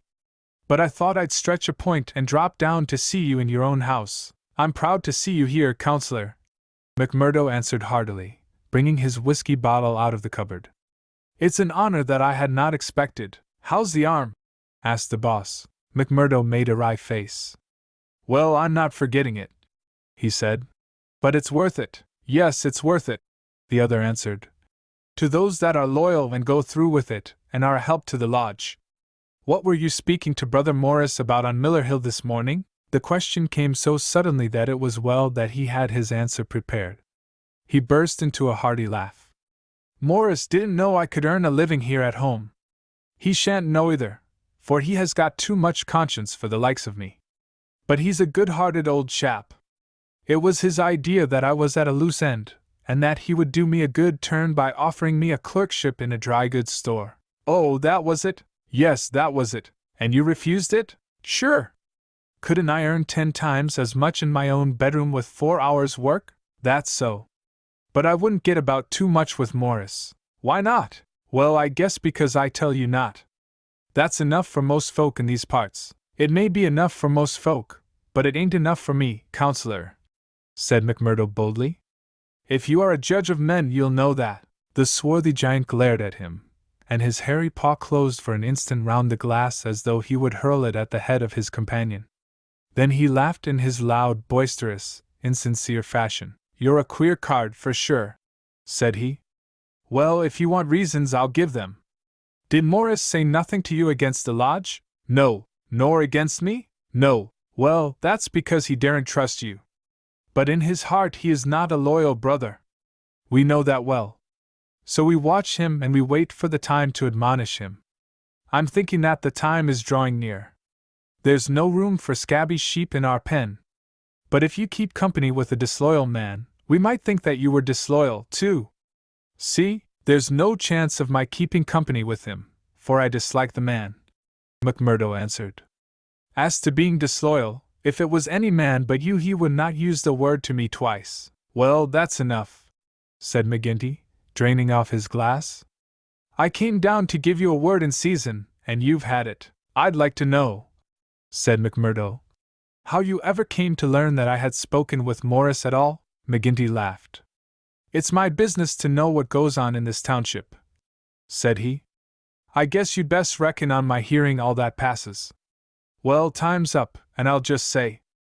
But his leave-taking was cut short in a very unexpected fashion. With a sudden crash the door flew open, and 3 frowning, intent faces glared in at them from under the peaks of police caps. McMurdo sprang to his feet and half drew his revolver, but his arm stopped midway as he became conscious that 2 Winchester rifles were leveled at his head. A man in uniform advanced into the room, a 6-shooter in his hand. It was Captain Marvin, once of Chicago, and now of the Mine Constabulary.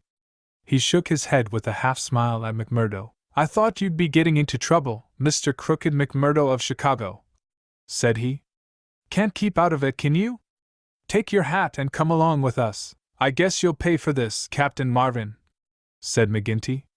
Who are you, I'd like to know, to break into a house in this fashion and molest honest, law-abiding men? You're standing out in this deal, Counselor McGinty, said the police captain. We are not out after you, but after this man McMurdo. It is for you to help, not to hinder us in our duty.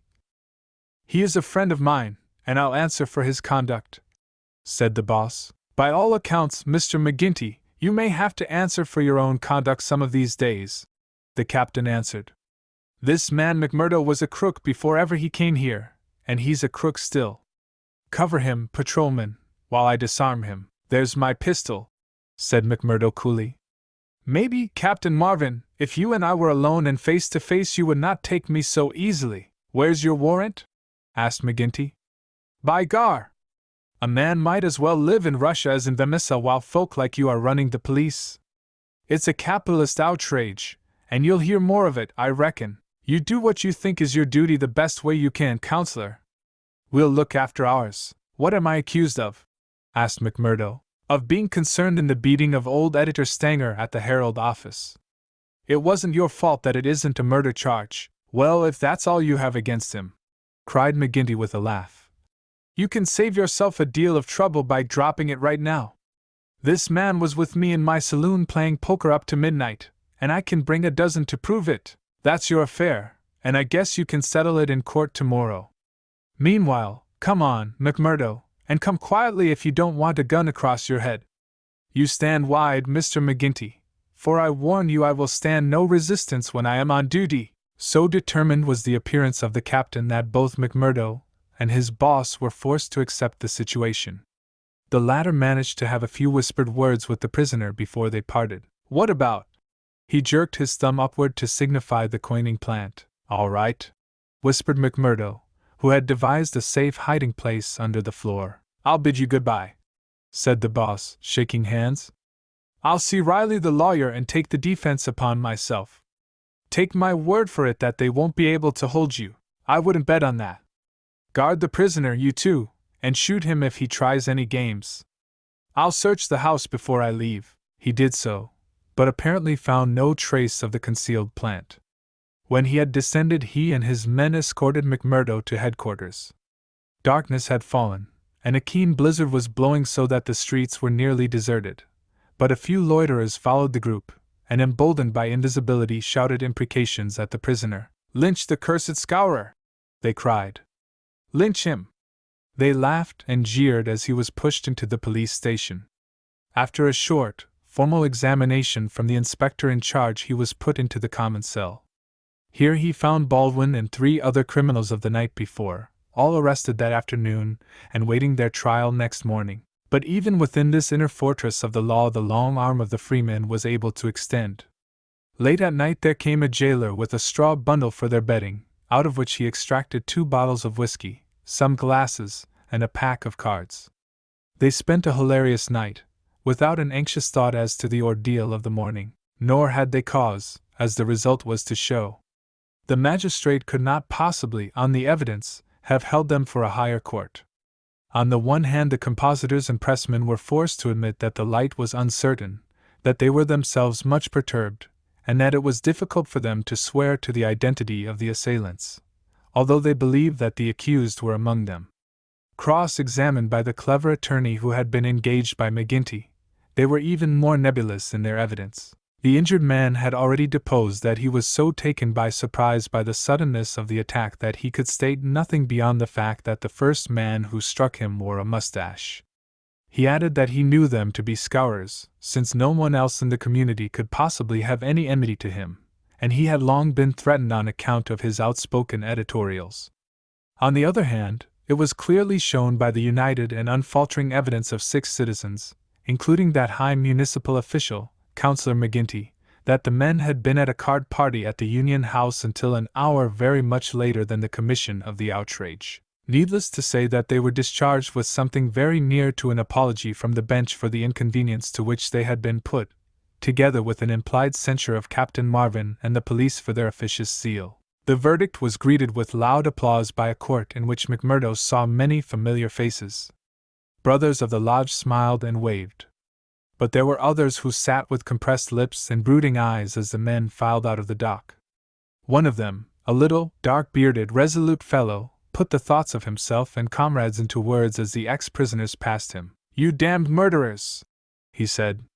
"We'll fix you yet." Chapter 5. The darkest hour. If anything had been needed to give an impetus to Jack McMurdo's popularity among his fellows, it would have been his arrest and acquittal. That a man on the very night of joining the lodge should have done something which brought him before the magistrate was a new record in the annals of the society. Already he had earned the reputation of a good boon companion, a cheery reveller, and withal a man of high temper, who would not take an insult even from the all-powerful boss himself. But in addition to this, he impressed his comrades with the idea that among them all there was not one whose brain was so ready to devise a bloodthirsty scheme, or whose hand would be more capable of carrying it out. "He'll be the boy for the clean job," said the oldsters to one another, and waited their time until they could set him to his work. McGinty had instruments enough already, but he recognized that this was a supremely able one. He felt like a man holding a fierce bloodhound in leash. There were curs to do the smaller work, but some day he would slip this creature upon its prey. A few members of the lodge, Ted Baldwin among them, resented the rapid rise of the stranger and hated him for it, but they kept clear of him, for he was as ready to fight as to laugh. But if he gained favor with his fellows, there was another quarter, one which had become even more vital to him, in which he lost it. Eddie Shafter's father would have nothing more to do with him, nor would he allow him to enter the house. Eddie herself was too deeply in love to give him up altogether, and yet her own good sense warned her of what would come from a marriage with a man who was regarded as a criminal. One morning after a sleepless night she determined to see him, possibly for the last time, and make one strong endeavor to draw him from those evil influences which were sucking him down. She went to his house, as he had often begged her to do, and made her way into the room which he used as his sitting room. He was seated at a table, with his back turned and a letter in front of him. A sudden spirit of girlish mischief came over her. She was still only 19. He had not heard her when she pushed open the door. Now she tiptoed forward and laid her hand lightly upon his bended shoulders. If she had expected to startle him, she certainly succeeded, but only in turn to be startled herself. With a tiger spring he turned on her, and his right hand was feeling for her throat. At the same instant with the other hand he crumpled up the paper that lay before him. For an instant he stood glaring. Then astonishment and joy took the place of the ferocity which had convulsed his features, a ferocity which had sent her shrinking back in horror as from something which had never before intruded into her gentle life. "It's you!" said he, mopping his brow. "And to think that you should come to me, heart of my heart, and I should find nothing better to do than to want to strangle you. Come then, darling." And he held out his arms. "Let me make it up to you." But she had not recovered from that sudden glimpse of guilty fear which she had read in the man's face. All her woman's instinct told her that it was not the mere fright of a man who is startled. Guilt, that was it, guilt and fear. "What's come over you, Jack?" she cried. "Why were you so scared of me? Oh, Jack, if your conscience was at ease, you would not have looked at me like that. Sure, I was thinking of other things, and when you came tripping so lightly on those fairy feet of yours." "No, no, it was more than that, Jack." Then a sudden suspicion seized her. "Let me see that letter you were writing." "Ah, Eddie, I couldn't do that." Her suspicions became certainties. "It's to another woman," she cried. "I know it. Why else should you hold it from me? Was it to your wife that you were writing? How am I to know that you are not a married man? You, a stranger that nobody knows." "I am not married, Eddie. See now, I swear it. You're the only one woman on earth to me. By the cross of Christ I swear it." He was so white with passionate earnestness that she could not but believe him. "Well then," she cried, "why will you not show me the letter?" "I'll tell you, Akushla," said he. "I'm under oath not to show it, and just as I wouldn't break my word to you, so I would keep it to those who hold my promise. It's the business of the lodge, and even to you it's secret. And if I was scared when a hand fell on me, can't you understand it when it might have been the hand of a detective?" She felt that he was telling the truth. He gathered her into his arms and kissed away her fears and doubts. "Sit here by me, then.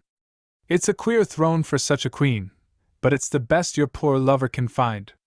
He'll do better for you some of these days, I'm thinking. Now your mind is easy once again, is it not?" "How can it ever be at ease, Jack, when I know that you are a criminal among criminals, when I never know the day that I may hear you are in court for murder? McMurdo the Scourer, that's what one of our boarders called you yesterday. It went through my heart like a knife. Sure, hard words break no bones, but they were true. Well, dear, it's not so bad as you think. We are but poor men that are trying in our own way to get our rights." Eddie threw her arms round her lover's neck. "Give it up, Jack. For my sake, for God's sake, give it up. It was to ask you that I came here today. Oh, Jack, see, I beg it of you on my bended knees. Kneeling here before you, I implore you to give it up. He raised her and soothed her with her head against his breast. Sure, my darling, you don't know what it is you are asking. How could I give it up when it would be to break my oath and to desert my comrades? If you could see how things stand with me, you could never ask it of me. Besides, if I wanted to, how could I do it? You don't suppose that the lodge would let a man go free with all its secrets? I've thought of that, Jack. I've planned it all. Father has saved some money. He is weary of this place where the fear of these people darkens our lives. He is ready to go. We would fly together to Philadelphia or New York, where we would be safe from them. McMurdo laughed. The lodge has a long arm. Do you think it could not stretch from here to Philadelphia or New York? Well, then, to the west, or to England, or to Germany, where Father came from, anywhere to get away from this valley of fear. McMurdo thought of old Brother Morris. Sure, it is the second time I have heard the valley so named, said he. The shadow does indeed seem to lie heavy on some of you. It darkens every moment of our lives. Do you suppose that Ted Baldwin has ever forgiven us? If it were not that he fears you, what do you suppose our chances would be? If you saw the look in those dark, hungry eyes of his when they fall on me, by gar! I'd teach him better manners if I caught him at it. But see here, little girl. I can't leave here. I can't, take that from me once and for all. But if you will leave me to find my own way, I will try to prepare a way of getting honorably out of it. There is no honor in such a matter. Well, it's just how you look at it. But if you'll give me 6 months, I'll work it so that I can leave without being ashamed to look others in the face. The girl laughed with joy. 6 months? She cried. Is it a promise? Well, it may be 7 or 8. But within a year at the furthest we will leave the valley behind us. It was the most that Eddie could obtain, and yet it was something. There was this distant light to illuminate the gloom of the immediate future. She returned to her father's house more light-hearted than she had ever been since Jack McMurdo had come into her life. It might be thought that as a member, all the doings of the society would be told to him, but he was soon to discover that the organization was wider and more complex than the simple lodge. Even Boss McGinty was ignorant as to many things, for there was an official named the county delegate, living at Hobson's Patch farther down the line, who had power over several different lodges which he wielded in a sudden and arbitrary way. Only once did McMurdo see him, a sly, little gray-haired rat of a man, with a slinking gait and a sidelong glance which was charged with malice. Evans Pott was his name, and even the great boss of Vermissa felt towards him something of the repulsion and fear which the huge Danton may have felt for the puny but dangerous Robespierre. One day Scanlon, who was McMurdo's fellow boarder, received a note from McGinty enclosing one from Evans Pott, which informed him that he was sending over 2 good men, Lawler and Andrews, who had instructions to act in the neighborhood, though it was best for the cause that no particulars as to their objects should be given. Would the bodymaster see to it that suitable arrangements be made for their lodgings and comfort until the time for action should arrive? McGinty added that it was impossible for anyone to remain secret at the Union House, and that, therefore, he would be obliged if McMurdo and Scanlon would put the strangers up for a few days in their boarding house. The same evening the 2 men arrived, each carrying his gripsack. Lawler was an elderly man, shrewd, silent, and self-contained, clad in an old black frock coat, which with his soft felt hat and ragged, grizzled beard gave him a general resemblance to an itinerant preacher. His companion Andrews was little more than a boy, frank-faced and cheerful, with the breezy manner of one who is out for a holiday and means to enjoy every minute of it. Both men were total abstainers, and behaved in all ways as exemplary members of the society, with the one simple exception that they were assassins who had often proved themselves to be most capable instruments for this association of murder. Lawler had already carried out 14 commissions of the kind, and Andrews 3. They were, as McMurdo found, quite ready to converse about their deeds in the past, which they recounted with the half-bashful pride of men who had done good and unselfish service for the community. They were reticent, however, as to the immediate job in hand. They chose us because neither I nor the boy here drink, Lawler explained. They can count on us saying no more than we should. You must not take it amiss, But it is the orders of the county delegate that we obey. Sure, we are all in it together, said Scanlon, McMurdo's mate, as the four sat together at supper. That's true enough, and we'll talk till the cows come home of the killing of Charlie Williams or of Simon Bird, or any other job in the past. But till the work is done we say nothing. There are half a dozen about here that I have a word to say to, said McMurdo, with an oath. I suppose it isn't Jack Knox of Ironhill that you are after. I'd go some way to see him get his deserts. No, it's not him yet. Or Herman Strauss? No, nor him either. Well, if you won't tell us we can't make you, but I'd be glad to know. Lawler smiled and shook his head. He was not to be drawn. In spite of the reticence of their guests, Scanlon and McMurdo were quite determined to be present at what they called the fun. When, therefore, at an early hour one morning McMurdo heard them creeping down the stairs, he awakened Scanlon, and the two hurried on their clothes. When they were dressed they found that the others had stolen out, leaving the door open behind them. It was not yet dawn, and by the light of the lamps they could see the two men some distance down the street. They followed them warily, treading noiselessly in the deep snow. The boarding house was near the edge of the town, and soon they were at the crossroads which is beyond its boundary. Here 3 men were waiting, with whom Lawler and Andrews held a short, eager conversation. Then they all moved on together. It was clearly some notable job which needed numbers. At this point there are several trails which lead to various mines. The strangers took that which led to the Crow Hill, a huge business which was in strong hands, which had been able, thanks to their energetic and fearless New England manager, Josiah H. Dunn, to keep some order and discipline during the long reign of terror. Day was breaking now, and a line of workmen were slowly making their way, singly and in groups, along the blackened path. McMurdo and Scanlon strolled on with the others, keeping in sight of the men whom they followed. A thick mist lay over them, and from the heart of it there came the sudden scream of a steam whistle.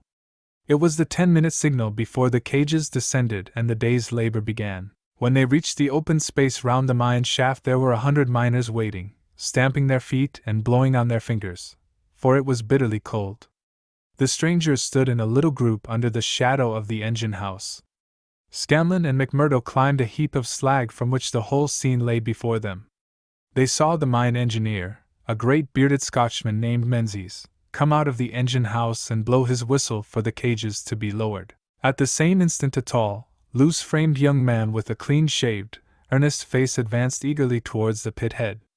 As he came forward his eyes fell upon the group, silent and motionless, under the engine house.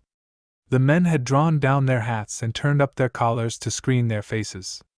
For a moment the presentiment of death laid its cold hand upon the manager's heart. At the next he had shaken it off and saw only his duty towards intrusive strangers. "Who are you?" he asked as he advanced. "What are you loitering there for?" There was no answer, but the lad Andrews stepped forward and shot him in the stomach.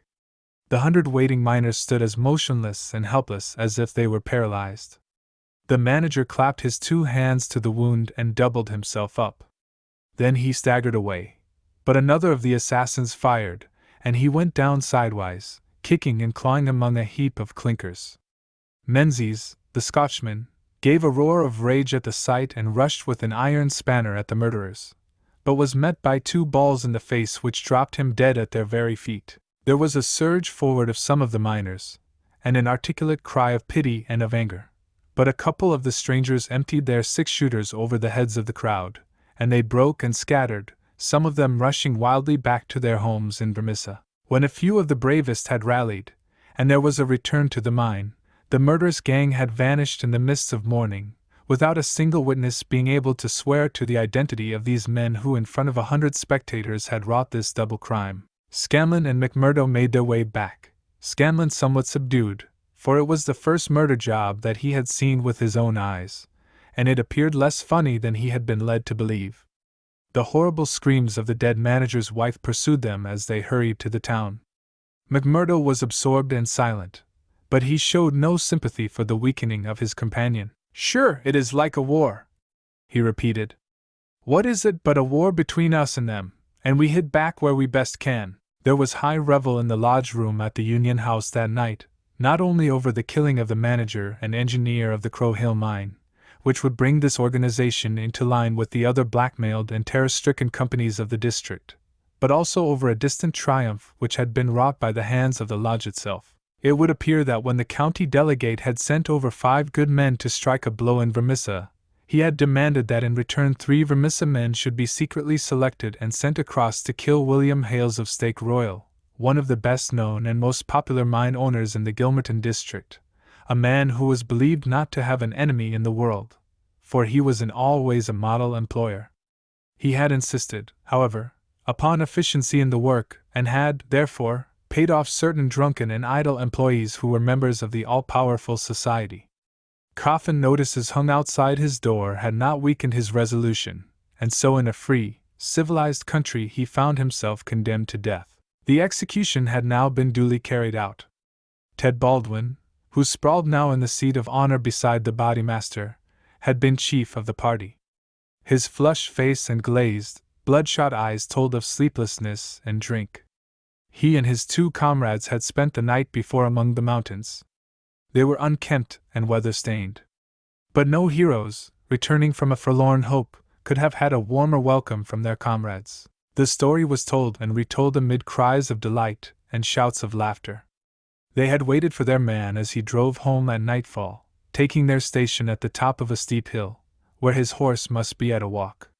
He was so furred to keep out the cold that he could not lay his hand on his pistol. They had pulled him out and shot him again and again. He had screamed for mercy. The screams were repeated for the amusement of the lodge. "Let's hear again how he squealed," they cried. None of them knew the man, but there is eternal drama in a killing, and they had shown the scourers of Gilmerton that the Vermissa men were to be relied upon. There had been one contretemps, for a man and his wife had driven up while they were still emptying their revolvers into the silent body. It had been suggested that they should shoot them both, but they were harmless folk who were not connected with the mines, so they were sternly bidden to drive on and keep silent, lest a worse thing befall them. And so the blood-mottled figure had been left as a warning to all such hard-hearted employers, and the 3 noble avengers had hurried off into the mountains where unbroken nature comes down to the very edge of the furnaces and the slag heaps. Here they were, safe and sound, their work well done, and the plaudits of their companions in their ears. It had been a great day for the scourers. The shadow had fallen even darker over the valley. But as the wise general chooses the moment of victory in which to redouble his efforts, so that his foes may have no time to steady themselves after disaster, so Boss McGinty, looking out upon the scene of his operations with his brooding and malicious eyes, had devised a new attack upon those who opposed him. That very night, as the half-drunken company broke up, he touched McMurdo on the arm and led him aside into that inner room where they had their first interview. "See here, my lad," said he, "I've got a job that's worthy of you at last. You'll have the doing of it in your own hands. Proud I am to hear it," McMurdo answered. "You can take 2 men with you, Manders and Riley. They have been warned for service. We'll never be right in this district until Chester Wilcox has been settled, and you'll have the thanks of every lodge in the coal fields if you can down him. I'll do my best anyhow. Who is he, and where shall I find him?" McGinty took his eternal half-chewed, half-smoked cigar from the corner of his mouth, and proceeded to draw a rough diagram on a page torn from his notebook. "He's the chief foreman of the Iron Dike Company. He's a hard citizen, an old color sergeant of the war, all scars and grizzle. We've had 2 tries at him, but had no luck, and Jim Carnaway lost his life over it. Now it's for you to take it over. That's the house, all alone at the Iron Dike crossroad, same as you see here on the map, without another within earshot. It's no goodbye day. He's armed and shoots quick and straight, with no questions asked. But at night, well, there he is with his wife, 3 children, and a hired help. You can't pick or choose. It's all or none. If you could get a bag of blasting powder at the front door with a slow match to it." "What's the man done? Didn't I tell you he shot Jim Carnaway? Why did he shoot him? What in thunder has that to do with you?" "Carnaway was about his house at night, and he shot him. That's enough for me and you. You've got to settle the thing right. There's these 2 women and the children. Do they go up too? They have to, else how can we get him? It seems hard on them, for they've done nothing. What sort of fool's talk is this? Do you back out? Easy, counselor, easy!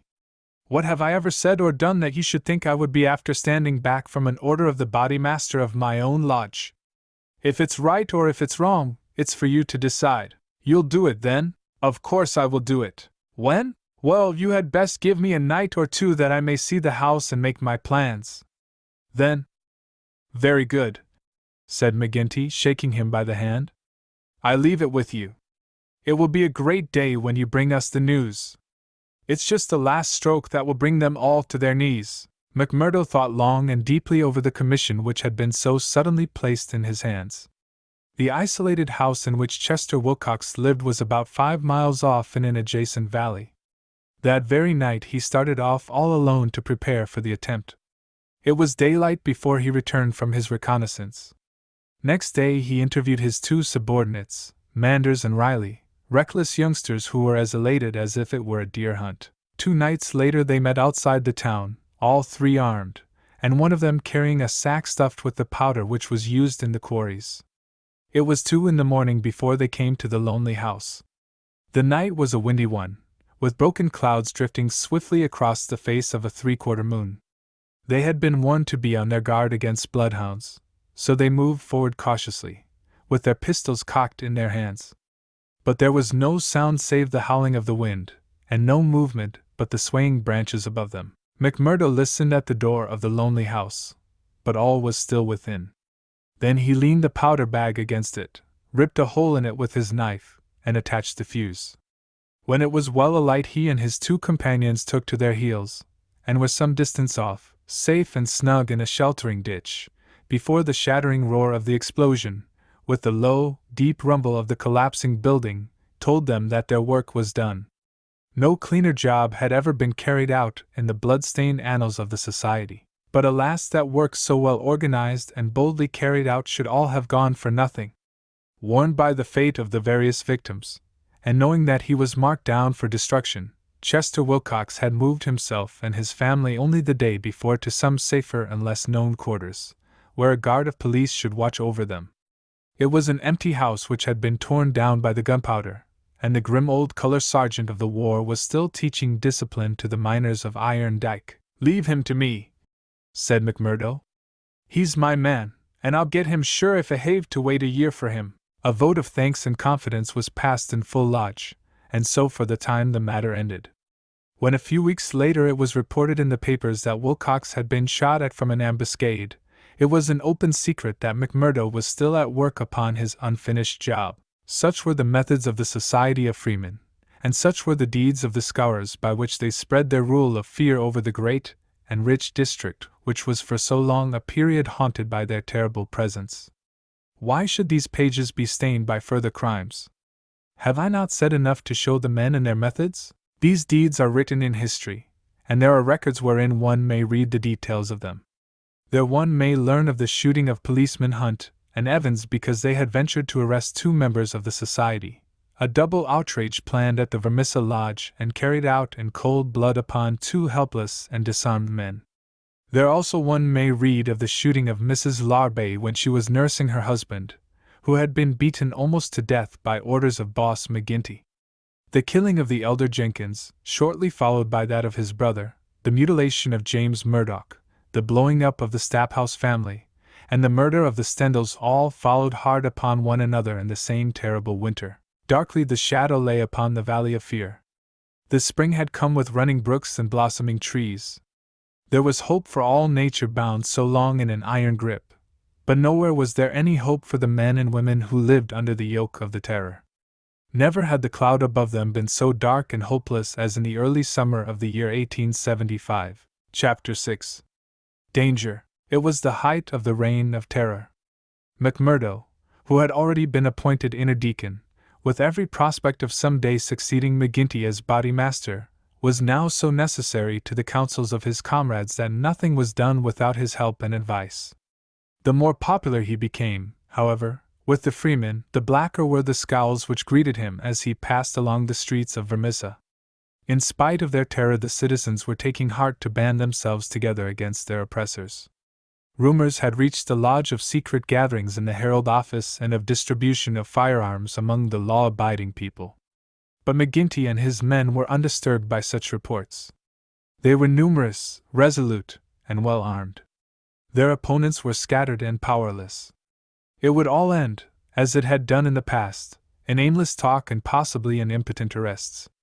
So said McGinty, McMurdo, and all the bolder spirits. It was a Saturday evening in May. Saturday was always the lodge night, and McMurdo was leaving his house to attend it when Morris, the weaker brother of the order, came to see him. His brow was creased with care, and his kindly face was drawn and haggard. "Can I speak with you freely, Mr. McMurdo?" "Sure. I can't forget that I spoke my heart to you once, and that you kept it to yourself, even though the boss himself came to ask you about it. What else could I do if you trusted me? It wasn't that I agreed with what you said, I know that well. But you are the one that I can speak to and be safe. I've a secret here." He put his hand to his breast. "And it is just burning the life out of me. I wish it had come to any one of you but me. If I tell it, it will mean murder for sure. If I don't, it may bring the end of us all. God help me, but I am near out of my wits over it." McMurdo looked at the man earnestly. He was trembling in every limb. He poured some whiskey into a glass and handed it to him. "That's the physic for the likes of you," said he. "Now let me hear of it." Morris drank, and his white face took a tinge of color. "I can tell it to you all in one sentence," said he. "There's a detective on our trail." McMurdo stared at him in astonishment. "Why, man, you're crazy," he said.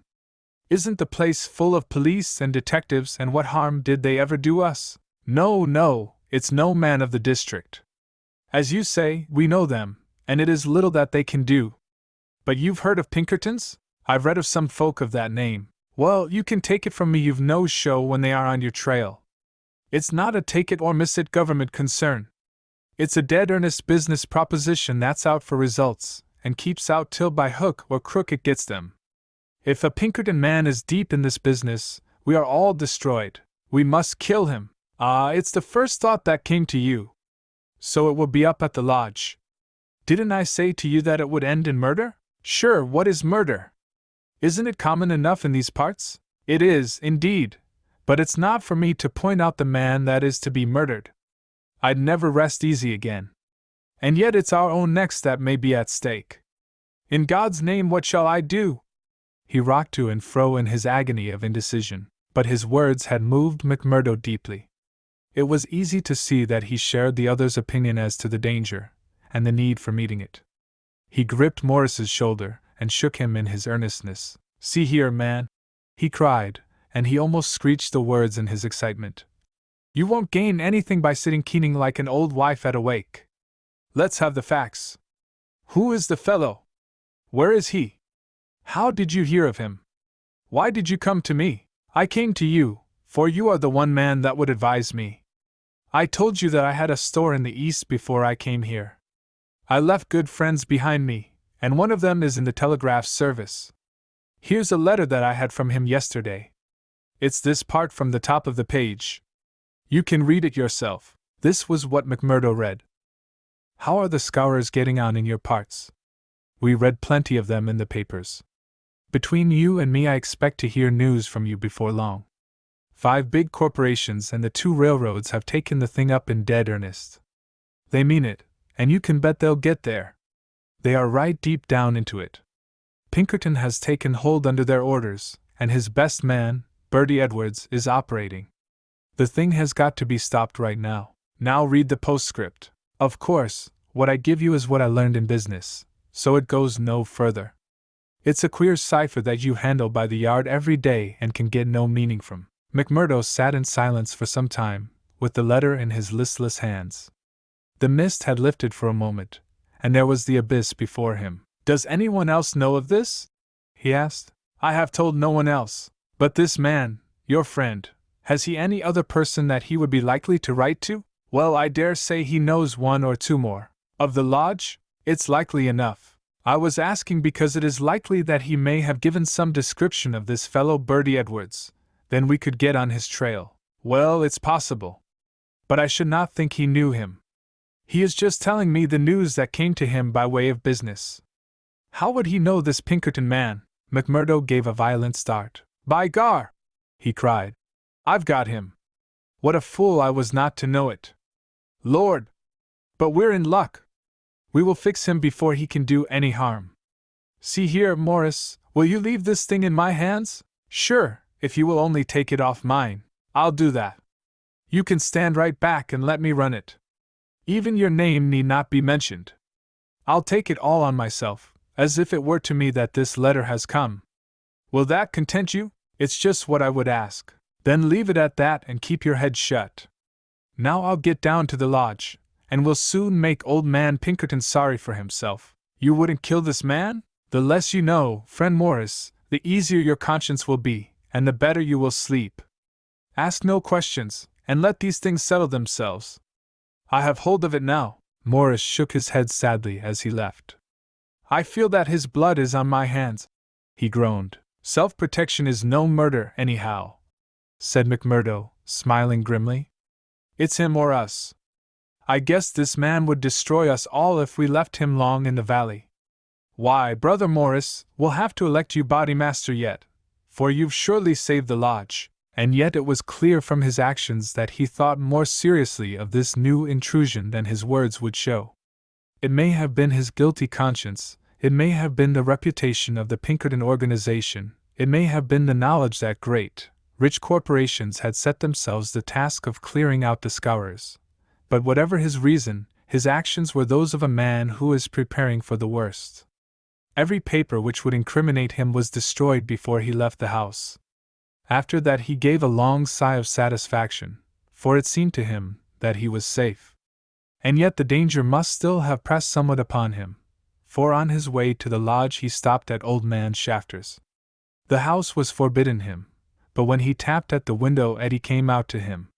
The dancing Irish deviltry had gone from her lover's eyes. She read his danger in his earnest face. Something has happened, she cried. Oh, Jack, you are in danger. Sure, it is not very bad, my sweetheart. And yet it may be wise that we make a move before it is worse. Make a move? I promised you once that I would go some day. I think the time is coming.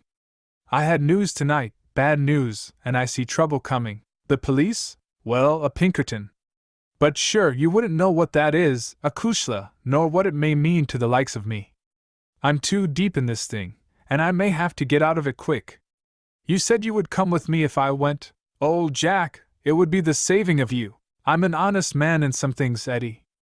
I wouldn't hurt a hair of your bonny head for all that the world can give, nor ever pull you down 1 inch from the golden throne above the clouds where I always see you. Would you trust me? She put her hand in his without a word. Well then, listen to what I say, and do as I order you, for indeed it's the only way for us. Things are going to happen in this valley. I feel it in my bones. There may be many of us that will have to look out for ourselves. I'm one anyhow. If I go, by day or night, it's you that must come with me. I'd come after you, Jack. No, no, you shall come with me. If this valley is closed to me and I can never come back, how can I leave you behind, and me perhaps in hiding from the police with never a chance of a message? It's with me you must come. I know a good woman in the place I come from, and it's there I'd leave you till we can get married. Will you come? Yes, Jack, I will come. God bless you for your trust in me. It's a fiend out of hell that I should be if I abused it. Now, mark you, Eddie, it will be just a word to you, and when it reaches you, you will drop everything and come right down to the waiting room at the depot and stay there till I come for you. Day or night, I'll come at the word, Jack. Somewhat eased in mind, now that his own preparations for escape had been begun, McMurdo went on to the lodge. It had already assembled, and only by complicated signs and countersigns could he pass through the outer guard and inner guard who close-tiled it. A buzz of pleasure and welcome greeted him as he entered. The long room was crowded, and through the haze of tobacco smoke he saw the tangled black mane of the bodymaster, the cruel, unfriendly features of Baldwin, the vulture face of Haraway, the secretary, and a dozen more who were among the leaders of the lodge. He rejoiced that they should all be there to take counsel over his news. Indeed, it's glad we are to see you, brother, cried the chairman. There's business here that wants a Solomon in judgment to set it right. It's Lander and Egan, explained his neighbor as he took his seat. They both claimed the head money given by the lodge for the shooting of Old Man Crab over at Stylestown, and who's to say which fired the bullet? McMurdo rose in his place and raised his hand. The expression of his face froze the attention of the audience. There was a dead hush of expectation. "Eminent Body Master," he said in a solemn voice, "I claim urgency." "Brother McMurdo claims urgency," said McGinty. "It's a claim that by the rules of this lodge takes precedence. Now, brother, we attend you." McMurdo took the letter from his pocket. "Eminent Body Master and brethren," he said, "I am the bearer of ill news this day, but it is better that it should be known and discussed than that a blow should fall upon us without warning which would destroy us all. I have information that the most powerful and richest organizations in this state have bound themselves together for our destruction, and that at this very moment there is a Pinkerton detective, one Bertie Edwards, at work in the valley collecting the evidence which may put a rope round the necks of many of us, and send every man in this room into a felon's cell.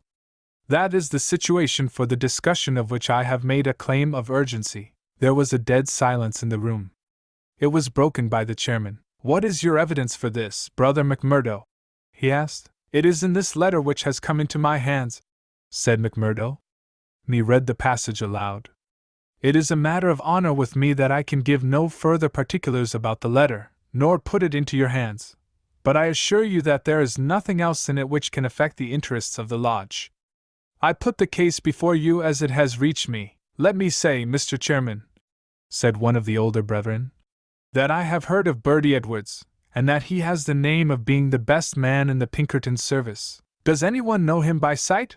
asked McGinty. "Yes," said McMurdo. "I do." There was a murmur of astonishment through the hall. "I believe we hold him in the hollow of our hands," he continued with an exulting smile upon his face. "If we act quickly and wisely, we can cut this thing short. If I have your confidence and your help, it is little that we have to fear. What have we to fear, anyhow?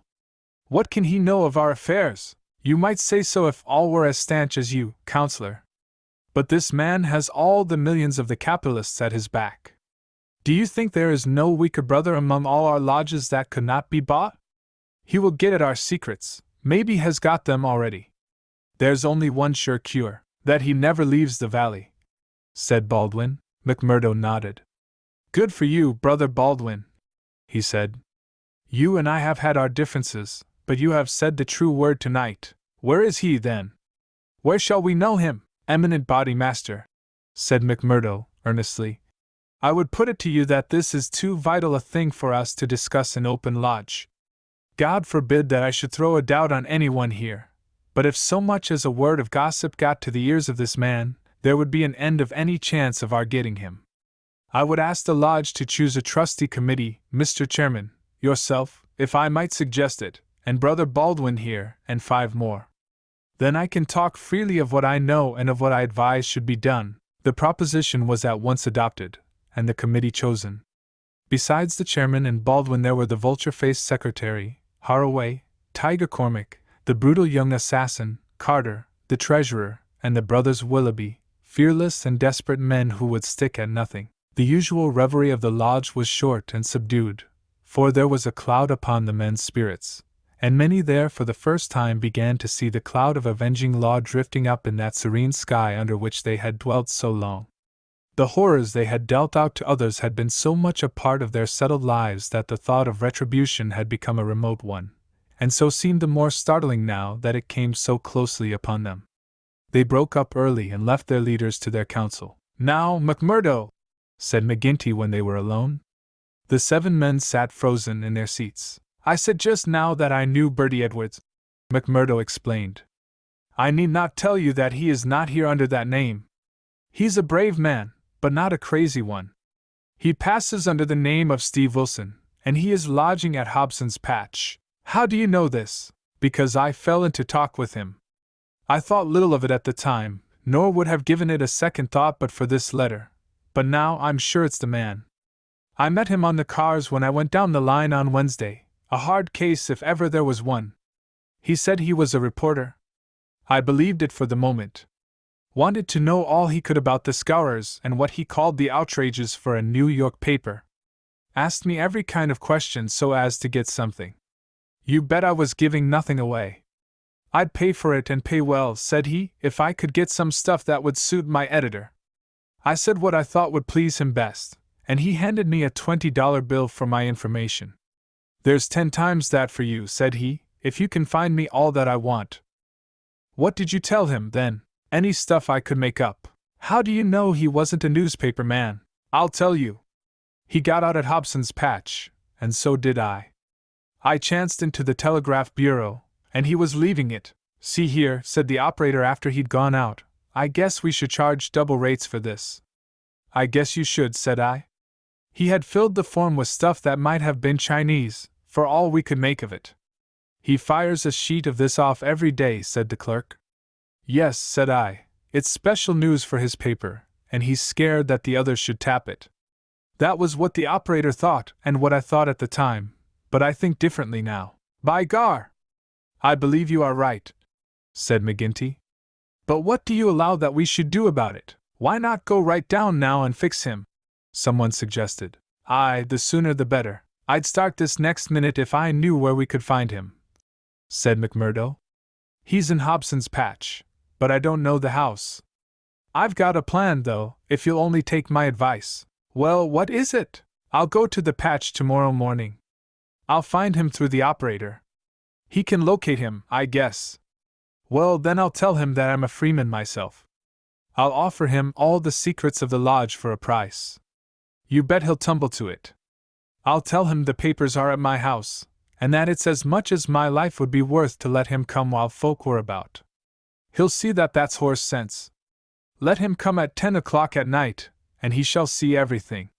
That will fetch him sure. Well, you can plan the rest for yourselves. Widow McNamara's is a lonely house. She's as true as steel and as deaf as a post. There's only Scamlin and me in the house. If I get his promise, and I'll let you know if I do, I'd have the whole 7 of you come to me by 9 o'clock. We'll get him in. If ever he gets out alive, well, he can talk of Bertie Edwards's luck for the rest of his days. There's going to be a vacancy at Pinkerton's or I'm mistaken. Leave it at that, McMurdo. At 9 tomorrow we'll be with you. You once get the door shut behind him, and you can leave the rest with us. Chapter 7. The Trapping of Bertie Edwards. As McMurdo had said, the house in which he lived was a lonely one and very well suited for such a crime as they had planned. It was on the extreme fringe of the town, and stood well back from the road. In any other case the conspirators would have simply called out their man, as they had many a time before, and emptied their pistols into his body. But in this instance it was very necessary to find out how much he knew, how he knew it, and what had been passed on to his employers. It was possible that they were already too late, and that the work had been done. If that was indeed so, they could at least have their revenge upon the man who had done it. But they were hopeful that nothing of great importance had yet come to the detective's knowledge, as otherwise, they argued, he would not have troubled to write down and forward such trivial information as McMurdo claimed to have given him. However, all this they would learn from his own lips. Once in their power, they would find a way to make him speak. It was not the first time that they had handled an unwilling witness. McMurdo went to Hobson's Patch as agreed.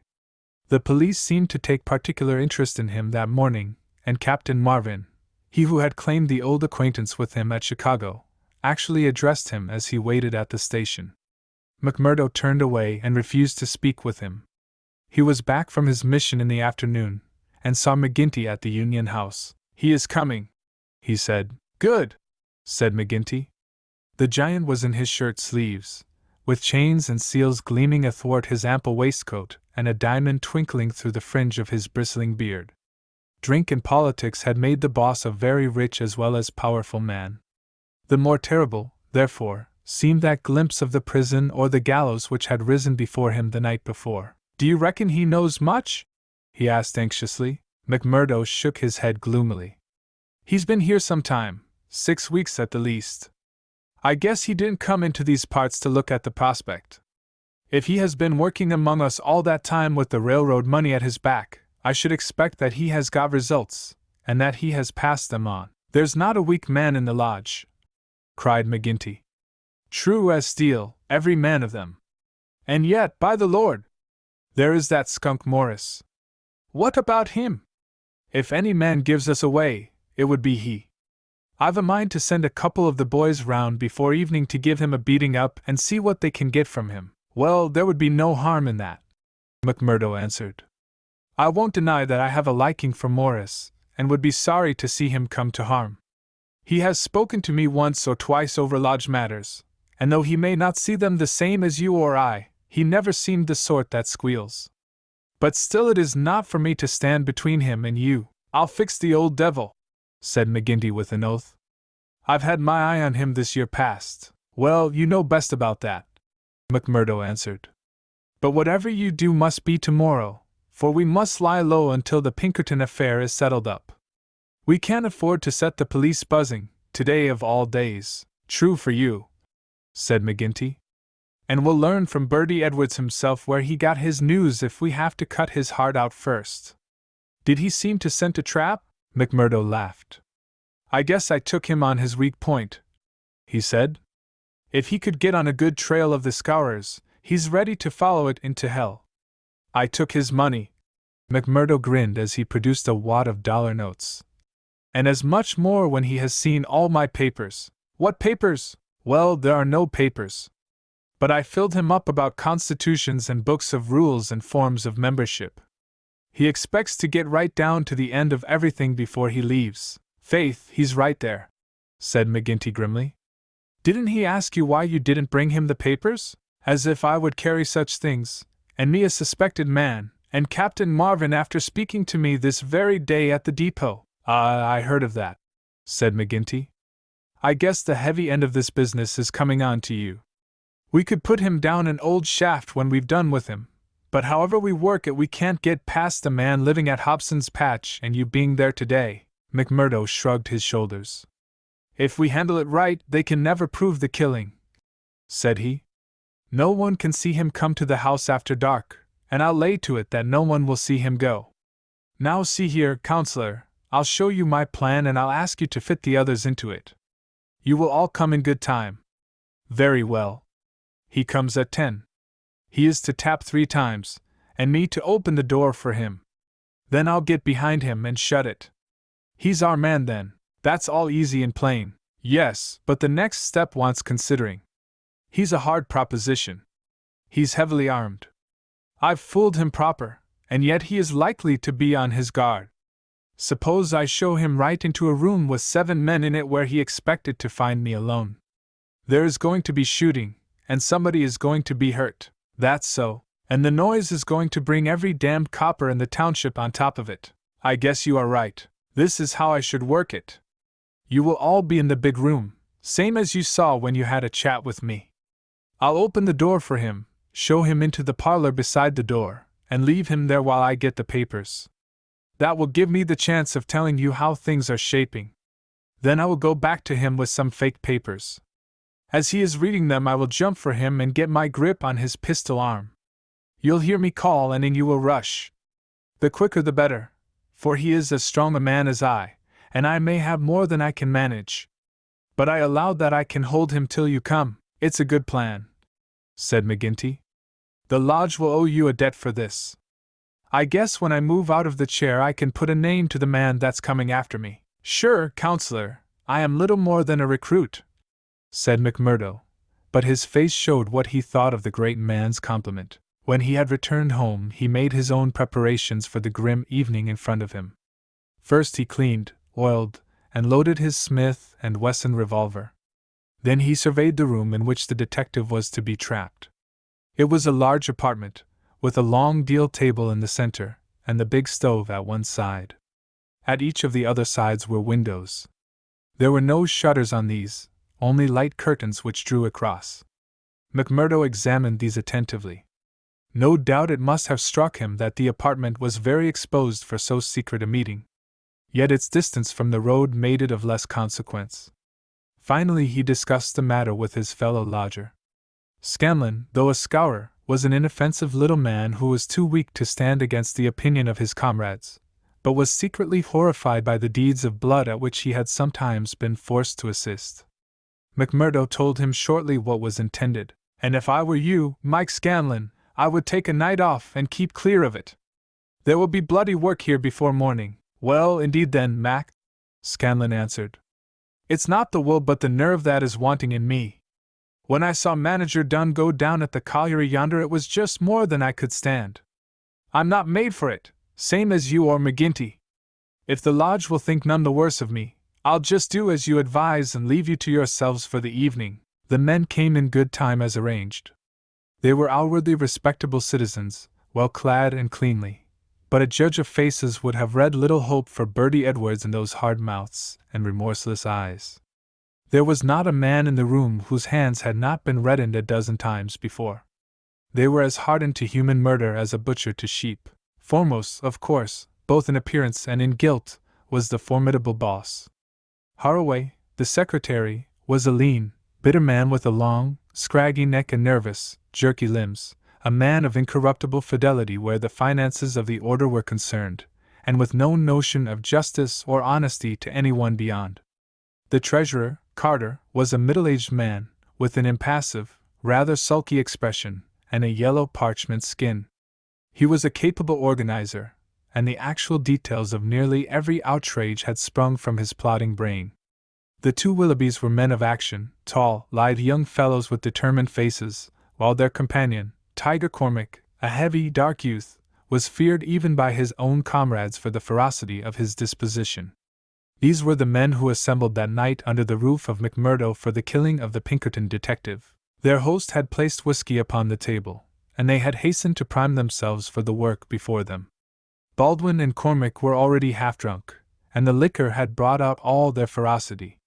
Cormac placed his hands on the stove for an instant. It had been lighted, for the nights were still cold. "That will do," said he, with an oath. "Aye," said Baldwin, catching his meaning. "If he is strapped to that, we will have the truth out of him." "We'll have the truth out of him, never fear," said McMurdo. He had nerves of steel, this man, for though the whole weight of the affair was on him, his manner was as cool and unconcerned as ever. The others marked it and applauded. "You are the one to handle him," said the boss approvingly. "Not a warning will he get till your hand is on his throat. It's a pity there are no shutters to your windows." McMurdo went from one to the other and drew the curtains tighter. "Sure no one can spy upon us now. It's close upon the hour. Maybe he won't come. Maybe he'll get a sniff of danger," said the secretary. "He'll come, never fear," McMurdo answered. "He is as eager to come as you can be to see him. Hark to that!" They all sat like wax figures, some with their glasses arrested halfway to their lips. 3 loud knocks had sounded at the door. "Hush!" McMurdo raised his hand in caution. An exulting glance went round the circle, and hands were laid upon their weapons. "Not a sound, for your lives!" McMurdo whispered, as he went from the room, closing the door carefully behind him. With strained ears the murderers waited. They counted the steps of their comrade down the passage. Then they heard him open the outer door. There were a few words as of greeting. Then they were aware of a strange step inside and of an unfamiliar voice. An instant later came the slam of the door and the turning of the key in the lock. Their prey was safe within the trap. Tiger Cormac laughed horribly, and Boss McGinty clapped his great hand across his mouth. "Be quiet, you fool!" he whispered. "You'll be the undoing of us yet." There was a mutter of conversation from the next room. It seemed interminable. Then the door opened, and McMurdo appeared, his finger upon his lip. He came to the end of the table and looked round at them. A subtle change had come over him. His manner was as of one who has great work to do. His face had set into granite firmness. His eyes shone with a fierce excitement behind his spectacles. He had become a visible leader of men. They stared at him with eager interest, but he said nothing. Still with the same singular gaze he looked from man to man. "Well," cried Boss McGinty at last. "Is he here? Is Bertie Edwards here?" "Yes," McMurdo answered slowly. "Bertie Edwards is here. I am Bertie Edwards." There were 10 seconds after that brief speech during which the room might have been empty, so profound was the silence. The hissing of a kettle upon the stove rose sharp and strident to the ear. 7 white faces, all turned upward to this man who dominated them, were set motionless with utter terror. Then, with a sudden shivering of glass, a bristle of glistening rifle barrels broke through each window, while the curtains were torn from their hangings. At the sight, Boss McGinty gave the roar of a wounded bear and plunged for the half-open door. A leveled revolver met him there, with the stern blue eyes of Captain Marvin of the Mine Police gleaming behind the sights. The boss recoiled and fell back into his chair. "You're safer there, counselor," said the man whom they had known as McMurdo. "And you, Baldwin, if you don't take your hand off your pistol, you'll cheat the hangman yet. Pull it out, or by the Lord that made me, there, that will do. There are 40 armed men round this house, and you can figure it out for yourself what chance you have. Take their pistols, Marvin!" There was no possible resistance under the menace of those rifles. The men were disarmed. Sulky, sheepish, and amazed, they still sat round the table. "I'd like to say a word to you before we separate," said the man who had trapped them. "I guess we may not meet again until you see me on the stand in the courthouse. I'll give you something to think over between now and then. You know me now for what I am. At last I can put my cards on the table. I am Bertie Edwards of Pinkerton's. I was chosen to break up your gang. I had a hard and dangerous game to play. Not a soul, not one soul, not my nearest and dearest, knew that I was playing it. Only Captain Marvin here and my employers knew that. But it's over tonight, thank God, and I am the winner." The 7 pale, rigid faces looked up at him. There was unappeasable hatred in their eyes. He read the relentless threat. "Maybe you think that the game is not over yet. Well, I take my chance of that. Anyhow, some of you will take no further hand, and there are 60 more besides yourselves that will see a jail this night. I'll tell you this, that when I was put upon this job I never believed there was such a society as yours. I thought it was paper talk, and that I would prove it so. They told me it was to do with the freemen, so I went to Chicago and was made one. Then I was surer than ever that it was just paper talk, for I found no harm in the society, but a deal of good. Still, I had to carry out my job, and I came to the coal valleys. When I reached this place I learned that I was wrong and that it wasn't a dime novel after all. So I stayed to look after it. I never killed a man in Chicago. I never minted a dollar in my life. Those I gave you were as good as any others, but I never spent money better. But I knew the way into your good wishes, and so I pretended to you that the law was after me. It all worked just as I thought, so I joined your infernal lodge, and I took my share in your councils. Maybe they will say that I was as bad as you. They can say what they like, so long as I get you. But what is the truth? The night I joined you beat up old man Stanger. I could not warn him, for there was no time, but I held your hand, Baldwin, when you would have killed him. If ever I have suggested things, so as to keep my place among you, they were things which I knew I could prevent. I could not save Dunn and Menzies, for I did not know enough, but I will see that their murderers are hanged. I gave Chester Wilcox warning, so that when I blew his house and he and his folk were in hiding. There was many a crime that I could not stop. But if you look back and think how often your man came home the other road, or was down in town when you went for him, or stayed indoors when you thought he would come out, you'll see my work, you blasted traitor!" hissed McGinty through his closed teeth. "Aye, John McGinty, you may call me that if it eases your smart. You and your like have been the enemy of God and man in these parts. It took a man to get between you and the poor devils of men and women that you held under your grip. There was just one way of doing it, and I did it. You call me a traitor, but I guess there's many a thousand will call me a deliverer that went down into hell to save them. I've had 3 months of it. I wouldn't have 3 such months again if they let me loose in the treasury at Washington for it. I had to stay till I had it all, every man and every secret right here in this hand. I'd have waited a little longer if it hadn't come to my knowledge that my secret was coming out. A letter had come into the town that would have set you wise to it all. Then I had to act, and act quickly. I've nothing more to say to you, except that when my time comes I'll die the easier when I think of the work I have done in this valley. Now, Marvin, I'll keep you no more. Take them in and get it over. There is little more to tell." Scanlon had been given a sealed note to be left at the address of Miss Etty Shafter, a mission which he had accepted with a wink and a knowing smile. In the early hours of the morning a beautiful woman and a much muffled man boarded a special train which had been sent by the railroad company, and made a swift, unbroken journey out of the land of danger. It was the last time that ever either Eddie or her lover set foot in the Valley of Fear. 10 days later they were married in Chicago, with old Jacob Shafter as witness of the wedding. The trial of the Scourers was held far from the place where their adherents might have terrified the guardians of the law. In vain they struggled. In vain the money of the lodge, money squeezed by blackmail out of the whole countryside, was spent like water in the attempt to save them. That cold, clear, unimpassioned statement from one who knew every detail of their lives, their organization, and their crimes was unshaken by all the wiles of their defenders. At last, after so many years, they were broken and scattered. The cloud was lifted forever from the valley. McGinty met his fate upon the scaffold, cringing and whining when the last hour came. 8 of his chief followers shared his fate. 50-odd had various degrees of imprisonment. The work of Bertie Edwards was complete, and yet, as he had guessed, the game was not over yet.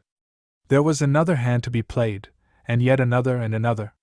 Ted Baldwin, for one, had escaped the scaffold, so had the Willoughbys, so had several others of the fiercest spirits of the gang. For 10 years they were out of the world, and then came a day when they were free once more, a day which Edwards, who knew his men, was very sure would be an end of his life of peace.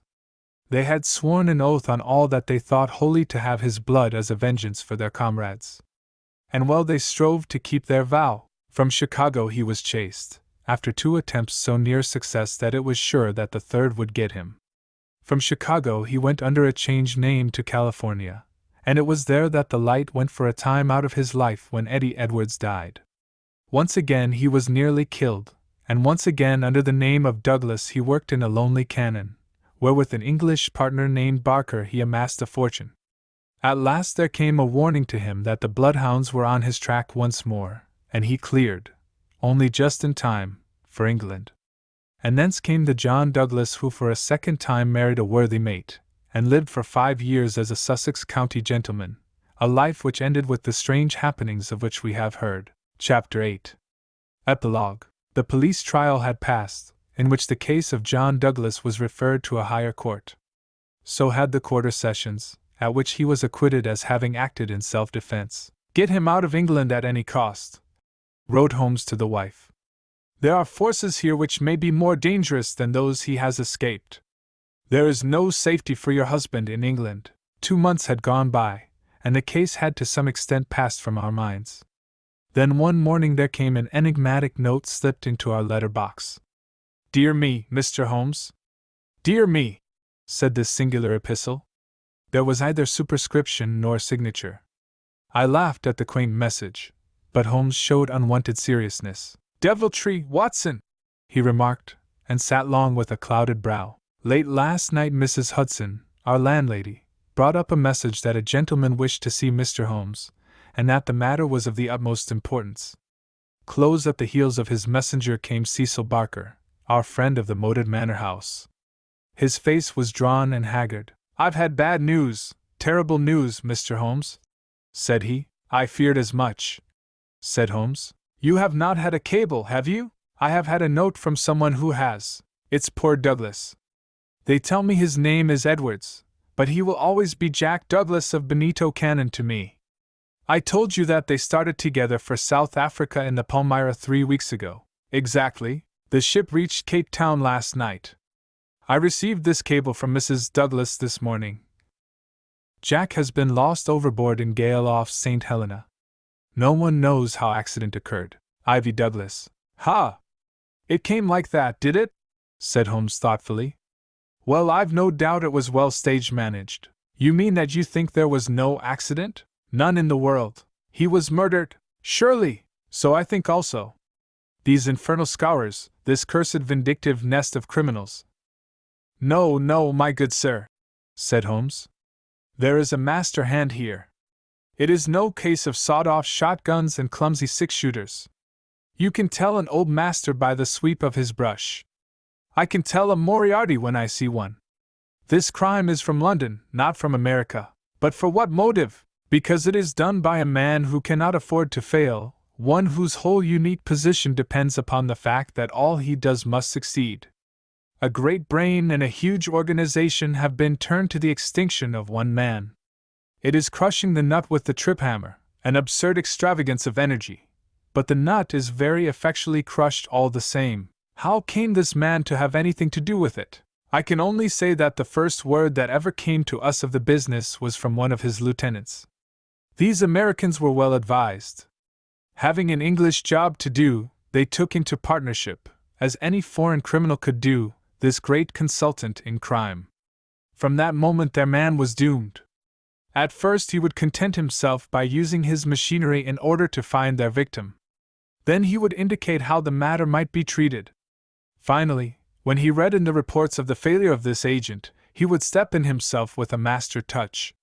You heard me warn this man at Burlstone Manor House that the coming danger was greater than the past. Was I right? Barker beat his head with his clenched fist in his impotent anger. Do not tell me that we have to sit down under this? Do you say that no one can ever get level with this king devil? No, I don't say that, said Holmes, and his eyes seemed to be looking far into the future. I don't say that he can't be beat. But you must give me time, you must give me time. We all sat in silence for some minutes while those fateful eyes still strained to pierce the veil. The end.